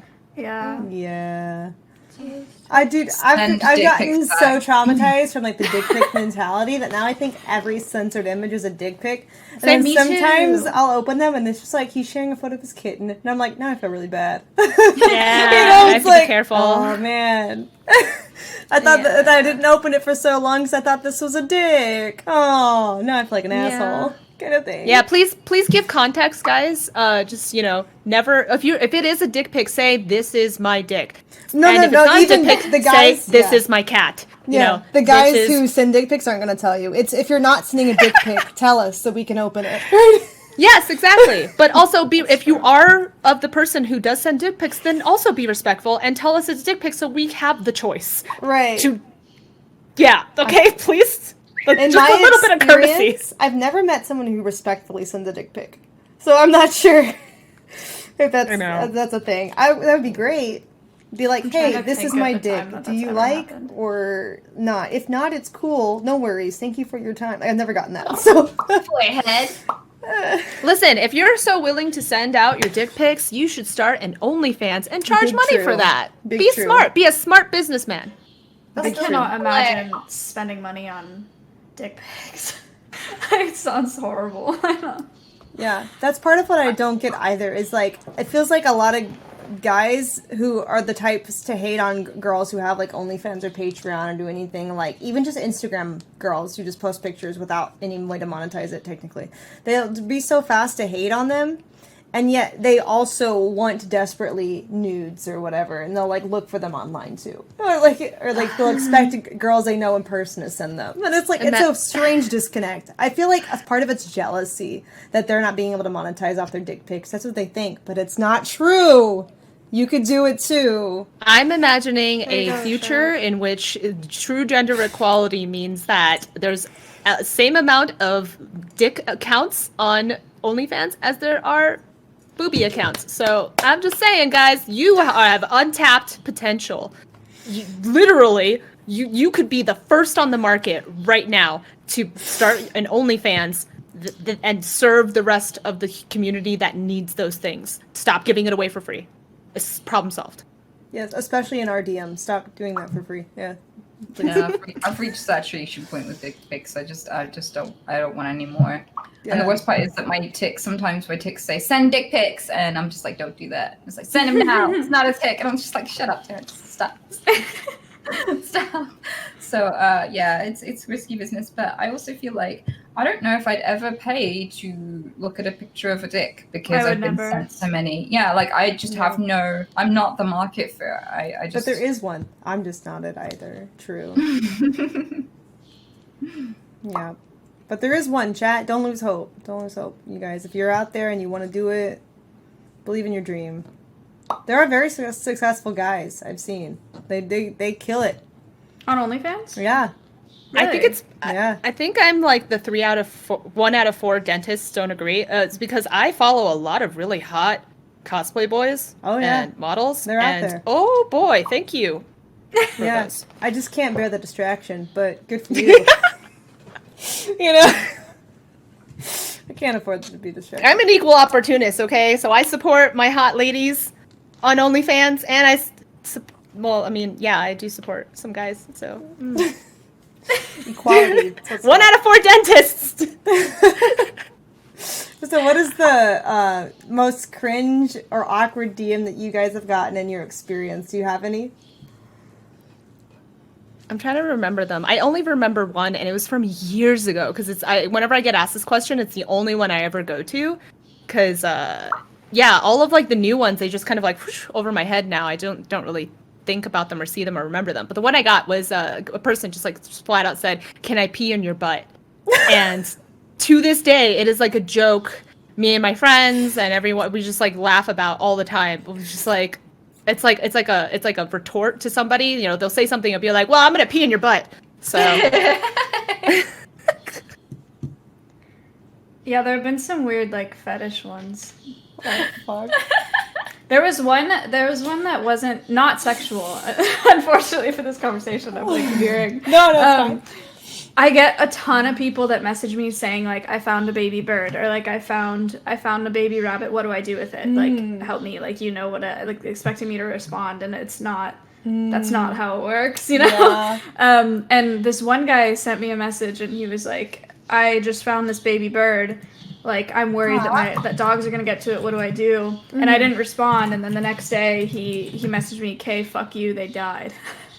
Wow. And so I like screenshotted it and I tweeted it and I was like, you guys have to stop asking me for advice about wildlife that you find. Like call the closest wildlife rehab center. So that one was memorable for sure. you got debated. Yeah, and the rest of them are just you guys all know the gross normal ones. Yeah. I mean, one of the ones that comes up for me is someone said, "Wow, I would eat her ass after a long night's gaming, no bath." And like after that, it became like a full-on meme in my community. Like I would totally eat the entire hamburger, no bath. I would play this game all night, no bath. Like That's hilarious. yeah, we just ran with it. It's funny. I even had like merch for a little while that had like a little band sign with a line over it and a bath. bath. Like, yeah, we had like no bath. That's so good. That's so funny. No bath. Yeah. That's great. I'm gonna scroll. Hmm. See if I find anything. Man, it's so interesting. hard for me to think of the cringiest one. The most I know, awkward or that's why, because cringy they're all one. so similar. Like they're all Yeah. like similar levels of. I think one of them is like I get people who ask for like a brand like a specific detail, like do you date black guys? Or I'll get DM, do you date fat guys? Do you date guys who are 46? Do you date older Very guys? Do you specific. date younger guys? Yeah, like those ones are quite cringe. Just the first thing that is, hi, do you date teenagers? I'm like, too bad. Yikes. Like, it's like, I'm 19, would you still date me? Ben. It's like, I'm 54, I'm sure you'd never go for a guy like me, ... But just in case, here's my picture. Ban. But like I get negged in person with that one too. Like there'll be people who go, oh, I love fat girls, you know, your size and up. And the guy who said that to me, like I am like 9.5 stone right now. I was 7 stone when someone said that to me. Like I Wow. was really skinny as fuck back What then. the hell? He was just negging. Negging some Yeah. people.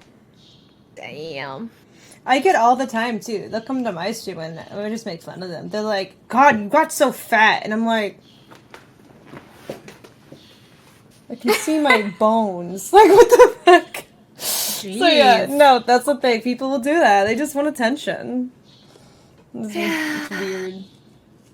I once Yes. heard a really good analogy for that kind of attention when people are like, well, they're just complimenting you, what? And it's like, okay, pretend that these kinds of sexual harassment things are like a mosquito bite. Sometimes it's really annoying, you know, you get it once in a while when you're outside, but imagine getting it all the time, every single time you step outside, a swarm of 1,000 mosquitoes comes after you. You never know when you're going to get it, and you're completely unsafe. You feel just like that you're always being attacked, and that it's no longer funny that you get bit by mosquitoes.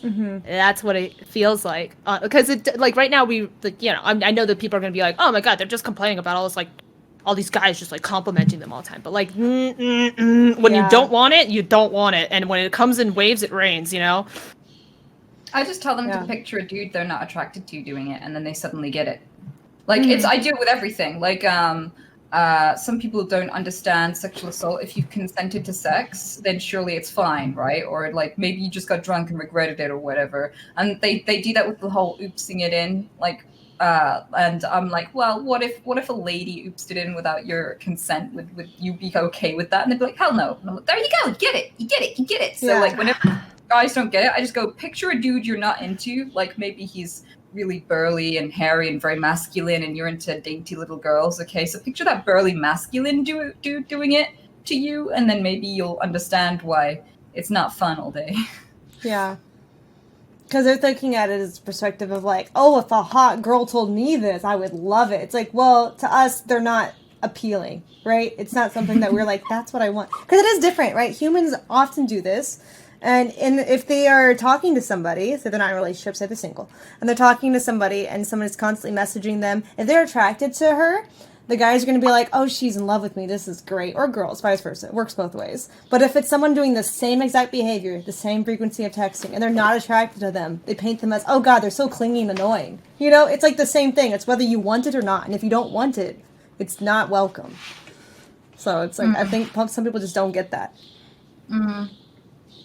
But it's like it's weird as well because it's so hard to talk about it because I could go like 5 streams without never mentioning this, and then someone will ask about it in chat, and I'll have hundreds of guys going, "You're generalizing me. Stop generalizing men. Why do you hate men?" Oh, And the God. funniest thing is, Like, if I was in a car crash, if I broke my arm in a car crash and I went, oh, I was in a car crash yesterday and it was pretty scary and this was my experience with it, people wouldn't butt in and go, not all drivers. Why are you generalizing drivers? I feel personally attacked. Oh my God, why'd you always go on about drivers? What the fuck? Why do you hate drivers? Do you know some people who get hit by a car lie? Did you know that? Did you ever think of that?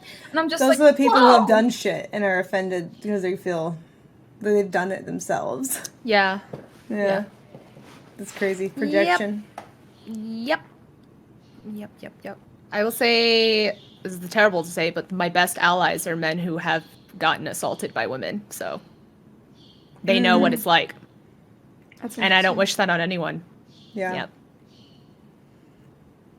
And I feel like it's a big problem too. Guys feel like they can't talk about it because girls don't take it as seriously. Well, it's like, well, it's not upsetting because you're a man and you're bigger. Some girls do, right? And then some guys will be like, well, you're so lucky. I wish girls would do that to me. Like, it's like, you must feel really wanted. And it's like, I feel like guys have a hard time talking about it because they get hate from both sides. There's really not, like, support anywhere typically. Yeah. That's also why I'm, like, hoping that, like, the internet will just slowly change things over time and people will be able to find peace and happiness. Positivity! Please! I mean, I hope so. I saw like a news report of a young lad. He reported his teacher. He was very, very young, and he reported his teacher for assaulting him. And everyone was ridiculing him. He was a kid, and people ridiculing him, going, you know, why is he complaining? You know, this can't be assault, and all this sort of stuff. All guys that age want it, and all this sort of stuff. And nobody took it seriously. And people were legit bullying this kid for having the strength to come forward. Like, it's definitely a problem. Because people think that men can't be vulnerable in that position, that they can either want it or it doesn't happen to them because they're too strong for it to happen to them. And that does definitely need to stop. We have loads of social experiments that prove this. Like, there was a social experiment where people filmed two actors having a fight. And if the guy, like, protects himself from the girl, so say the girl slaps him and he protects himself, people will run in and intervene and be like, no, you can't do that to the guy. But if it's vice versa, like, they're all backing up the girl, like, yeah, you get him, because they don't actually perceive him to be in danger. So, like, when guys are publicly being attacked by women, no one steps in and helps them. So if you're kind enough and gentle enough to not want to hurt somebody, and so you're willing to put yourself in danger and let someone harm you just because you just don't want to fight back, you don't want to hurt anybody, no one will come, no one will help you if you're a dude. Like, if you have the decency to be non-violent in that situation, everyone will just judge you and think you're pathetic and laugh at you because you're letting some girl beat you up and haha, it's your fault. And, you know, I just hate that so much. I think no matter who's in danger, no matter what sex they are, they deserve help, they deserve respect, and they deserve that, you know, to be taken seriously. Yeah.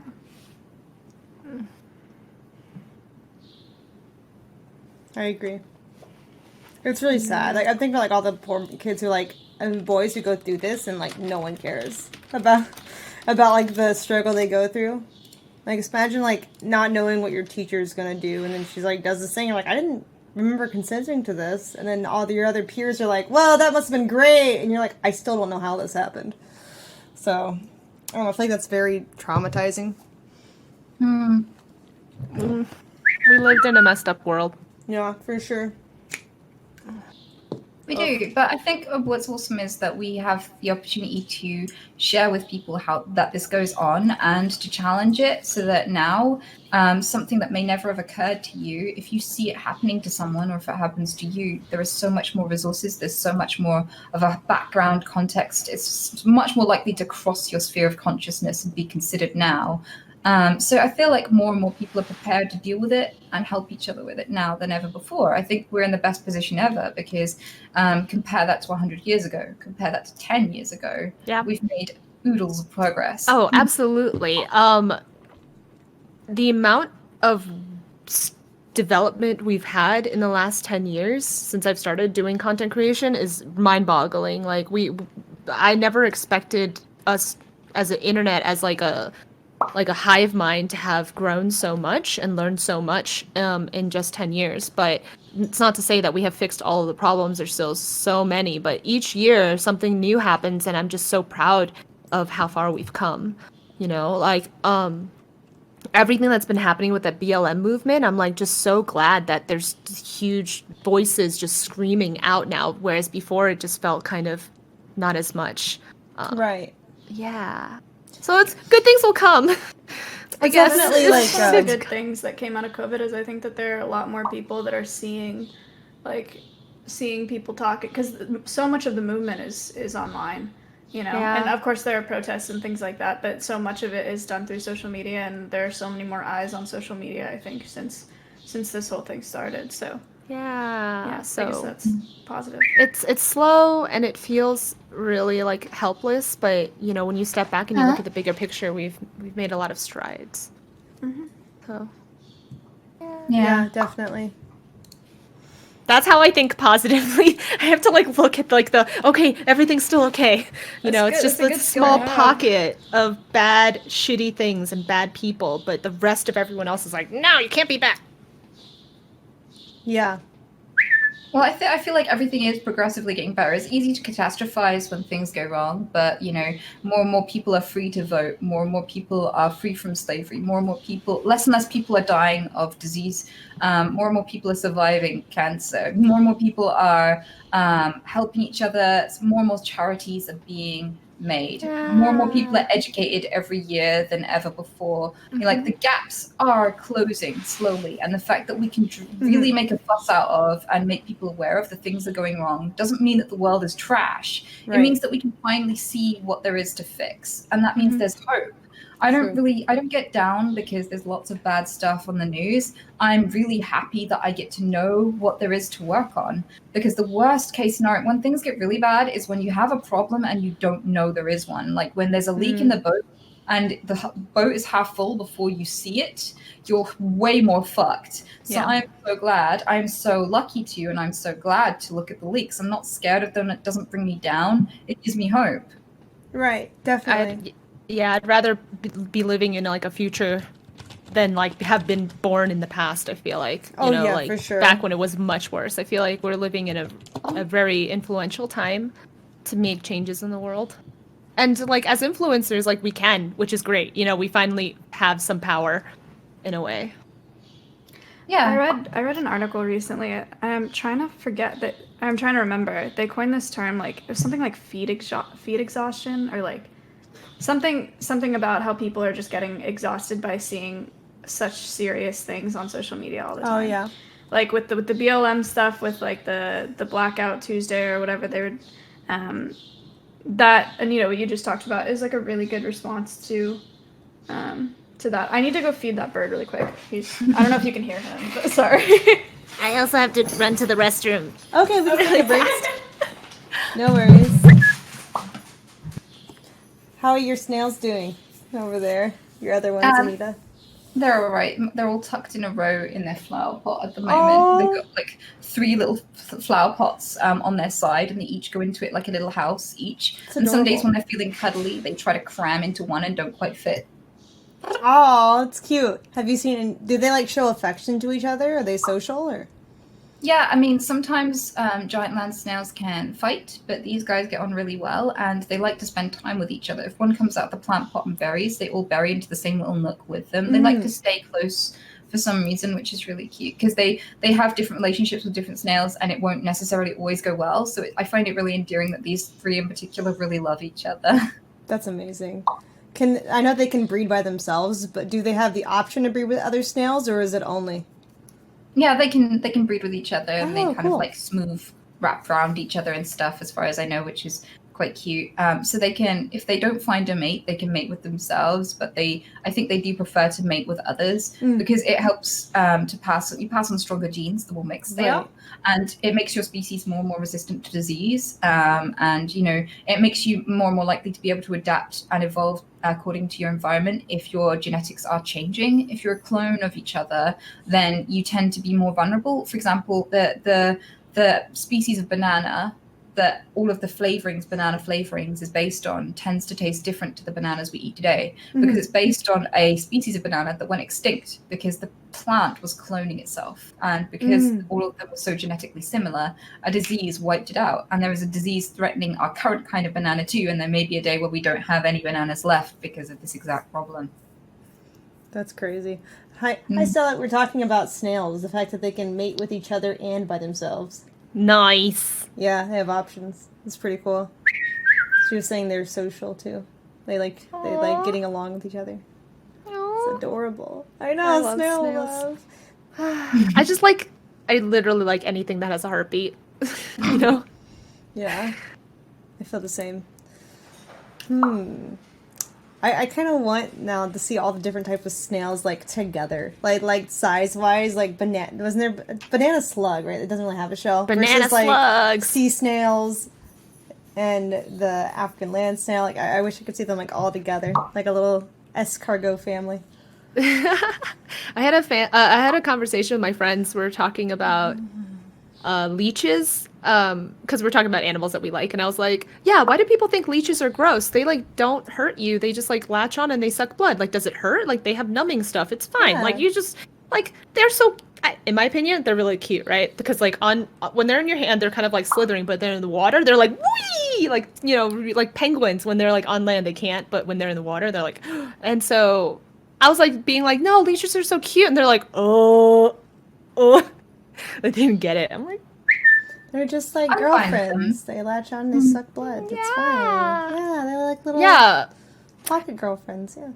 I'm kind of the opinion. I try to promote this on stream as well. It's like everyone's an inconvenience at some point. Everyone is annoying at some point. And if I was murdered for being an inconvenience, I'd have been dead 1,000 times over by now. So like, I don't hold it against anyone else just for existing. And that's why I'm nice to the bugs in my house. I don't scream and go, that's offensive, smush, because like, they're just trying to live. Like they didn't ask to be born, but they're just trying to live, just like the rest of us. So I'm not going to kill them for being an inconvenience. And it's the same with leeches. Like, they've spent billions of years just adapting to the world, and this is where it took them. They didn't ask to be born this way. They're just trying to live. They get one opportunity to experience all this universe before it's all gone. And stealing it prematurely seems awful because they don't probably hurt. Yeah. You know? Yeah. It's like when people are like, oh, and you come out of a lake and they're stuck on you. I'm like, and? Is You it could just take poisonous? them off. I've never had an Does it hurt? encounter with a leech. What does it feel like? Do you know? No idea. I'm curious. I'm totally curious. What are we talking about? Leeches. Like real ones, not the- chat ones. Oh. Okay. Why? I don't know. I was talking about how I find them cute, and I would love to play with one and see one and stuff and learn about them. Interesting. I don't know much about. Do you know what lampreys are? No, what are they? Oh my gosh. Let me look it Yeah. up. I feel like I've heard It's- the term, but I don't remember what it looks like. It's a fish, right? They're an ancient. They're Oh, they look a like jawless penis fish. fish. They Kind of. do. Yeah. They're not leeches, but it's a similar concept that they latch on and then they suck blood. Wow. But they're like really kind of frightening to look at. Yeah. Everyone Google it. I'll spell it in the chat for you. Lamprey. They're not that scary. They just have a lot They're of really teeth. cool. Yeah. No, they're really cool. Wow.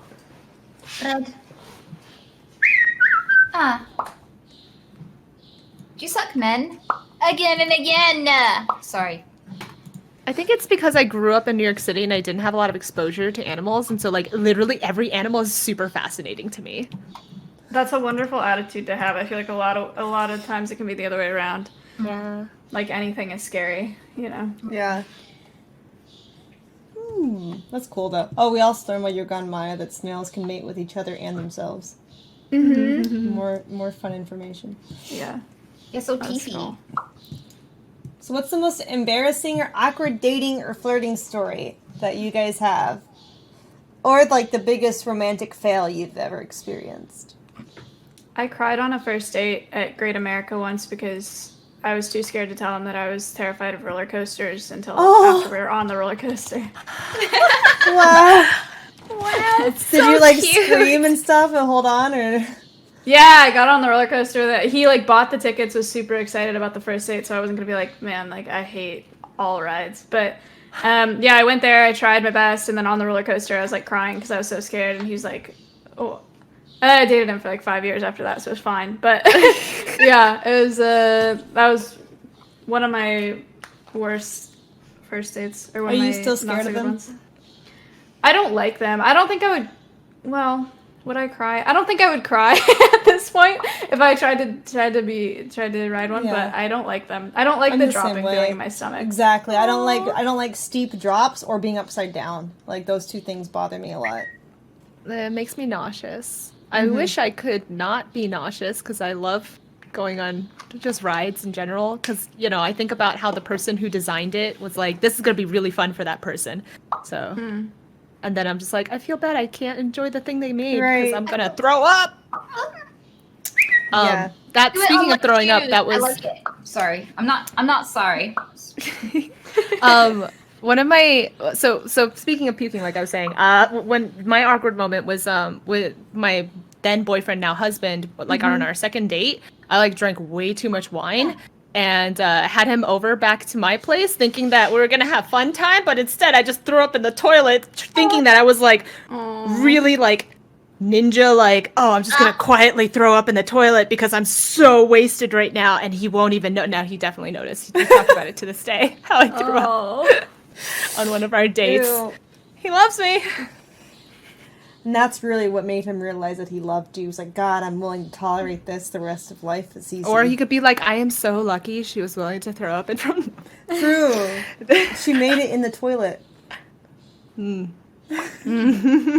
also I was set up on a blind date once, and he showed me his sex playlist on Spotify and was like very insistent that I knew that it was 8 hours long. And I was like, cool, like that's neat. What you made that. And that happened at the beginning of the date. That happened. What the fuck? So awkward. Somebody was told really him that was a good unfortunate. idea. Like, it's It gotta have wasn't a been... woman. I don't know. I don't know who told him that, but Yeah. I don't know. Yikes. 8 hours seems like I'd get bored. oh my, no, there's no way. I no can't way even you stream can for last. 8 hours without getting bored. No way. You just, like, take a break and watch an episode or a movie and then get back into it there.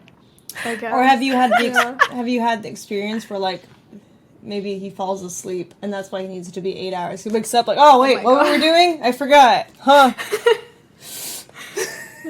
Still in there. There was only one date there. Yeah. Not surprised. Yeah. Yeah, makes sense.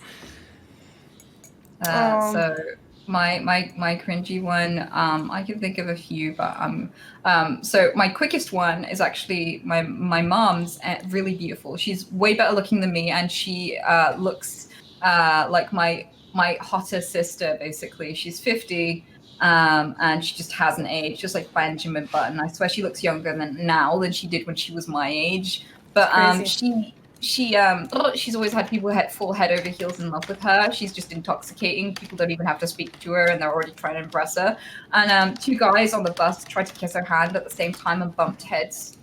Oh my gosh. Yeah, that was hilarious. We still That laugh is about that. adorable and horrifying. Another one for her is like this guy was looking at her so much as he got off the bus that he stopped to look at her again, and the bus doors closed on his backpack, and he had to run backwards for ages because the driver didn't notice him for way too long. So he was just running backwards next to the bus, just banging on the doors like stop. Another guy did some tricks with his football and kicked the football really hard at the stairs that we were sat on talking. To get her attention, but it bounced back so hard into his nuts, and that definitely got her attention because she loves laughing at guts. So Amazing. yeah, and there was a guy who wrote.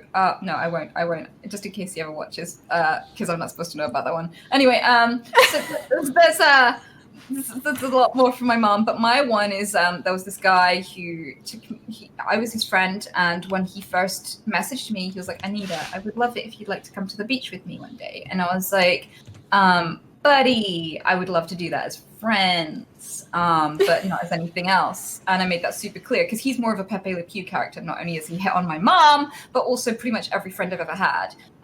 He once went to one of my friends' houses and just for a cup of tea, and just sat there and really casually and went, can we have sex? And she was like, What no, the you fuck? just can't just ask people if they want to have sex, dude. But anyway, So I knew what he was like, but I bless him. I tried to see the best in him and didn't assume that he'd do that with me.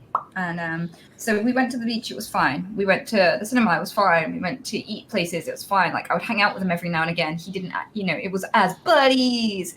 And one day he goes, "Would you like to come to dinner again? I haven't tried this place." And I was like, "Yeah, totally. That sounds like fun." The day before, I was like, "I just realized it's going to be Valentine's Day. You weren't trying to trick me on a date, were you? Lol." And he was like, "No, lol. Why would I need to trick you?" And I was like, "Ha ha ha, see ya." And I just thought he was joking. So I get there and everything's fine and we're eating pizza and it's all good. And then I go to the loo and I come back and there's a giant Valentine's Day card, a box of chocolates and a gemstone heart on the table. And I was like, "Oh, buddy, I can't accept these. No, no, it's not like that because you're buddies." And he was like, "I'm not taking them back. You have to accept them." I was like, I just put them in my bag so fast in case anyone saw, because I was like, "Oh fuck, I do not want any of my friends thinking I'm going on a date with this guy because of his reputation," right?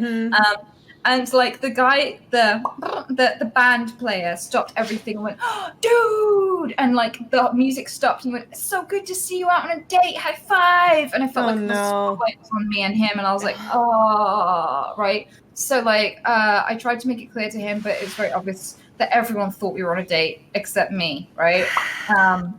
So at the end of the night, we're at the door, and he's getting ready to walk me home, and I'm like, "No, if you walk me home, you'll miss the last bus, and you won't be able to get to your town." And he was like, "I don't mind." And I was like, "I really do. I'm gonna go to work instead." He's like, "I want you to work. We can hang out. I can help you." And I was like, "No, I'm good. You'd just be bored." He's like, "No, really, I don't mind." And I'm like, "I'm really good. I'm gonna go to work now. Bye." And instead of walking home, I walked to work. Instead, just bye, bye, bye, bye, bye, bye, bye, bye, bye, bye. And I just haven't hung out with him since. He ruined a perfectly fine friendship. Yep. That's tough. Yep. Yeah, some guys just don't know how to take no for an answer. It sucks because, then on the other side of that, they're taught to just keep pursuing and keep going for it. You never know. And it's just hard to understand what the right signals are, what the right approach is, because it's all very confusing and intimidating. So, feels bad. Feels bad, man. Definitely. Yeah, I feel bad for guys, and in that sense, the ones that have good intentions but just don't know how to read women. It's I know it can be difficult. I even have a hard time reading women. Sometimes I don't even know how I'm feeling. So, it's I definitely can get that it's very difficult, especially when she's trying not to make you mad, right? When she's trying not to hurt your feelings. Because, I can see both sides. Men want women to be direct so that they don't have miscommunication. But I can also see that women are afraid to say no because they never know who's the psycho and will follow them home and have a vendetta. So... Or, they don't know themselves, if exactly how they feel yet, right? Yeah. That's why I like online dating. Because it's everyone has, that exact, they know what they want, I just they all enter into the same room of knowing that they are interested in a relationship. There is no and they question don't about swipe it. on you unless you are interested. Right. Yeah. It's just a better method. That's why I like doing my dating advice for profiles specifically that I do on Fridays, because it's I get to help them craft a profile, because I'm I'd rather help you learn how to communicate with women online than not knowing how to communicate in person, because that's even more dangerous, so I'm I'm gonna give you the tools to create the best version of yourself so that you can get matches with women who are also interested in you already, so there's no miscommunication there. Oh my gosh, my first date in high school was horrible also. I went to the park with this guy, and he had this fat joint, and I didn't smoke. I still don't. And he asked if I wanted to share it with him, and I was like, "No, thanks, I don't smoke." And then, because he was we were 15 or something, 15, and he was like, "Okay, but I can't take it home because I don't want my mom to smell it." So he smoked the whole thing really fast while I was sitting there because he felt bad that I didn't want to smoke. So I just sat there and waited for him to smoke this joint. Oh my god! And then he got so high, so high, way too high. And then we went to this pizza place, and I had already ate, and he ordered a whole pizza, and I sat across from him because he had the munchies, and he ate this whole pizza, and I just sat there, and it was horrible. That's probably the worst date I've had. I'm sure he also probably was "Oh no, what have I done? I don't know what I'm doing." Probably. It was really terrible. Oh no, that's so funny. my first day, I came back to his. He was like 12, I think, and he had like we went into his room, and all of the walls, the ceiling, like just there wasn't a gap. It was just all cutouts from like page 3. So it was all porn. It was all boobies and stuff, right? 12-year-old? And What? Yeah. I was just Well, like, it's more available there, right? Like, you guys have just like magazines sitting at Tesco's where anyone can just buy it. yeah, and I was like really cold when I first stepped in anyway, so I had goosebumps. And he was like, "Oh, let me get you a coat," and he opened up his wardrobe, and it was like a little wank cabin in there. It was like lined with porn as well, and I was like, "Why?" I You would be already so have a traumatized. preview? Yeah, and he sat down on the bed after he handed me a coat, and then he sat down on the bed and he patted the bed. He lifted up the covers and patted the space beside him, and I just went, "I've got to go home, bye," and I just ran away. Like that was like one of my first, Like an inviting pat, like. yeah, like Oh, come God. hither. Ew. Yeah. And I was just like, Who taught him this? no. He's probably watched too much porn. Yeah. Ugh. Do any of you have like a really magical date to kind of like even this out? Like, what was the most beautiful date you ever went on? I don't know if I've had a beautiful day. I mean, I have. I'm just trying to remember like every single one. Sorry. The last date that I ever went on was a guy who I met on Tinder before I knew Tinder was like used mostly for hookups. And I thought it was actually to find, relationships. And we went to dinner, we went to a movie, we went to an arcade, and at the end of the date, he asked if he could touch my boobs and wanted me to come home with him. And I'm like, oh no, I'm not that kind of person. That's not what I do. And he's like, oh, you were on Tinder, so I just assumed DTF. And I'm like, no. Ew. And so now I'm like, that made me have like trust issues. It's like, how much of what you were saying was just to get me to come home with you? It's like, do you even have like an interest, Mm-hmm. So it was really annoying with that. But I think the most awkward type of experience that I've had was that wasn't it. It gets more awkward. It was in high school. I had this one guy who was in my theater class, and he friended me on Facebook. And in high school, you kind of just accept all your friends from high school because it's like whatever. These are my peers. And then he was messaging me wanting to go on a date, except he wanted the date to be at his house, and he wanted to cook for me. I've never hung out with him before. I've never had like a full paragraph to him directly, just kind of like acquaintances from school. And then he also implied in that message too, he's like, yeah, and then I can make you breakfast the next morning. And I'm like, no, I'm not going to stay over at some stranger's house and let them poison my food. Like, no. So don't do that, guys. That's very red flaggy. Don't offer to cook for a girl the first time you're going to ever be in her presence. Go somewhere public. It's very yikes. Awkward. Yeah. Definitely. Ugh. The last date I went on with Matt, we went to Chili's and he shit himself. Oh, cute. At Chili's. I mean, full on shit It's himself. a really great way to establish dominance. This was like a few weeks ago, but like it was before we stopped going to restaurants again because of COVID. We went to Chili's. Matt got up and went to the bathroom without saying anything, which normally he'd say like, I'll be right back or something. So I was like, okay, in a weird mood or something. He came back and he sat down and he's like laughing. And he was like, and his pants are soaking wet. And he's like, I shit myself. And he wasn't even sick. Like, I don't know what happened. Like, there was no sound. There was, like, no indication that anything had happened.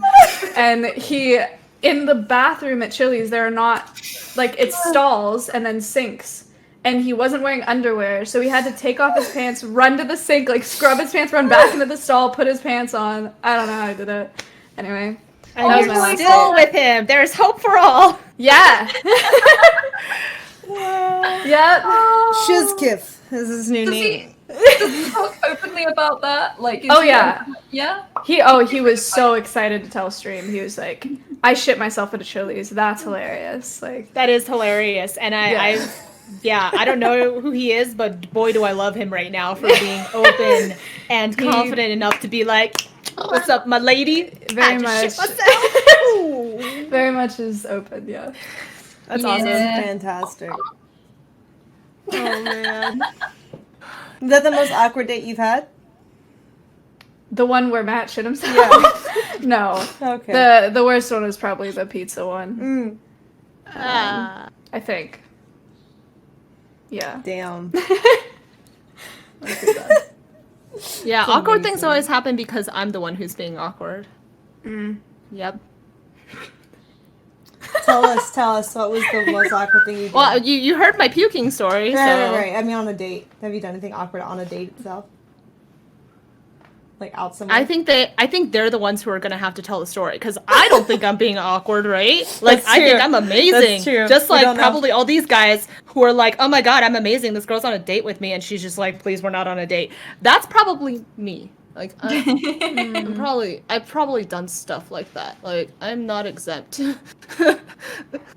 Like you thought it was a date and they didn't, or I've probably just been fucking. I'm always fucking weird. Like I pride myself in it in a way, like that I can just do whatever comes to my mind. So I should probably just ask my husband later and be like, so honey, like, can you remember all the weird shit I've done? Because like I'll do. Just like on a normal day, I'll just start like singing for no reason, and then I'll pick something up and I'll sing about it, and then I'll like, especially for animals, like I have songs for every single animal. It's a new song every single time, and like I go on for like 10 to 20 minutes. So I'm probably That's nice. of things that I've done. That's probably on like the lower of awkwardness, and I'm sure that there's like there's like way more awkward things I've done. Wow, my whole life's flashing Wow. before my eyes. What have I done to other people? that's so funny though. Oh my god. I can't not be awkward. I can't not be awkward. That's not a thing. Like, I remember when I met my ex's parents for the first time, I had a spanking tick. There was a guy bending over into the frozen section, and it's a complete stranger. My ex said, "Can we not tell them that you have Tourette's? Because it's gonna be hilarious." I was like, "Oh, okay." So we didn't tell them. I kept shouting cats, and they're like they're looking for the cat and just being like, is she okay? Aw. Is the cat right? So I get into this frozen section of the supermarket. I spank this guy, and he turns around and he looks me up and down. He's got his fist ready to go until he looks down and he sees me because I'm really small. And he's like, how do I feel about this? Can I hit a girl? Am I angry? Do I get her number? Am I scared? Am I aroused? Am I scare-aroused? What do I do? And so many emotions on his face. So I just escaped. I just moved away quickly, turned and faced his parents as they were looking at each other and then their son, like, who have you brought into this family? Like, she just molests people. What the fuck, right? And we get outside and I shout, as a tit, I'm a pedo! Just as loud as, it just goes on and on and on and on. It echoes up the street. No. Everyone stops and looks at me. His dad and his brother just go raspberry red. One of them can't even move anymore. He's crawling up the street because he can't walk because he's winded so badly by the laughter. Right? We pull in, and in the car we pull into their house, and he's like, "Mom and Dad, my girlfriend has Tourette's syndrome," and they're like, "Yeah, we might have guessed, son." And from that point on, every time I went to their house, as soon as I opened the door, they'd go, "It's a pedo!" in unison to greet me. Right? Wow. So basically. Yeah, the only way I can ever have a partner is if they're immune to awkwardness, because I generate awkward situations, bam, bam, like every few minutes I am an awkward situation generator. Yeah. Damn. Amouranth, did you get I sent a DM in the group. Oh, I can't stay for very much longer. I'm sorry. Oh, it's okay. No worries. I don't want to like cut That's you fine. guys short. Yeah, it's okay. We can see what if you see any other topics in this that you want to touch on out of order, since you'd have limited time, that's fine too. Yeah, let me look.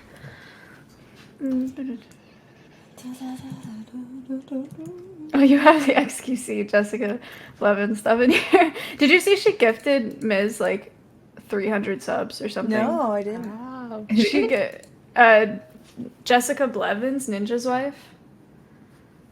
Oh, that's really sweet. Because there was, I don't know. That XQC stuff with her on Twitter was very entertaining. It was a lot. Oh, and charity streams. Getting paid to do charity streams. I have not done that, but yeah, we've probably all been offered those. I don't think that there's anything inherently wrong with getting paid to do charity streams, especially if the charity is netting positive. You're just considering that, celebrities get paid to go to galas and it brings more eyes, and nonprofits have to do business like any other business, I haven't picked one up yet. Yeah, I don't think, because coming from someone who wants to run a charity stream, like, I feel like that's actually reasonable to pay somebody, like, hey, if you promote my cause for the day, I'm going to pay you, like, to make up for, like, the amount of money you would have made today, so that you're not losing anything, but also we can help promote a great cause. Like, I feel like there's nothing wrong with that. You know, it's like no one's missing out. It's like the most of the money is still going towards the charity. This person who's doing it is just being compensated for their time.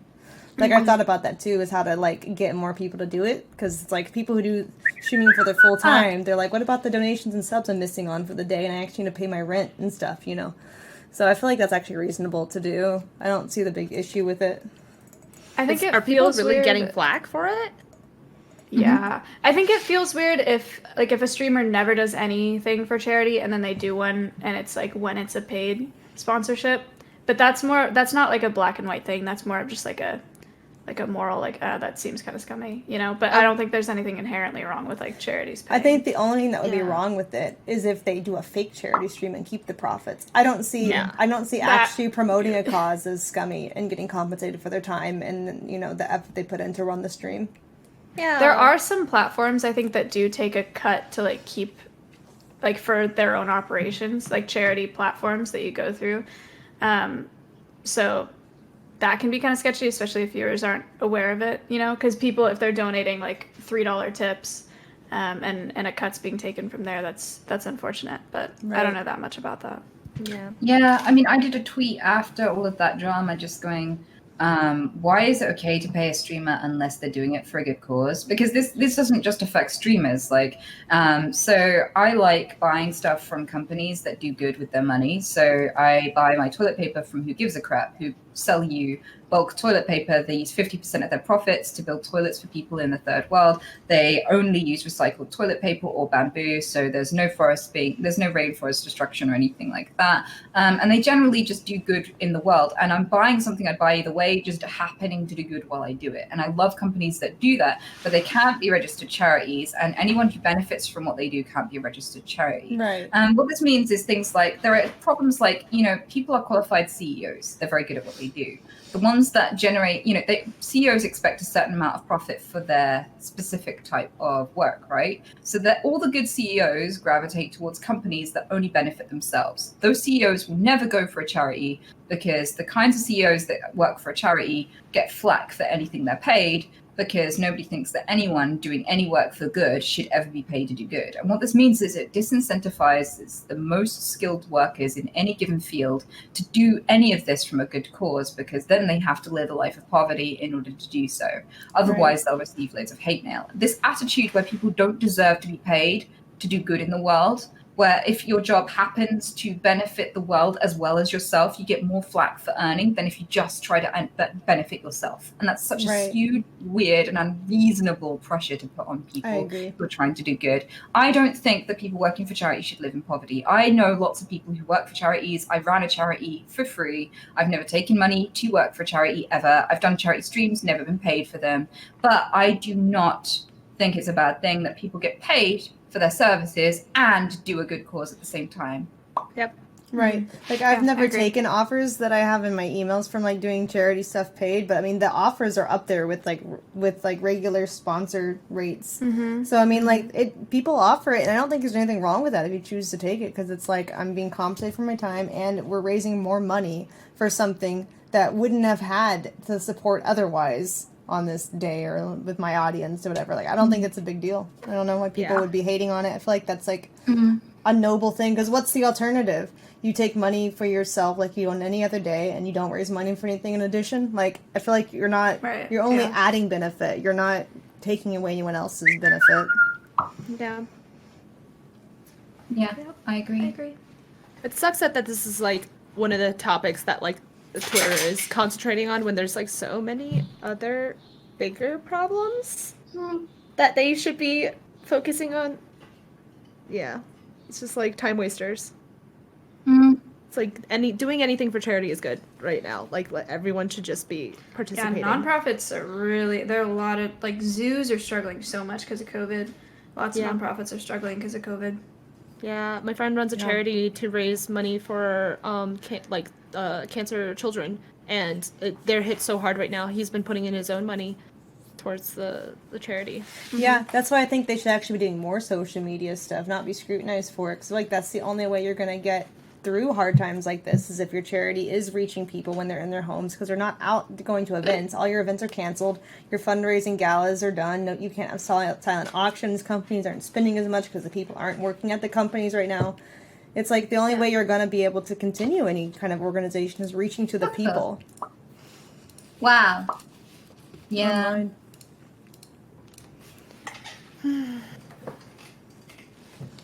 This is really sad, though. Are you guys raising any money right now for charities?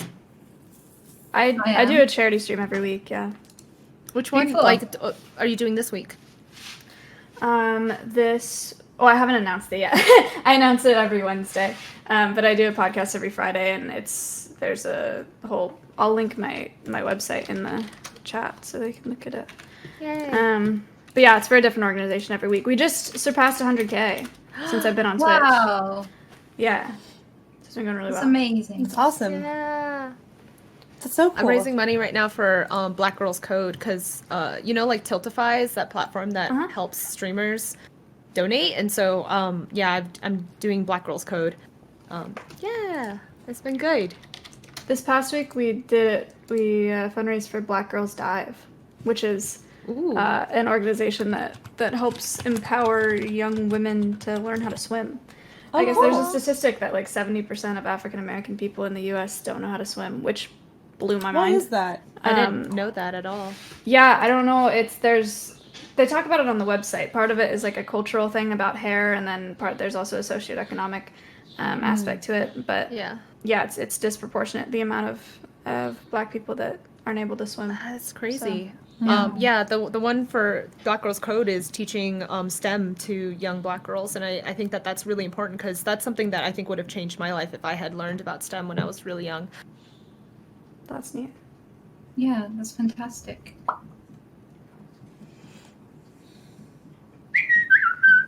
It's crazy. I never knew that, though. That's interesting. But that's really good that you try to contribute to that. Yeah, I'm just really people glad help. that there's companies like Tiltify because back in the day, we would just receive the donations and then we'd donate the lump sum to the charity, and that just felt like really weird to handle all that if there's like so much money going around, and like just if they donate through Tiltify, it's just like none of it goes through like me. I don't have to deal with any of that. STEM is science, technology, engineering, mathematics. So it helps funnel kids into that route of like learning, like to become next rocket scientists of the world, programmers, QA people, stuff like that. Breakfast. Yeah. I'm doing a charity, but it's not really an official charity. I've been collecting up together a pot of money to pay my old therapist to prepay for other people with learning difficulties and things like autism or, speech impediments and things like that to get help because she has an area of expertise in working with individuals who have some sort of struggles with communicating or processing emotions and stuff. And because I know she's really good, and so many people who have disabilities tend to be let down by therapy quite a lot, especially when it's from our National Healthcare Service. I found a lady who transformed my life and kind of catapulted me back into the world really profoundly. So I'm establishing things with her so that people can come to her for therapy and she can change more lives for free because it's not really exactly the most affordable thing in the world. That's amazing. You're like her patron in a way, like you're funding her to continue her career. Yeah. Yeah, And she has an illness that means that she can't leave the house, so she works from home. So she has this big dog who comes and rests his head on your lap, and he thinks that everyone who comes to see him. And you sit by the fire and it's just really lovely, and I can't wait to get people going and benefiting from her services, because she gives me hope in two ways. Firstly, that there are good therapists out there, and secondly, that no matter how bad my autoimmune disorder gets, I'll still be able to change lives and do good things, because she is, even though hers is quite debilitating. So yeah, she's awesome. That's amazing. There's a show I watch, an English television show called Love Your Garden, and the guy, what he does is he goes and finds people like that, people who help other people who have dedicate their lives to being charitable, and he helps them remake their garden in the backyard so that they have like this beautiful like place to be. I love this show so much because it's about gardening and it's about people doing charitable things. Love your garden. You guys gotta go watch it. It's so good. Okay, that sounds awesome. What's it on? It's one of the British like channels, but I watch it on Daily Motion because you can't get it in the States. Oh. Yeah, with Alan Titchmarsh is what his name is. Oh, I love that guy. Yeah, he's so great. I want to be like him when I'm older. Just, using my skills to help other people and make them smile. I want that. It's awesome.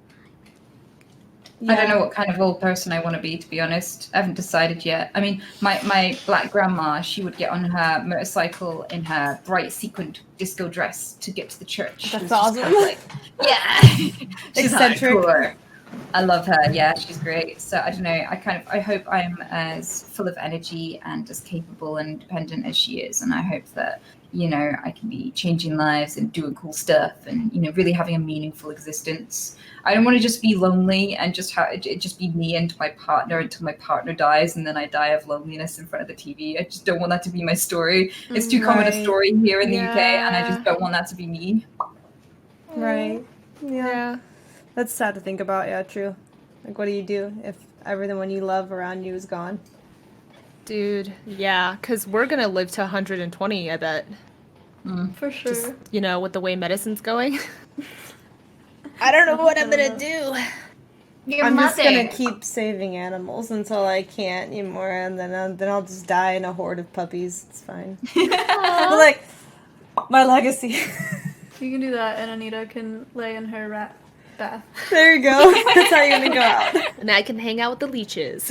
Yeah, and you Perfect. can lay in a leech. That sounds not the best idea. But you do your thing. That's how I'll go. Just all my blood sucked out by leeches. Being big and gnarly. Be a gnarly way to A go. lot of, very slow. Yeah. This took such a morbid turn. I know. It was so wholesome. It was just like laying in puppy. Okay, on that image, I have to go. I don't know if you guys are gonna keep hanging out, but Amouranth, thank you for having problem. me. Thank today. you for coming. Chat. I really Thanks. Nice to appreciate meet it. you So too. nice I don't to think I've meet you, talked to either Maya. of you before, so Yeah. thanks. Yeah, thanks for coming on. Have a good day. Of course. Okay, you too. Fuck off. Bye. Sorry. Bye. Bye. What a bitch. I'm gonna kill her. I'm sorry. Oh my god. This took a dark turn. Sometimes I sit here after moments like that and I'm like, how do I have friends? How is that a thing? Tell Like, us what you really think, Anita. Tell us. Honestly, I think it just I feel like it's very it's good to have that to I don't know if lighten the mood is the right word for it, but to have like no barriers. Yeah. It feels like comforting in a way. I guess. I don't know. I don't know. What I fear is like some people think they understand Tourette's and don't. Some people think that you just let out whatever you're thinking, and it's not like that. So No, like it's I desperately fear the people who are like, don't worry, I understand. I'm a freak too. I think about sex all the time, and I think about cocks just as often as you say it. But I can keep it to myself. And I'm a hentai fan. I understand you. I'm a pervert too. And it's like no, just like no. But like That's not the case. Yeah, because like it's true. I do say inappropriate stuff, and sometimes it's sexual, but it's because I worry about saying it, not because I'm actually thinking it. Like anything that could be an inappropriate action is something I quite often struggle not to do, and that means that even though I don't have any racist beliefs, I will go into a public restaurant full of black girls and suddenly can't stop shouting the N-word. And I'm like, oh God, if I come out of this stool, am I going to get beaten up because they think I'm a racist? Will I have time to explain myself, or am I going to die? Like this is what I go through, and like Very scary. I hope Maya doesn't think that was my thoughts. No, like watching you has made me learn a lot more. I thought I kind of understood Tourette's. I had a friend when I was growing up who had it, and I thought I understood it, but like watching you and seeing the way you are just as a normal person has taught me so much. And I think like that's why I want you to continue streaming. Please don't stop. Absolutely, yeah. I feel the same way. I feel like it's really good to bring awareness and like, hey, no, it's not something that like makes a person less intelligent, less capable, less functioning. I feel like you can still be a big part of, you know, society. Make sure things happen that you want to happen in life. Be able to contribute to great things and not just like be a degenerate, like how a lot of people view other people with disabilities, people that are different than them. They don't consider them as equals, and I think that it's really unfortunate. But yeah. Thank you for setting an example of what good things can happen if you just keep trying and don't let people tell you, you know, your own place in society based on your conditions. Yeah, and I like that it brings the conversation, you know, forward that people can talk about disabilities, and hopefully more people with disabilities will be streaming. Yeah. Yeah, a lot more people with Tourette's have started streaming. They message me and they're like, I started streaming because of you. And I'm like, yeah, you go for it, bud. Because a lot of us are really scared to be in the public eye or even leave the house. If you have severe coprolalia, it's really dangerous. And like being on the internet, it's been dangerous. Like people send me death threats and stuff. Like people have taken clips of me shouting the N-word and other phrases. And they've said like, this girl is profiting off young children. They always use children as like some sort of scapegoat or something. Like, this girl profits off kids by telling them racist things and they copy her and we need to cancel her now. And they start say all these stories. And then people come enraged into my chat and they're like, I hate you. Why are you racist? And I'm like, and then they figure out and they're like, I am so sorry. I get like 10 million apology letters a day from people who are like, I thought you were mean and then I came to watch your stream. So like, I'm so glad that like there are more people willing to go through this and that you know, there is actually a positive side to being out in the world now for people like us. But I don't know what to do with all the compliments. Thank you. Like, it's really, I really appreciate that. You're welcome. I never know what to do with compliments either. I understand. I've always had that struggle since I was young. It's like when people say thank you, I'm just like, okay. Exactly. But here's an interesting question I have for you guys. Do you think it makes sense to cancel someone for something they did like 5 or 7 years ago? And should canceling have a statute of limitations? I think that it's not fair. I think it's like so not black and white. It's like a spectrum, right? And if you don't agree with someone on the internet, like, then just don't watch their stuff. Unless they're being truly problematic and doing a crime, right? Because it's a spectrum, right? It's a huge spectrum. And it's just like some things that are truly bad need to be taken to a higher level of like legislation, you know, like get the law involved. But like the whole like the movement right now with cancel culture is really exhausting. Right. And it's exhausting to fight back. It's exhausting to fight with. And I truly believe at this point, all of the good people who would have come to defend have stopped defending or whatever, or even bringing about a logical way of thinking. And it's just the leftovers are just people who are perpetuating this like masturbatory circle jerk of like angry, like, hey, we're Robin Hood. We're here to, you know, take down the bad guy. And it's just like, you know, it's a spectrum. It totally depends on what the bad thing that they did was. You know, were they a neo-Nazi? That's pretty bad. Or did they, you know, just like smack the wrong person in the face or something like that? You know, you just gotta kind of create your own judgment and stop jumping on a bandwagon, and also like talk to other people about what they think, like in private, you know, not like on Twitter where it's public, you know, like have like real conversations. Because like if something happens in your friend group and person A cheated on person B and then like it caused the whole group to like split up, then like you're gonna cancel them? Is that how you're gonna live your life? You're not gonna have any friends eventually. You have to learn how to like spectrum the whole thing and figure out like, okay, where is it on the spectrum where this person needs to get out of my life, and where is it on the spectrum that like I can forgive this person? And it's just like people are losing touch with the idea that you can be in a gray area. Yeah. Like, I think it's especially hard on the internet because so many people who are influencers now, and they're adults now, they started their career when they were like illegal, like minors, you know, like they're kids. They don't really know what they're doing, a lot of them, and some of them are just like going with like the bandwagon of like how the internet is, and they're not taught any better. So I feel like that's also really difficult to be like, has this person changed as an adult who's contributing to society now? Are they different? Is their content different? So I feel like it's unfair to when someone's canceled, they don't die. Right. You know, that's what I feel like that's what everyone thinks happens. It's like, oh, they're canceled, they stopped existing. Like Right. that doesn't happen. They still need to live and have friends and have family. Like you can't just cancel somebody's life. Yeah. I feel like it's especially like, I don't know, difficult when it's something that they've completely reformed from. You know? It's like, is it fair to cancel somebody that had like a behavior, I guess you could say misconduct, not necessarily like illegally, but just like, I guess in the Shane Dawson example, I don't know when he started YouTube, but I know he was like much younger than he is now, right? And at the time, like the edgy humor was in like the mid 2000s. And I feel like, I kind of feel bad for him. Like, he should have deleted those videos a long time ago, where he was like exposed for like the issue that he had with Jada. You know, all of his commenting on her when she was illegal, like that kind of thing. Like, I feel like those types of things he should have known better as an adult to delete. But I also kind of feel bad for people like that when they're just like making edgy humor as also like non-adults when they're kids. So I don't know. I feel like that's a really difficult situation. It is a gray area, like you were saying.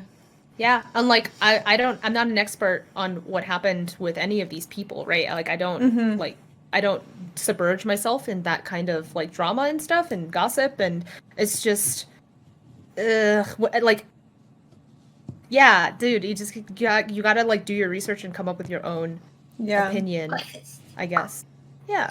I'm of the opinion, fuck cancel culture. It's so immature. Like, I kind of feel like hardline sick of it. I mean, I had my run-in with it, with people trying to cancel me because, you know, people with a condition aren't allowed to exist. Like, I had to constantly spam. So people tried to keep me cancelled over the N-word. And I basically said, if context doesn't matter, you're going to have to ban the dictionary and Wikipedia before you ban me.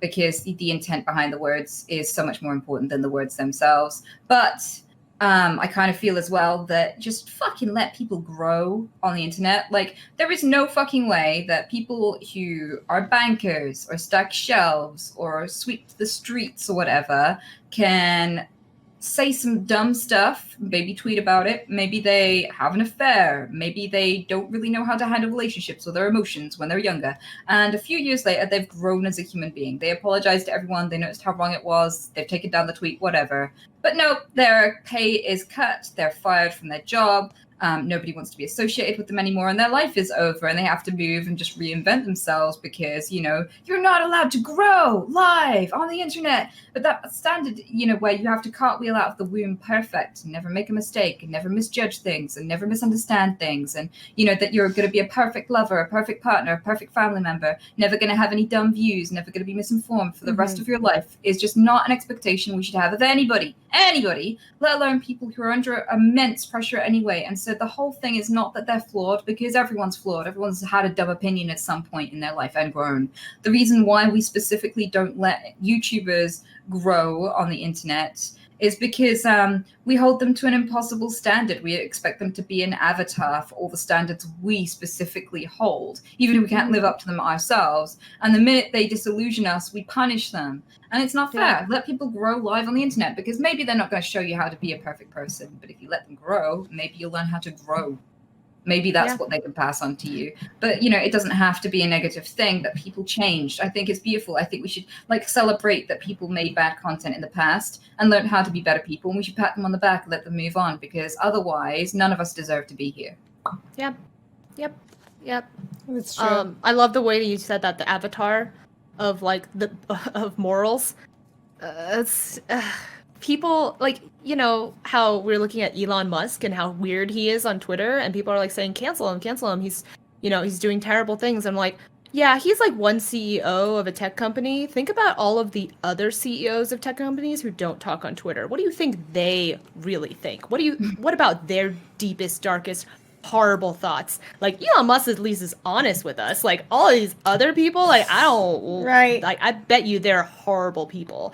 And it's just not fair to pretend that everyone is good. Like, I expect the goodness out of people, and when they do something wrong, I expect that they're going to learn from it, and that's what you have to think about. Yeah. Not everyone who does something bad is innately bad. Yeah. Mm.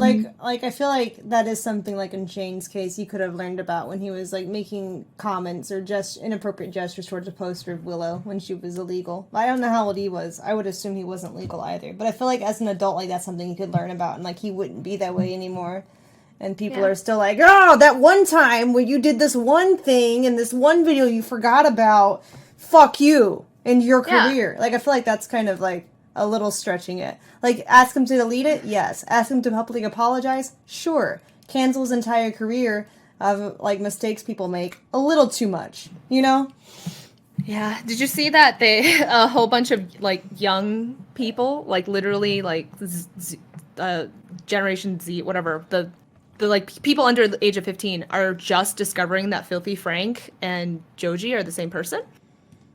And realizing that like all of like the memes with Filthy Frank being like absolutely insane and stuff, like they're like, oh, we have to cancel him, he's trying to hide his past. And we're like, no, we liked him better as Filthy Frank, excuse you. It's like, do you not know what the internet was like in like 2009? Yeah.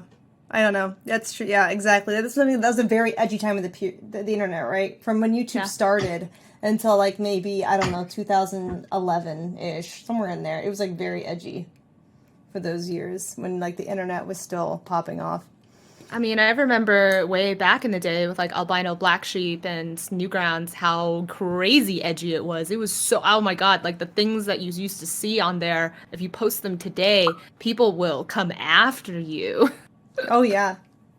Yeah, definitely. Like, I do think it's okay to bring awareness of something. Like, hey, what you did back then was not cool. And then, like, yes, I'm sorry for that. I know better now. Right? I feel like that's okay to talk about. I just don't feel like if you generally dislike someone as a person, dislike their content, dislike everything about them, then don't watch them. Don't talk about them. Don't do anything. Just move on. You know? Yeah. And I don't know, I think past content, unless it's current content, you shouldn't really hold against, because it's not even relevant anymore. No one's watching it. Why are you bringing it up? That's what the corona has contributed to. People are so bored. They're digging up problems to be angry about. to release their frustration. Put your anger towards things that really matter. People who are actually hurting others, who are actually doing bad and making the world worse. That's what they should be focusing the energy on. Exactly. Yeah, I don't like to waste hate. You see, from my perspective, anger is a kind of energy, and it's anger. Anger is the reason women got the vote. Anger is the reason why we released so many slaves. The anger is the reason why things got better, why we legalized homosexuality, right? Anger can be when you're hopeful, when you don't stand for how things are and you hope for a change, so you act, and that can be anger. But also anger can be when you just waste hate on something that doesn't fucking matter. Like, it can be when you decide to fixate on an issue that you know your rage will neither fix nor affect, nor will you ever be proud of this. In a year or two's time, will you be happy that you ranted about something on Facebook? No. Like, and if that's the thing you're proud of in 2 years, get a better life. Like, Jesus Christ. And the thing is, like, hate isolates you. It pushes people away. It makes you miserable. Every time you indulge your anger, you become a more angry person. It's proven that it increases your heart troubles. It causes inflammation. There is a link between your state of mind and your physical health. You're not going to live as long. You're not going to have as many friends. Your life's going to be shit. If you put all of your energy into feeling shit and making other people feel shit. So yeah, I don't waste hate. I don't waste it on people having the wrong kind of body. Like, if I don't get a boner of your body, it can still be an awesome body. It's still doing a great thing for you, and it can still be beautiful, just in ways that don't give me a boner specifically, and that's okay. I'm not going to rage at people for being too fat or too thin or too old or too young. I'm not going to rage at people for growing on the internet and seeing the change and the growth between the person they were and the person they are now. If anything, I'll pat them on the fucking back and be like, well done. I can see you're a better person now. That's kind of cool. Well done for growing. Must be crazy to do that publicly. Like, public apologies are hard. Like, really fucking hard. But anyway, yeah, I don't waste hate. And I'm kind of disappointed in anyone who has the energy and time to hate and just dedicates that time and energy to something trivial. When they could be spending their time doing something good and happy and that benefits the world and the people around them. And that's another reason why I live so positively and I think so positively, is because I want to turn those moments into something that actually helps and works for others. I'm not just sitting here being like, well, I'm just going to be happy. Like, I actually actively go and try and just like reshape the world into the way that I want it to be, which is to be more accepting and more good. Yeah. Yeah. Well, that's awesome. I feel like that's what more people should be doing. Yeah. All of you in chat, just gotta absorb that mindset into your brain. Do good for others, yo. It's gonna make you a better person. It's gonna help you with your heart problems. Yeah. Definitely. Did you read about the study where like people who indulged their anger became angrier people? They used to think catharsis was when you let your anger out. So they gave these people dolls to abuse whenever they were angry, thinking that it would reduce their blood pressure and make them less angry people and more relaxed. And it didn't. It just made them angrier people. And the people who took it out on the doll had worse health problems, were generally just easier and quicker to anger than the people who just let it go and just breathed it out and got on with their day. Yeah, I can see that for sure. Mm-hmm. Yeah. Zen way of thinking. Mm-hmm. Much better. Mm-hmm. What do you guys do to relax? Now that we're on the topic. I wank the dick on my head. I don't do that. I slap it. I don't know. Am I allowed? I'm a streamer. Am I allowed to relax? I don't think I actually take any time off to relax anymore. Same. Yep. That's why I thought it was funny. Guys! We're unhealthy. What do you do, Stella?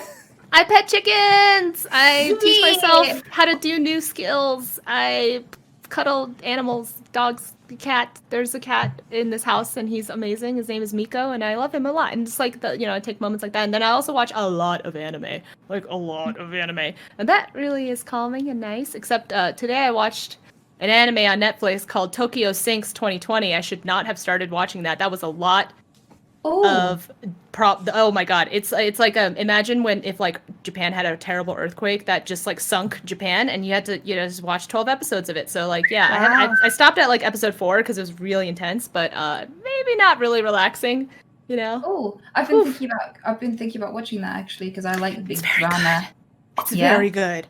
Also, just I had to like pick up the remote and be like, stop watching this right now, because it was so intense and I couldn't think of it drew you in so much you couldn't imagine not watching it. So I had to be like, no, stop. Yeah. So Stella relaxes by stressing herself out. We've learned. Oh no, I pet chickens. And I help my friends with their house projects. We're gonna redo the hardwood floors this week. They painted the ceilings past week. Like I helped them build a table saw table. Like that's really awesome, helpful. bro. That's relaxing. Yeah, that's really cool. I wish I could do something like that. Had people to do that with. Yeah. I guess I pet my dogs. That's relaxing. I think that's actually like proven to like release like endorphins and oxytocin is petting animals. The connection people have with them. I lay down because Anya and Peter have separate rooms because even though I got him to be her husband, he attacked her and she's scared of him and I'm having trouble introducing them where they can be happy together. So for now, I spend time with them separately and I just lay down in their room. So Anya has her own bedroom and a castle and a little miniature bed, like a small rabbit bed about this big. It's like a bed with bedposts and stuff. It looks like a people bed. And she sprawls out on that. Yeah, and I lay down in there and I answer my emails and read through my messages and get my work done while she like prods me and nudges me and I stroke her and stuff.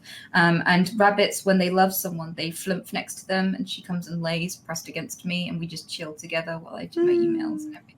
That sounds so nice. Cute. But like she'll take my notepad off me and throw it away and be like, "You've got to love me." So she'll grab it, throw it, and then put her face up against my hand, like, "Stroke me now.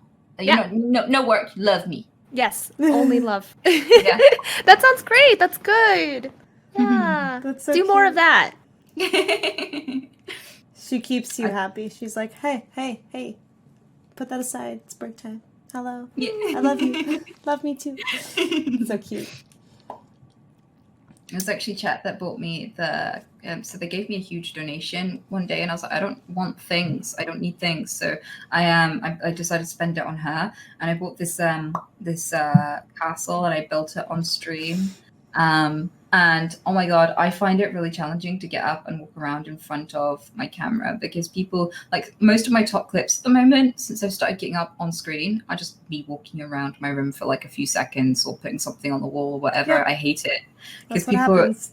yeah, why do they care what type of body I have? It's not going to be relevant information to them ever. Like they're never going to touch it. Why do they need to know? Mhm. Like, that's not the content I'm offering. I want to chat with you guys and have fun and play computer games. Like, my ass doesn't have anything to do with it. Yeah, I noticed that for a lot of girls. It's like some of the top clips that me and other girls have is just like us walking around doing randomly just anything. It's not even like funny. It's not a highlight. It's not anything important. It's just walking. Aw. I worry about it because, like, when people want to come and find out about your content, they go on your clips and you Yeah. don't choose what people clip. Right. And so if you were to put your best foot forward, if someone was like, so tell me about your stream, you'd show them a clip where you did something funny on a game, or when you got a lot of kills, or when you cracked a joke, or, you know, when your friends had a laugh, whatever. You don't want it to be, so I have this butt and like 7,000 people today took an interest in it. Like, because immediately people will go, oh, she's just one of those booby streamers, and, you know, the only content she has is her body, clearly, because all of the clips I'm seeing when I join her page are about her body, and it completely misrepresents me because, like, I get up like once every other stream or some shit, and I'm like a lot of the time there are clips where I've literally got up and faced the camera the whole way and scooched backwards facing the camera because I'm like, I don't feel like deleting like 50 butt clips today, so yeah, I guess you survive. Like, and it still fucking happens. It's so annoying. Yeah, we just did a clip review yesterday of like everyone submitted their favorite clips of like the past 4 years for my anniversary of streaming, and a lot of my people have never seen any of those clips because they're not the ones that are popular, right? They're where I'm actually doing something fun or interesting or something's hilarious or it's exciting moments. They don't see that because the top clips are always just me either randomly walking or me at the pool or like whatever it happens to be, and no one sees the rest of my content, and people just judge based off of that rather than like sticking around for the whole stream. It's like they didn't think my joke was good enough. Right, getting to know me as a person, getting to see what I actually do on stream. They just judge based off of top clips, and they're like, that's all they are, is a body. It's like, no. It's not the case. And I'm guessing, like, people must justify it as well by saying, like, you produce sexual content, so that's who you are. Like, if they go, you have an OnlyFans, so you should expect this. Right. Like, no, that's not the case. Yeah. And if you get to know me... That's why I aggressively talk about woodworking on my Twitter now, and, well, if they want sexual content, I recently just did a video where I showed how corn pollinates itself. Wow. So they get hot, sexy corn hentai corn. Cornhub. Yeah, that's what they subscribe to. If you guys, and I feel like what I choose to do off Twitch and the way that I choose to earn money from my goal of rescuing animals should not determine who I am as a person. Because if you watch stream for like at all, you get to know that I'm just a dork. I'm awkward. I like to joke around with chat. I really care about dogs, and I paint pictures, and I'm just a silly person, and I don't act at all like sexual, or I never lead people on in my chat. I always shut down people who are coomers.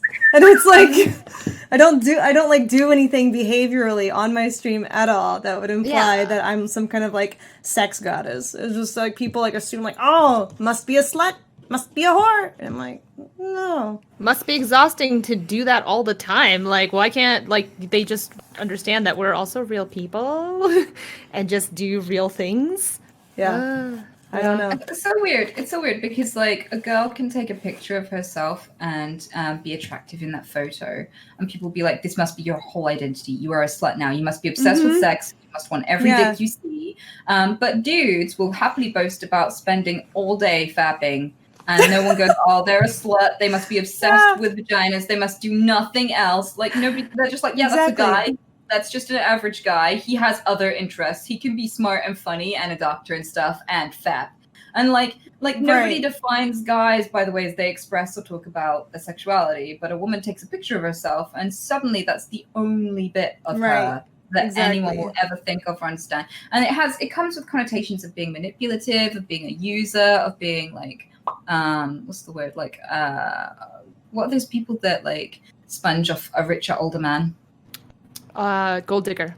Yeah, gold digger, all of that comes with, oh, if she's attractive, she's a but like with dudes, like if you're not defined by how you express your sexuality, can we be other stuff too? Like Right. and I don't even do that. Like the weirdest thing for me, the thing that I'm most perplexed by is like I don't have an OnlyFans, I don't have any porn of me, I haven't released any sexual pictures of me whatsoever. Not because I look down on that. I think it's fine. It's just not what I do specifically. People have asked me to. I've said no, I'm not into it. I just want to do other stuff. It's not my interest. And I'm really proud of women who are comfortable with their body and can face all of that aggression and anger and still do whatever the fuck they want. Like, I don't see women who are sexy as sluts. I see them as brave because they express their sexuality despite all the hatred and despite they don't let anyone's opinion control them. They do what they want. Right. And they love it. And they have body positivity is hard. Like, it's so hard to like yourself in a world that profits from making you feel shit. People don't buy shit unless they feel shit. And so there's so much stuff that says you should feel flawed. Look at the celebrity with a bruise. How ugly. I mean, she's 10 million times more attractive than you, but ew, right? And then you're like, if that's ugly, what my? And then the next picture is like, buy this foundation. Fix yourself, you weirdo. Like, oh my God. And like, it's so hard to feel good about yourself that whenever I see a lady just like, this is me, I'm pretty, look at me, I'm like, yeah, you go, you do look pretty, Yeah. go. And I feel so happy because it's so fucking hard, and self-esteem is a battle you fight every day. It's never won. Like, some days you'll feel better about yourself than others. It's never something that's done, and these people have consistently won and are owning it, and I love it. I'm not one of these incel weirdos who's like, you're beautiful, and if they go, thanks, I know, I'm like, oh, I didn't realize you were full of yourself, I take it back. I'm one of these people who's like, I'm glad you know it. Keep going. That's right. awesome. Yeah, Smart, absolutely. confident, sexy women. I love that. I just I like dedicated like the last 10 years to surrounding myself with like highly intelligent, beautiful, sexy entrepreneur women and men too, but like mainly like in the cosplay community, it's like female dominated. I love it. I love it so much. I'm like, yes, you go get it, girl. Yes. Yeah.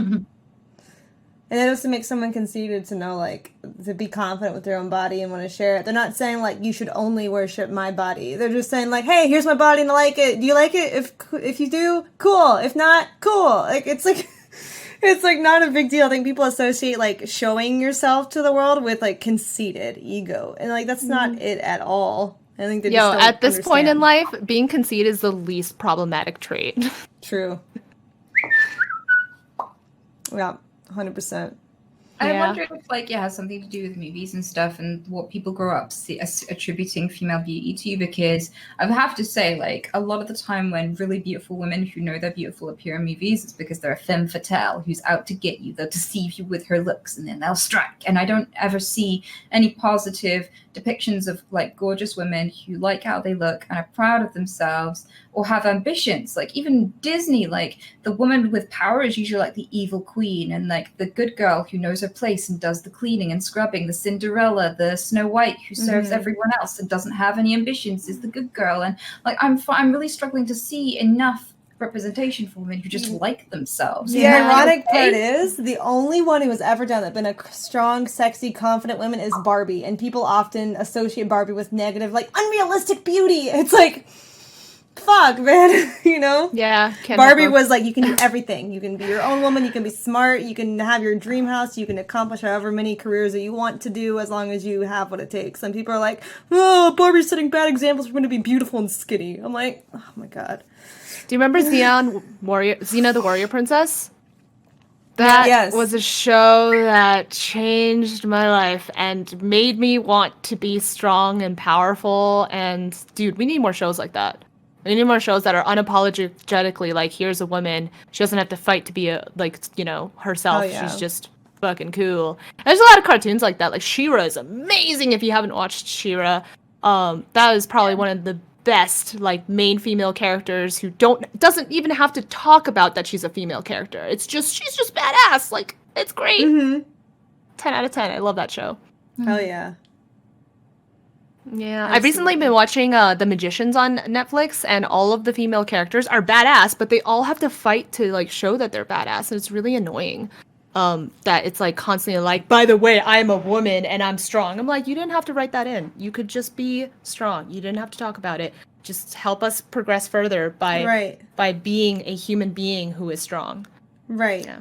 I'd like to see more muscles because, like things like there's this impossible standard where you have to be like a dainty little stick figure and lift a car. Like Buffy the Vampire Slayer would have been cool if she looked as strong as she was meant to be. Yeah. But Yeah. people find muscles disgusting. And like I've gained a tiny amount of muscle. I can do push-ups now. Wow, not much of a big deal. But you know what? People really fixate on it in my chat and really talk about it in a way that's kind of weird. So I've just over-identified into it. I've leaned into it, and like you can redeem some points to make me flex my arms just because I'm not gonna let you shame me out of like gaining a little bit of strength. And it shouldn't be weird or gross to be a little bit strong. But like if guys are going to fantasize about a hot strong woman, can she at least look strong? Can it be okay to have muscle? Can it not be this ill thing that we pretend doesn't exist? Can we not pretend that stick figures and like 14-year-old little stick insects, as cute as she looks, could like throw people across the room? Can we just like actually acknowledge that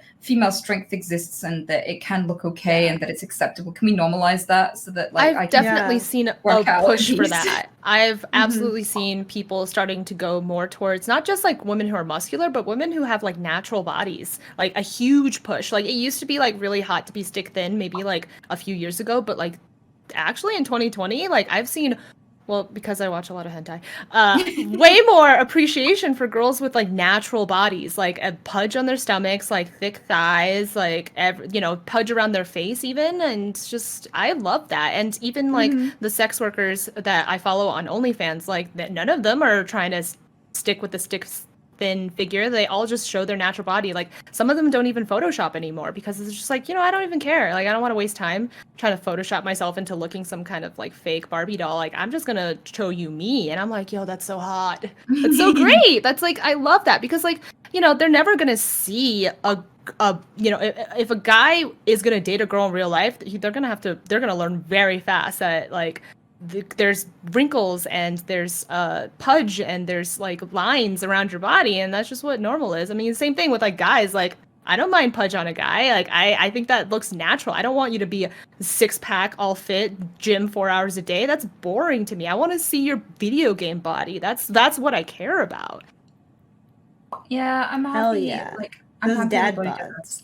Yeah, I think there is a lot of appreciation for dad bods these days, which is great. Like and there's a lot of body diversity in that. There's more and more thicker women who are out there. In the music industry, shaking all the wobbly bits, and people are fine with it. And like, it is changing and it is progressing, and I'm so glad for that. Yes.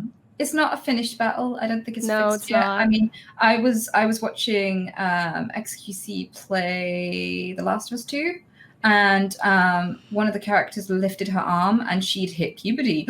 So there was hair. Ew! And like literally the entire chat was disgusted. There wasn't a single positive comment. Every single one was like, ew, gross, body hair. Is that hair? Gross, ew, ew, ew. And it's like, when did it become illegal for women to hit puberty, and why doesn't anyone feel like a creep for hating that? Right? It's like, ooh, she's turning into a legal adult soon. Ooh, that's terrible, right? Like, I that's think weird. We should definitely go for the non-shaved armpits thing. Like that, I'm just saying like that. I realize that like in the past, however many years I've been alive, that's always been a thing. Like to just like shave your armpits. I'm like, wait a second. COVID is happening right now. We don't buy razors because it's like not on the top of the list of things that we're buying. Why do we shave our armpits? This is stupid. Like that's so dumb. Why do we shave our legs? That's so dumb. We don't have to. Like that's not a basic necessity of life. Yeah, brush your teeth because it's good hygiene. You don't have to shave your arms or your legs. Like who cares? Yeah. So dumb. Yeah, it's weird. It does make me wonder a bit why. Like, I've read about why actually. Why do we shave our legs? It's because the razor industry was primarily appealing to men until a certain year, and they wanted to double their sales. So they started to make women feel ashamed. It was an actual ad campaign to make women feel ashamed of body hair. In the same way that halitosis wasn't a real medical condition, it was invented to make people buy mouthwash. And so, like, if you got halitosis, we've got the solution for you. And stop sucking dick, buddy. The basics, what happened was we ended up inventing problems to fix with, stuff you could buy. And that's why. It wasn't because men had a preference for shaven legs. It was because a company engineered shame around having unshaven legs. That was what it was initially. It wasn't male expectations or anything. It was money. And that you'll find that about a lot of really weird stuff that we end up doing routinely and would feel really embarrassed if we didn't. Like eyebrow plucking and all this sort of stuff. Hair, like, there are loads of Black women who are taught that their hair just naturally isn't good enough and that they have to shave it all off or replace it with Western looking hair, not because that's actually a problem or a sexual preference, but because there's a market in shaming people, Make them buy stuff they don't need. Ugh. Yeah. Buy floss though. Floss is good for you. I've learned that. My dentist just makes me pay him a lot of money because I don't floss enough. Yeah, I don't want to do that anymore. Yeah, I think diamond ring engagements were similar to that too. Oh my god, yeah, that's so dumb. Yeah, Buy this expensive rock that has no value because you should be if you want it to prove your love. It's like, what? My engagement ring is a tanzanite, so it's like a deep purplish blue stone. It's really pretty. I don't have it on with me. I have my wedding ring on with me, and this one is like just sapphires and stuff. So yeah, diamonds are stupid. Yeah. Get fake diamonds, the kind that, is made from carbon. Yeah, I've never understood the real appeal behind like the aesthetics of diamonds. I'm like, they're just clear. They don't. I can find shiny, colorful things that actually like bring attention and are cute. And they're much cheaper. I feel like diamonds like one of the most like boring looking shiny thing that you can have because it doesn't have any color. Yep. It's a byproduct of carbon. It is carbon shit, essentially. Yeah, earth turds. And earth turds. And the weirdest part about it is like they created this dynamic where they pressured men. They created this idea because diamond sales went down. And so they artificially generated this idea that you need to spend a certain percentage of your wages on a ring or you don't love her enough. Right. And that was the anxiety they instilled in men. A certain percentage of your year's earnings should be spent on this, otherwise you don't love her enough. I think it's like 2 months or something, or 1 month, and they raised it to 2 months. Yeah, you want to show her you love her? You should learn a brand new skill that has absolutely nothing to do with any of your comfort levels. Like my husband had to learn Chinese because he wanted to communicate with my parents. That is love. That is true fucking love, guys. You want to prove you love her? Go learn a skill for 3 months instead of spending 3 months paycheck. True. What were you saying? Yeah. We were talking about the women's side of it after the guy has to save up his money. I think Anita was saying something. Oh, I don't give a shit how much money a guy can spend on me or a woman. Like I am openly bisexual. I don't really care what dangly doodads. I'm more into the personality behind that. So basically, I don't have any base expectation that someone needs to buy me shit. Because anyone can buy you shit regardless of how they feel about you. That is a measure of someone's resources, not their love for you. And also, I think it's bullshit, this idea that men should have to, like, spend. I don't like this whole thing where, like, there are roles depending on what genitalia. Like, that was a random spawn auto-generated thing. That wasn't a choice. So, like, what I choose to do and how I choose to impact the people around me, how I choose to convey love, should be down to me. It shouldn't be down to my resources level. I'd hate it if I lived in a world where I was pressured to buy everything on dates and spend like a quarter of my life savings on like a stupid little object someone would wear on a ring on their finger. Like, I don't like that. It seems dumb, and I wish more people would analyze it and just show love the way that feels right to them, because there are so many poor guys out there who thought that buying me a beautiful ring would mean that I would instantly owe them my pussy, and now I have more rings than boyfriends. So, but like, they didn't, in my defense, they didn't ask for it back. They were like, will you marry me? And I was like, I already told you long ago that I will never marry anyone, but thank you. And they're like, well, you keep that because you've also got my heart and I will be empty forever now. And I'm like, have a nice life. That's your choice. That's their choice. Yeah. Not responsible for the choices they make. I'm nice to people and stuff, I swear, but I'm not very tolerant of people who try to pressure me to do things I've already said I won't do. Right, exactly. Mm-hmm. Yeah, I feel like that's also like a big problem that people face online now too, is that constantly in messages every day there's people trying to get you to stuff that you said you won't do over and over and over, and they'll try to make it like, but it's me, right? Like they're special. Do you get a lot of those? Like, but it's me. You know, don't you trust me? don't you know me? You should just give things to people because you like them, you know, like not because you expect anything from them. Mm-hmm.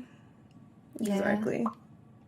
You don't send people Christmas cards expecting to get a Christmas card back from every single person who sent one to. So, same thing. A gift should be given because it feels good. You know what they call a gift that comes with expectation? Manipulation. Mm-hmm. If you're trying to force someone to do something by giving them stuff, if you like go, I did you a favor, now you owe me. This isn't prison. Come on, guys. Like, either you give because you like giving and it's a way to connect with people and see joy in others and be a source of joy to others, or you're trying to manipulate someone. And if you gift with manipulation in mind, if you're trying to coerce people with your gifts, you're going to drive them away. You know, the minute you have like a plan in your head of how things are going to go, humans are spontaneous. They react, you know, in all sorts of ways. You can't predict it. You can't just go, I'm going to design a scenario where I give you this much stuff and now I'm inside you. Like, that's just not how it works. We're not all sex workers. Like, women like people, the two terms are not interchangeable. we don't all, you know, give away sex for gifts. Like, this is not how it works for everyone. Yeah, a lot of guys think they can. It's not a business transaction. A lot of guys think that, I think their perspective is like, I would sleep with a girl if she paid me to. So there must be some price on her to sleep with me. Because I feel like a lot of guys, like, I get in these messages. I know girls who don't even have OnlyFans or Patreon get these messages too, where it's like, how much would it be for one night? It's like as if like that's something they can buy, you know? Mm-hmm. Yeah. And it just shows you, though, that it's like not... It's very disrespectful. Yeah, I know. It doesn't matter what you do as a woman. You don't have to show yourself ever. You don't have to, like, have, like, sexually looking pictures anywhere online at all. Men will still sexualize you. I was like, that's just how it is. Take control of it. I get a lot of hate for having male friends, because if any of them turn around and like fall for me or hit on me and I say, no, buddy, I'm not interested in you, and they keep pushing it and I have to stop being friends with them, or they break up being friends with me because they're like, I gave you this amount of stuff and I've listened to you and I've listened to your problems, I've supported you, I've hung out with you, I've given you my time, and you haven't slept with me, and frankly, I'm pissed that you've used me. And I'm like, what, you were my friend? Like, that's what a friend is. Like, that's what I do with my female friends. That's what I do with people who I never sleep with. That's what I do with my family, like that stuff. Right? I'm so sorry that this, like, so many people in your life has done this to you. That sucks. Yeah. Yeah, it's really common. Like, it's the main reason I lose friends, both male and female, is that they get there's an issue where like they want to take it further and I don't. And there's been the main killer of a lot of my friendships, and it's really sad and it's really hurt me because people have come to me and they've been like, I was your friend for like 2 years and nothing has happened, and I have to just put my energy and time and resources somewhere where it'll be worthwhile, and you know, things will actually happen. And I'm like, what? You were only doing that because you thought there'd be sex? But I was doing that stuff because I just liked you and I wanted you to be happy, and I didn't expect sex. And oh my God, this is like, I thought you were my friend, and it turns out you were just like playing the long game. How will I trust people ever again? Right. But like, people hear these stories and they go, what were you doing? What did you do to cause this? And this is your fault for hanging out with men. And don't you know that men can't be friends with girls? That's they so always dumb. want Oh my God. sex. And I hate that. That's not true. I want to clarify what I said earlier too, is that when I say men will sexualize you, some men will. Like, there's always going to be somebody out there who will sexualize you. Not all men. I don't even think it's most men that sexualize women. And women can sexualize women too, and vice versa. But I do think that it's important to remember that, like, no matter what you do online, someone is going to try and sexualize you if they know about you. You know? Also, in context, like, for chat, like, remember that, like, we're content creators and we get a lot of this. Like, yeah, you probably haven't done this, but, like, imagine the amount of, like, this kind of shit that happens to us, and that's why we're talking about it. The average person probably doesn't have to go through this kind of thing, and the average guy probably doesn't do this kind of thing, but it doesn't stop us for having this reality. Like, this is what's happening. Sorry it's not happening to you, but it's happening to us, so... Yeah. I don't know what to tell you. I also saw a chat Like, comment saying, like, don't lead men on then. These women aren't leading men on. The men are seeing pictures of women, like, and they're attracted to it, and they're assuming that they want the men's attention individually, specifically them. And that's not the case. Sometimes women are just comfortable with posting their body. Sometimes it's their job, but their job is not to take your comments. They're making a job based off of, like, sharing themselves with people, but you don't have to say rude stuff about it, and it's not for you specifically either. You know?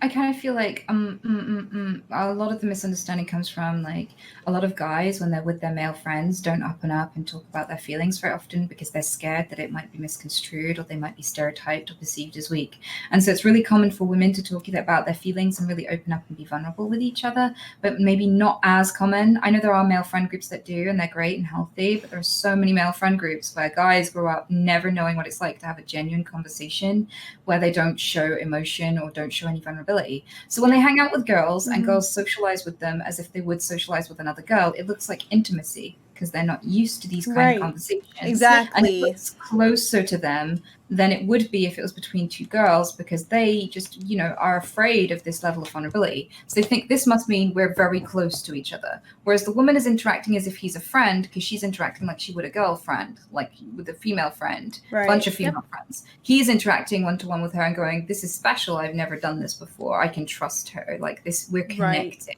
That's a really good point of view. Yeah. Yeah. I've noticed that too. Like even if you're not leading him on per se, he can think your hi is an invite to being flirtatious. Like if you're just like acknowledging his existence and he's like, hello, and you're like, hi there. He's like, she likes me because no other girl says hi to me. Yeah. I get that a lot. Like, I saw a how-to, like a wiki how, where it's like how to tell if a girl likes you, and it said laughing at your jokes, and it's like I am so scared of laughing at people's guys' jokes because I am so scared that I laugh really easily. I'm a giggler. I get infectious laughter, but I'm so scared of laughing at people's jokes in case they think that I want to fuck them, because the minute they do and they're wrong, the awkwardness is just usually irrecoverable and they just feel really embarrassed and don't want to hang around with me anymore if I have to turn them down. So like the minute I start laughing at the jokes and finding them funny, like it's a real problem. And I've also had this jealous thing where I had like a flatmate who used to listen on my phone calls and he was like, you're so fake. And I was like, why? And he's like, you never laugh at me like you laugh at the people on the phone. I know the real you. And I was like, you never say anything funny. You come in the voice. Yeah. I was like, you say things like, I'm going to go back to bed now, or hi, I did the same thing I usually do at work today. When do you say anything I was supposed to laugh at? Like, am I supposed to laugh at that? I think you'd feel humiliated if you went, oh, same old. And I went, ha, ha, ha, ha. Jeez. Like, but yeah, it's weird. Like people, that is really weird. So it's there is a lot of misconceptions. And there was there was a study where they sent loads of pictures to these guys and said, pick out the pictures of the women who are hitting on the photographer, who are flirting. Which of these faces is flirting? And there were loads and loads of candidates who just picked all of the faces because they just thought all the women were flirting because they exist. And there were ones that just picked all of the pictures where she was smiling because people think that if you smile or look happy or laugh that you're hitting on them. Yeah. Yes, that's exactly what I'm doing. And that's even scarier because like I constantly get told to smile. It's like I'm feeling other stuff, guys. Yeah. Can I just not look happy to see you when I'm thinking about breakfast? Why do I have to grin? Why do I have to grin maniacally through everything? Why do I always have to look happy to see you? Can I just feel other stuff sometimes? I get told this all the time. Smile more. I'm like you telling me to smile more will actually make me angry versus if you actually did something that would legitimately brighten my mood. You know what I mean? Be like, I'll smile if you tell me a joke. You know? And then that puts them on the spot. They're the ones. Jokes. But yeah. Yeah, give me funny jokes. I love them. Then I actually had to go off on somebody last night in my ASMR stream because he was just spamming the chat like, I'm going to get Amouranth to laugh. She's going to laugh at my jokes. Damn it, why won't you laugh at my jokes? And I was like, because you haven't said anything funny. Maybe try that first before you demand people to laugh at your comments. And he was like, damn, that's true. And then he stopped. So, I mean, it's like, it happens a lot where people will be like, smile, smile, smile. And I'm like, I look at your chat history. It makes me not smile. Say something that makes me happy. Donate. Sub. I don't know. Do something that give somebody a sub. Say like a genuine compliment. Don't just tell girls each other to compliments. Smile. I love it when the chat is talking to each other and they're like, yo, X123, I hope you had a good day. I'm just like, yo, that's good. You guys talk to each other. I'm gonna go over here and play video games. Yeah, something like that. Anything. I'm like, give somebody else a sub. You know, it's like make someone's day. Say something wholesome. Don't just tell a girl to smile. That actually makes her more mad and makes her not like you. Yeah, I look my chat when I'm not online, and there are like people who hang out there that don't know that I'm there watching them, and they're really nice to each other. And sometimes I nip in and go, "You guys are so sweet. It really makes my day." And like they'll be there like a good 2 hours before I come online, or they'll be there like on a day I'm not even going to be online, and they're just chatting to each other in my chat. I love that. That makes me smile so much Yes, more. I love that because it's like a sense of Yeah. community. It's like, oh, I built something where people have a place they can go and chat in a safe environment and have Yeah. one another to relate to. Like, I think that's so important, especially Yeah. during quarantine. People can't go out and do that. Like, that's like the best to see. Have any of your fans met each other in real life and like got married or anything like that? Has that ever happened to you?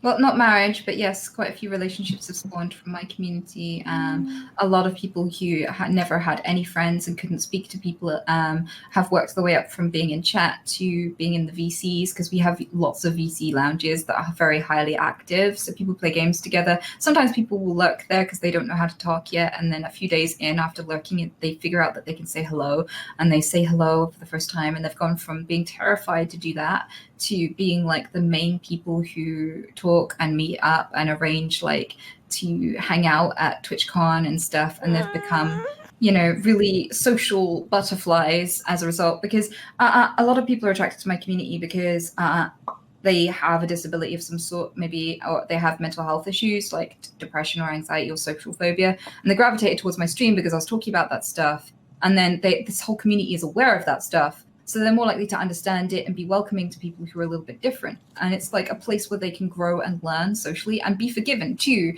I promote that a lot in my stream. Like, I'm like, let people fuck up every once in a while. Let them be awkward and forgive them so that they can grow into really awesome people, because I needed that in order to become the person I am. I'm really comfortable and confident now by comparison, but I was terrified to even make eye contact. And I needed people who would still be my friend when I was awkward or stupid or inappropriate, because then I learned how to be a good friend by watching them be good friends with each other and stuff. And you need to give people that chance. And they've been doing that. And now we've really changed some people for the better. We've really helped them to be themselves.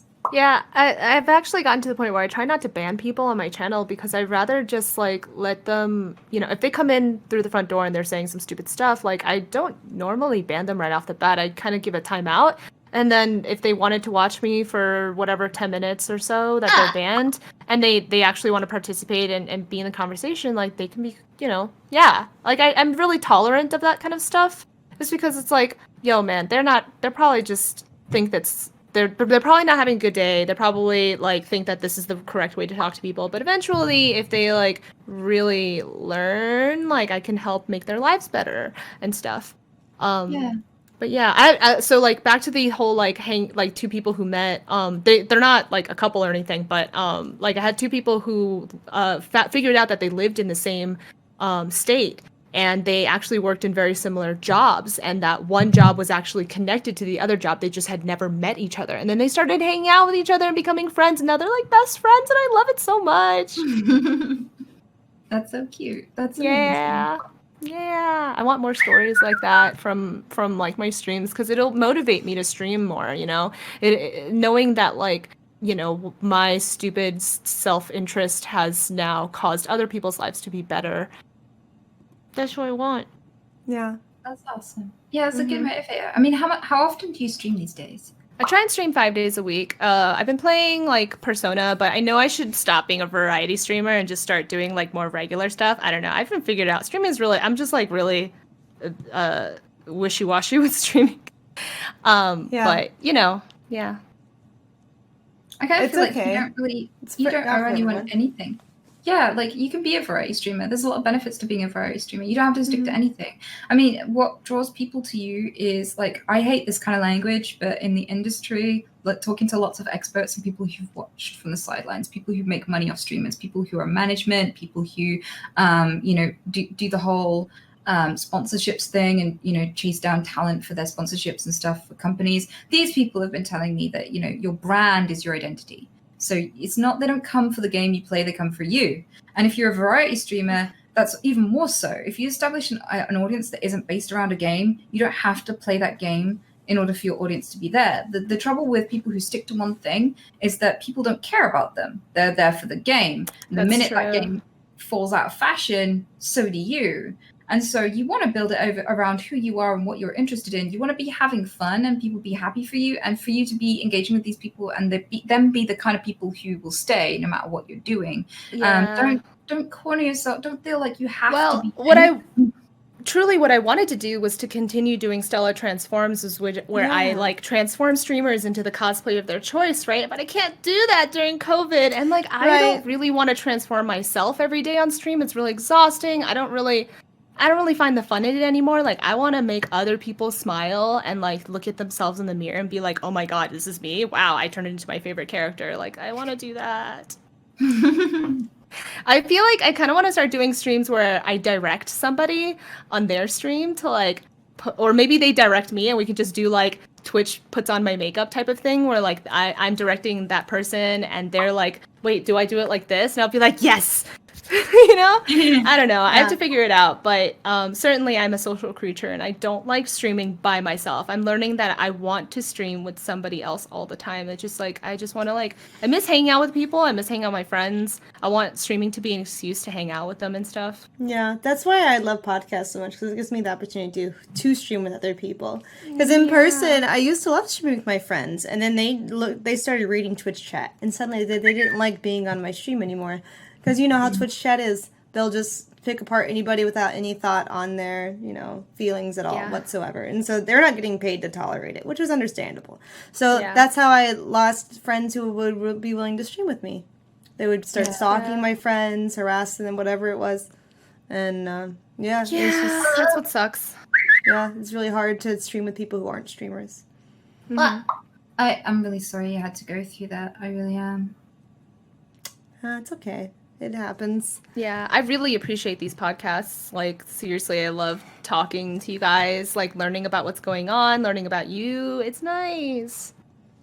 Yeah, it's like getting to talk to people that you don't normally get to do a lot of the time, especially like during the COVID stuff. So we don't get to see other people much. And then also for me, just being a streamer full time, I've been in quarantine self-made for the past 4 years anyways, even before COVID. So I don't really get to talk to people. It's a nice change of pace for sure.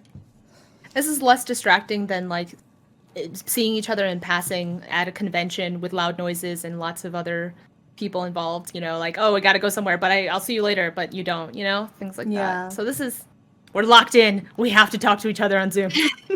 It's scary, I find, in conventions, because I am still learning socially, and I feel like there's this huge dynamic that I don't fully understand. Yeah, I'm not practiced enough. Like, people are looming and filming every person you say hello to. Every time two streamers collide, there's like people trying to get like LSF karma out of it, and this means that there's every social interaction. I mean, there's generalized social anxiety when you bump into someone anyway, and you're like, "Hi, think of something to say, be smiley and impressive, leave a good impression." Are you leaving an awkward silence? You dumb shit! Talk, say something. Why aren't you saying something? No, okay, bye is not the acceptable answer. What are you doing? Why are you walking away now? Like, my inner monologue is just like, "Why are you so dumb?" Right, and that used to happen to me back when I just used to bump into people I knew on the street before I was a streamer or anything. But now there's loads of people with their camera phones out, and it's like, now every time I'm socially awkward, it's memorialized. Yeah, exactly. That's how I feel. This is why I do weird shit all the time. It's because if I do the weird thing, then I'm the one who chose to do it, and this is me taking control of the situation, and only I can embarrass myself, and no one else can. So that's why, like, whenever I'm with friends, like, they know that now I'll just, like, do weird poses and, like, like, talk like this a lot. And it's just, like, that's how I express myself, and I love that I do that. So I'm not gonna stop I love that you do that, too. Yeah. It's how I cope, absolutely, with my awkwardness, is that I try and be as big and loud as possible so I no longer feel the shame. Hell yeah. I think that's important too, to be able to make fun of yourself also. Before I learned that, I used to have a friend who, well, he was my ex, and he used to, so I had a dancing tick for a little while, and I used to accidentally just break into dance, drop everything in the shop, and just dance for a sec. Yeah, and that sounds amazing. I would have joined you. Yeah, he would dance more vigorously just to attract more attention because he knew I felt embarrassed. So, like, he'd be out there just doing the worm on the floor, just flopping or whatever it took. Just be like, everyone look at me, awesome. Nothing to see over there. Just like really, really just outlandishly like, I don't give a foot, and I loved him for it. It was amazing. That's I so like- wholesome. Yeah. Well, one of the perks of Tourette's is that only people who are really kind of patient and very, very kind of altruistic tend to stick around. It's definitely a friend filter, that's for sure. So I end up with some pretty epic people. That's so Damn. good. I love Yeah, that. I'm glad there are people like that though around you. So I feel like Yeah. there must be some people struggling somewhere who don't have anyone around them like that, and it must be really difficult to cope. Mhm. But yeah, that's really good. Damn. I wish we had more friends, Chad. I wish I had more stream friends close to me. If I had to move to Austin though for that. You know what? Just live the COVID life and schedule Zoom calls with them. There we go. Yeah. Constantly. Mhm. Damn. What else did we have on our topic list? I know we had quite a few. We talked about awkward dating stories. Oh, maybe what are your biggest turn-ons when it comes to a partner? Like, what are attributes that you find most attractive? How big their video game collection is and how much they know about anime has always been my number one thing since I was young, because I feel like at first it started out being like, well, I'm not like most girls. I'm gonna like a guy for their brain, and eventually realized that that was the more healthier way to choose somebody. Yeah, because I feel so good when I just can be able, like, just talk to somebody about like the same hobbies and stuff. Yeah. As for like physical type, I realized I like mountain men because my husband has a beard now and it's great and I love it. And Scruffy. I really want him to wear his glasses more so he can, look like that, like the hipster barista that I've always dreamed of, like flannel and like just a semi dad bod, but not totally. That's like my perfect man, and I love it.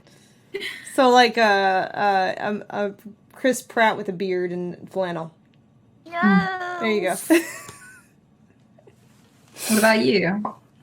I go back and forth. I also am similar. I kind of like the lumberjack aesthetic, like someone who just went like off-roading in Colorado would be like the kind of thing where like, oh, that's a nice aesthetic. Where it's like they're kind of grown out. They kind of like they use their muscles a lot in a natural way, not just in the gym. They're actually out exploring.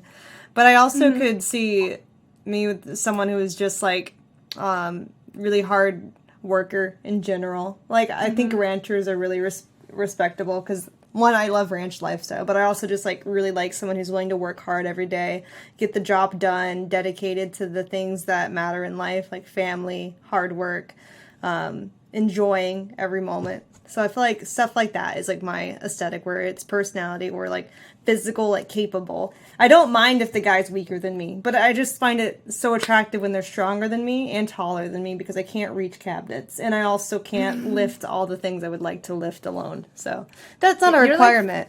You're like 5'4" or Yeah, 5'3"? I'm like, yeah. yeah, I'm tiny. I'm always like, let me just crawl on this counter. Hold on. Just- Yeah. I also like it when they have like a hobby that is otherwise found as like kind of dorky, like if they paint Warhammer figurines or if they like collect like ceramic turtles or something. Like I love that. I love quirky hobbies too. Oh my god, I love quirky hobbies because I'm just like, tell me more about how you paint your Gundams. Yes. Because it's like, if they can care about something more than they care about me, like it shows that they have like dedication and stuff. Right. And They're not going to be like clingy and obsessive as much. They'll be okay. They're okay as their own human. Mm-hmm. For sure. I used to paint Warhammer. Me too. Well, for a little bit there. What army did you have? I had the Sisters of Battle. It was like, they look like almost like angelic nuns, I would describe them as to people. Really I fun. had Tyranids. It takes so long. It's such a long process. And But then like, it's so tiny brushes. What's your ideal type though? Anita's. I don't think it's a specific type of body because I've had girlfriends and boyfriends, and I've had like really skinny nerdy types and like really like dad bod types and really buff types as well. Like I've only had 5 partners, 2 were women, 3 were guys. One was a nerdy guy who was quite slim and small. One was a really tall, kind of well-built guy who's just very naturally muscular, and the other one was just kind of a bit. He had a lot of extra padding. He was a bit squishy. So like I don't think I have a type. I think there's a lot of body diversity in my dating pool, but I kind of feel like I feel like no more dick now. I feel like Same. you had enough for a lifetime. It's because I keep sending it in DMs. Exactly. I've been thinking and I can't put a finger on it. I think I like people who are very open and very honest, who don't think they're above things. Like I like the kind of guy I can have a face mask with because he doesn't think he's above feminine stuff. Like he'll be curious about the lipstick and put it on for lol because he doesn't think it's humiliating to be feminine, and like he doesn't like have a rage out about things that he's not. Like I don't like people who waste hate. So if you're gonna have like a 10-minute TED talk on why you hate Christians or something, I'm out. So like I like people who can see the value and connection in all humans, people who are open-minded, gentle. I definitely value gentleness. I don't like those alpha Chad guys who are trying so hard to overcompensate for something about them that's small, because it's always false confidence. When it's huge confidence, when it's like overly dramatic, like overcooked, like loudest man in the room, king of the hill. Exactly. And so like the quiet guy who's got nothing to prove is probably more secure and healthy mentally, and generally attracts my interest so much more than, because people can be loud, people can be funny, people can be the center of attention, they can be really cool, but I'm talking about people that like full on are very blatantly overcompensating, and that's something different. So I guess quietly confident, calm. Exactly. Those are those are the things I like too, which is kind of like why I gravitate towards like the ranch type, because I feel like people who do that are typically more nurturing. They're not afraid to be like really calm, because you have to have calm energy to be with animals. You have to have like positive energy to like keep going and work hard every day. Like I feel like calm, confident, good energy. Not letting anything bother them. Don't be jealous of other people all the time. Don't use your anger wrong, like we were talking about earlier, you know? Like all those things where you're just openly accepting of other people and their preferences, and just like I also like can do what they people want. who have a lot of friends. People who have strong core groups that aren't based on my strong core groups. Like it's because that's so attractive to have somebody who like gets along with people. And everyone has something good to say about them. Like, it's like so nice to hear someone else boast about my husband while I'm boasting about my husband, you know? Like, that's a nice feeling. Yeah. Yeah. Do you find that people give you any shit for having a husband? Nope. Like, literally no one... I mean, I'm sure there's, like, a whole section of fans that I, like, missed out on or something because I am married, but like I've been open about the fact I've been married since the day I got married, you know, and you know, like I have my wedding YouTube video up and everything, and like people love us as a couple. They love him as a person. They love the fact that we have like a real life together, and it's like I didn't really get a lot of that like negative flag, and I still do the OnlyFans content and all that stuff, and it's like totally cool. My fans get it. They're like, yeah, that's fine. You're married and you do this content.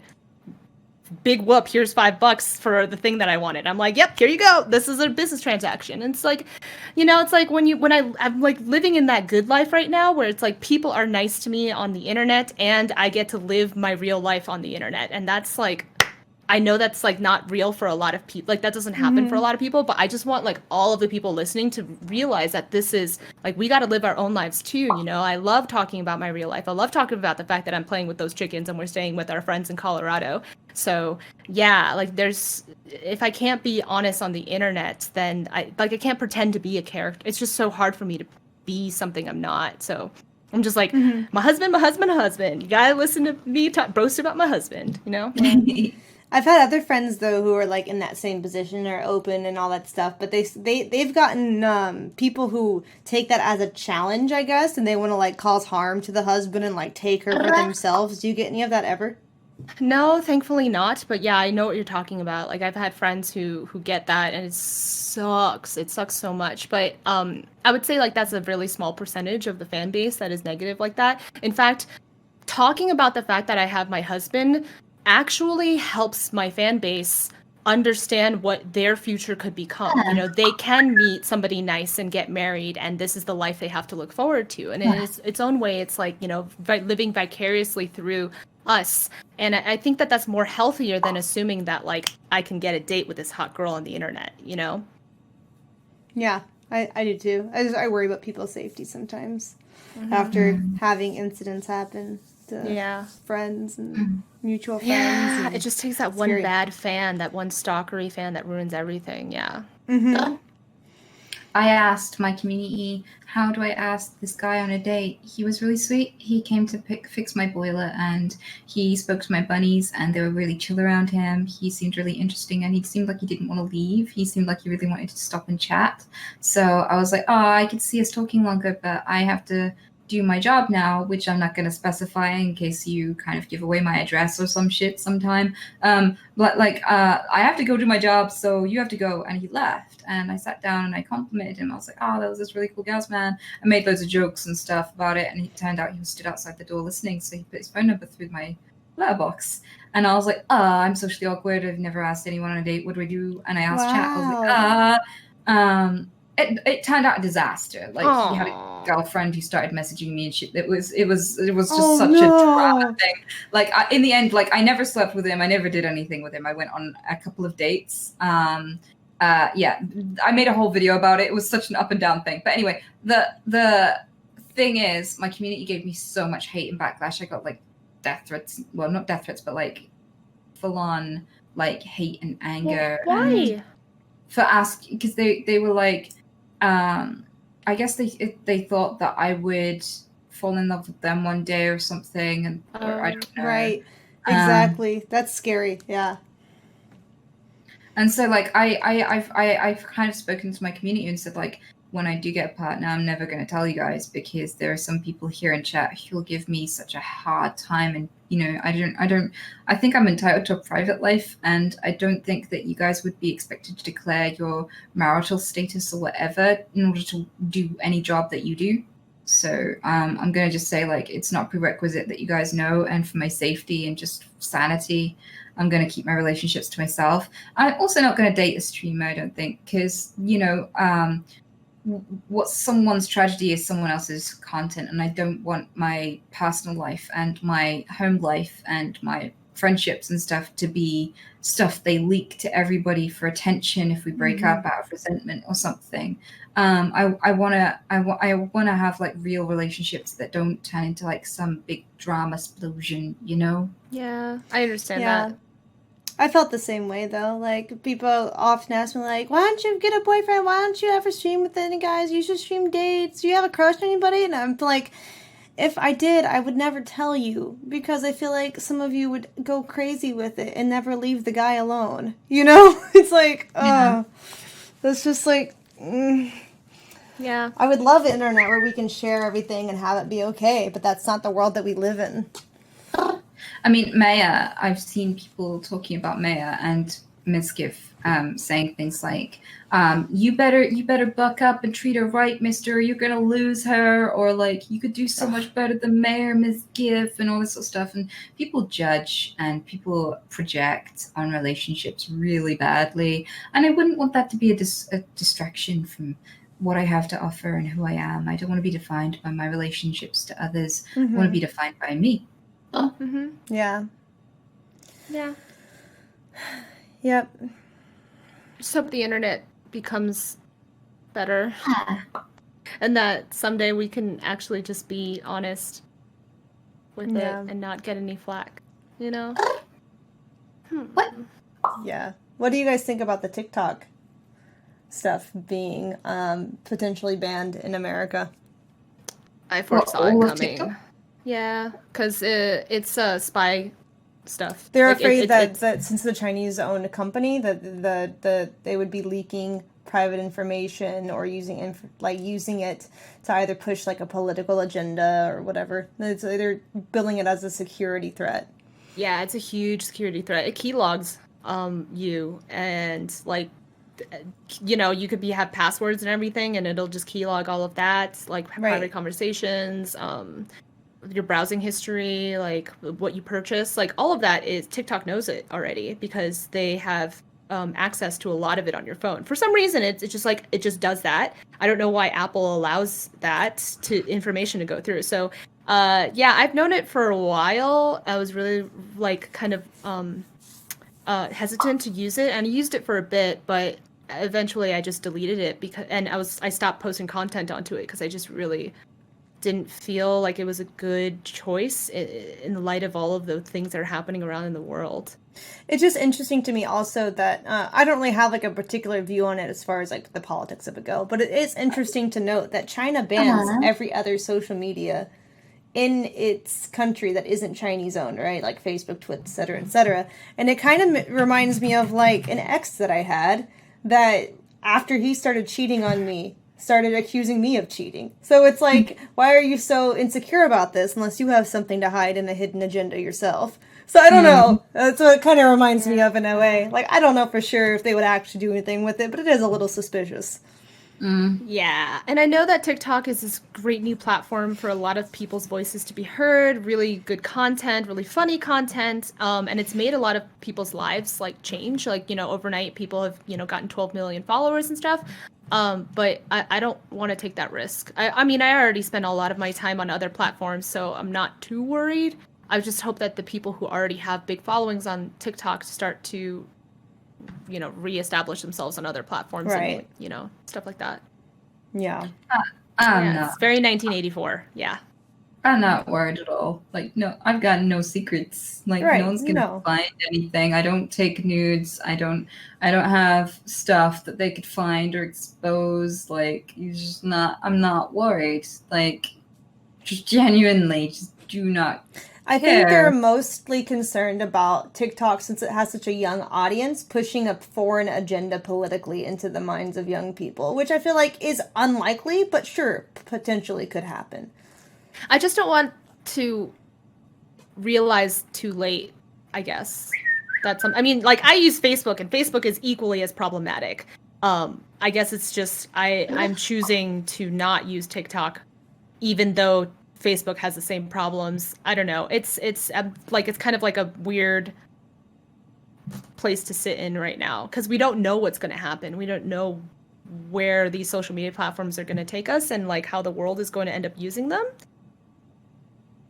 Shrug. And I'm just getting my news from like news websites. I don't know what my informed opinion should be, you know? Right. Yeah. I don't I'm not telling everyone to delete TikTok, but I just decided to make the choice for myself, I guess, because I just really don't know what to do. There's no right or wrong answer. I kind of feel like so many people use it that like if they managed to hone in on me specifically, I'd be fucking impressed. Like there's several million other people to get through who are up to probably more shitty shit than me. Some like to capitalize on. So I'm just like. I'm taking the shoal of fish kind of approach with it, where it's like there are so many of us. Like if they shoot an arrow into this bunch, like if they miss anyone, if they hit anyone, it's probably not going to be me. Yeah, I feel the same way. I do think though that there is a section of the population, mostly older, that has this kind of like self-centered mentality, not like necessarily in like a toxic way, but more of like the type of people who are, don't film me in public if there's cameras about, or like, oh, they're having my information, Facebook is sharing my information, oh, it's private, or like, don't download this app because it could be leaking my information. Like they always think like the world is out to get them kind of mentality. And I feel like that's a large portion of who supports political advocates traditionally are the older people who would have this kind of like, oh, there people could be filming me everywhere. Like when I'm streaming, people are always like, don't film me. I'm like, I'm not even looking at you, dude. I don't even know you. Like, why would I focus on you? But they're so like concerned in their mind that the people are focusing on them all the time. And it's like, no one gives a fuck about you. Sorry to say, bro. You know, I don't know. I feel like there's a large portion that does think like that, unfortunately. Yeah, I've seen a lot of that paranoia myself, actually, from people who have really uninteresting lives who are convinced that the government is monitoring them. And it's like, yes, I'm sure they're interested in your cheese sandwich and your walk to work. And, you know, you watching TV for 5 minutes and, you know, the last 2 minutes before bed where you fap at something, like, I'm sure that that's incredibly unique and important information that they will use against you someday to what? I don't even know. Tell your mom on you? What? Yeah. I definitely believe that people who work in like big companies that have privacy things that they should keep private, you know, banks or contractors for the government who have clearance should probably not be using TikTok and Facebook. Like, I have a friend, she has like high level clearance. I'm like, why are you still on Facebook? Like, shouldn't you not be? Like, and I hope she doesn't download TikTok. Like, she's like a rocket scientist, and I don't know if that's like safe. I don't know. Yeah. I don't know. That is true. People who have higher position jobs might have more reason to be targeted. Yeah. Hey, lizard people run the world. I'm just reading your chat right now. That's what's in Area 51 chat, lizard people. Yeah. Reptilians. Remember when that was a thing, when people went and visited Area 51? Pre-COVID stuff, wow. It's when in the before time. When even was that? All the bullshit blurs together for me now. It was literally like last year. Okay. Isn't that crazy? It's like people running around in the desert doing Naruto running. Long ago. That made me laugh so much because it's just like, yeah, let's forget all the stupid things that happen in the world and just focus on this like normal stupid thing that feels good. Yeah, for sure. God. Yeah. Oh my God, September. It was not long ago. Wow. Oh wow, that seems so far away though to me. Yeah. In the before time. Actually, it's around 7 o'clock now, so I'm feeling okay. like We I can should wrap it probably up. peace I think out. we got through pretty much most things, so that's fine. It's been really fun. It's been awesome. I agree. Thank you guys so much for coming on. Everyone go follow them, and Maya too. She had to leave earlier, but she was also great on the show. Please go follow everybody at their Instagram, their Twitter, their Twitch accounts, their YouTubes if they have them. There's links going around in the chat right now if you want to find them and give them a follow. I really appreciate you guys supporting them. And thank you guys so much for coming on. It was a great podcast. Of course, thank I really you appreciate so much it. for having us. Yeah, it was super fun. It was a good one.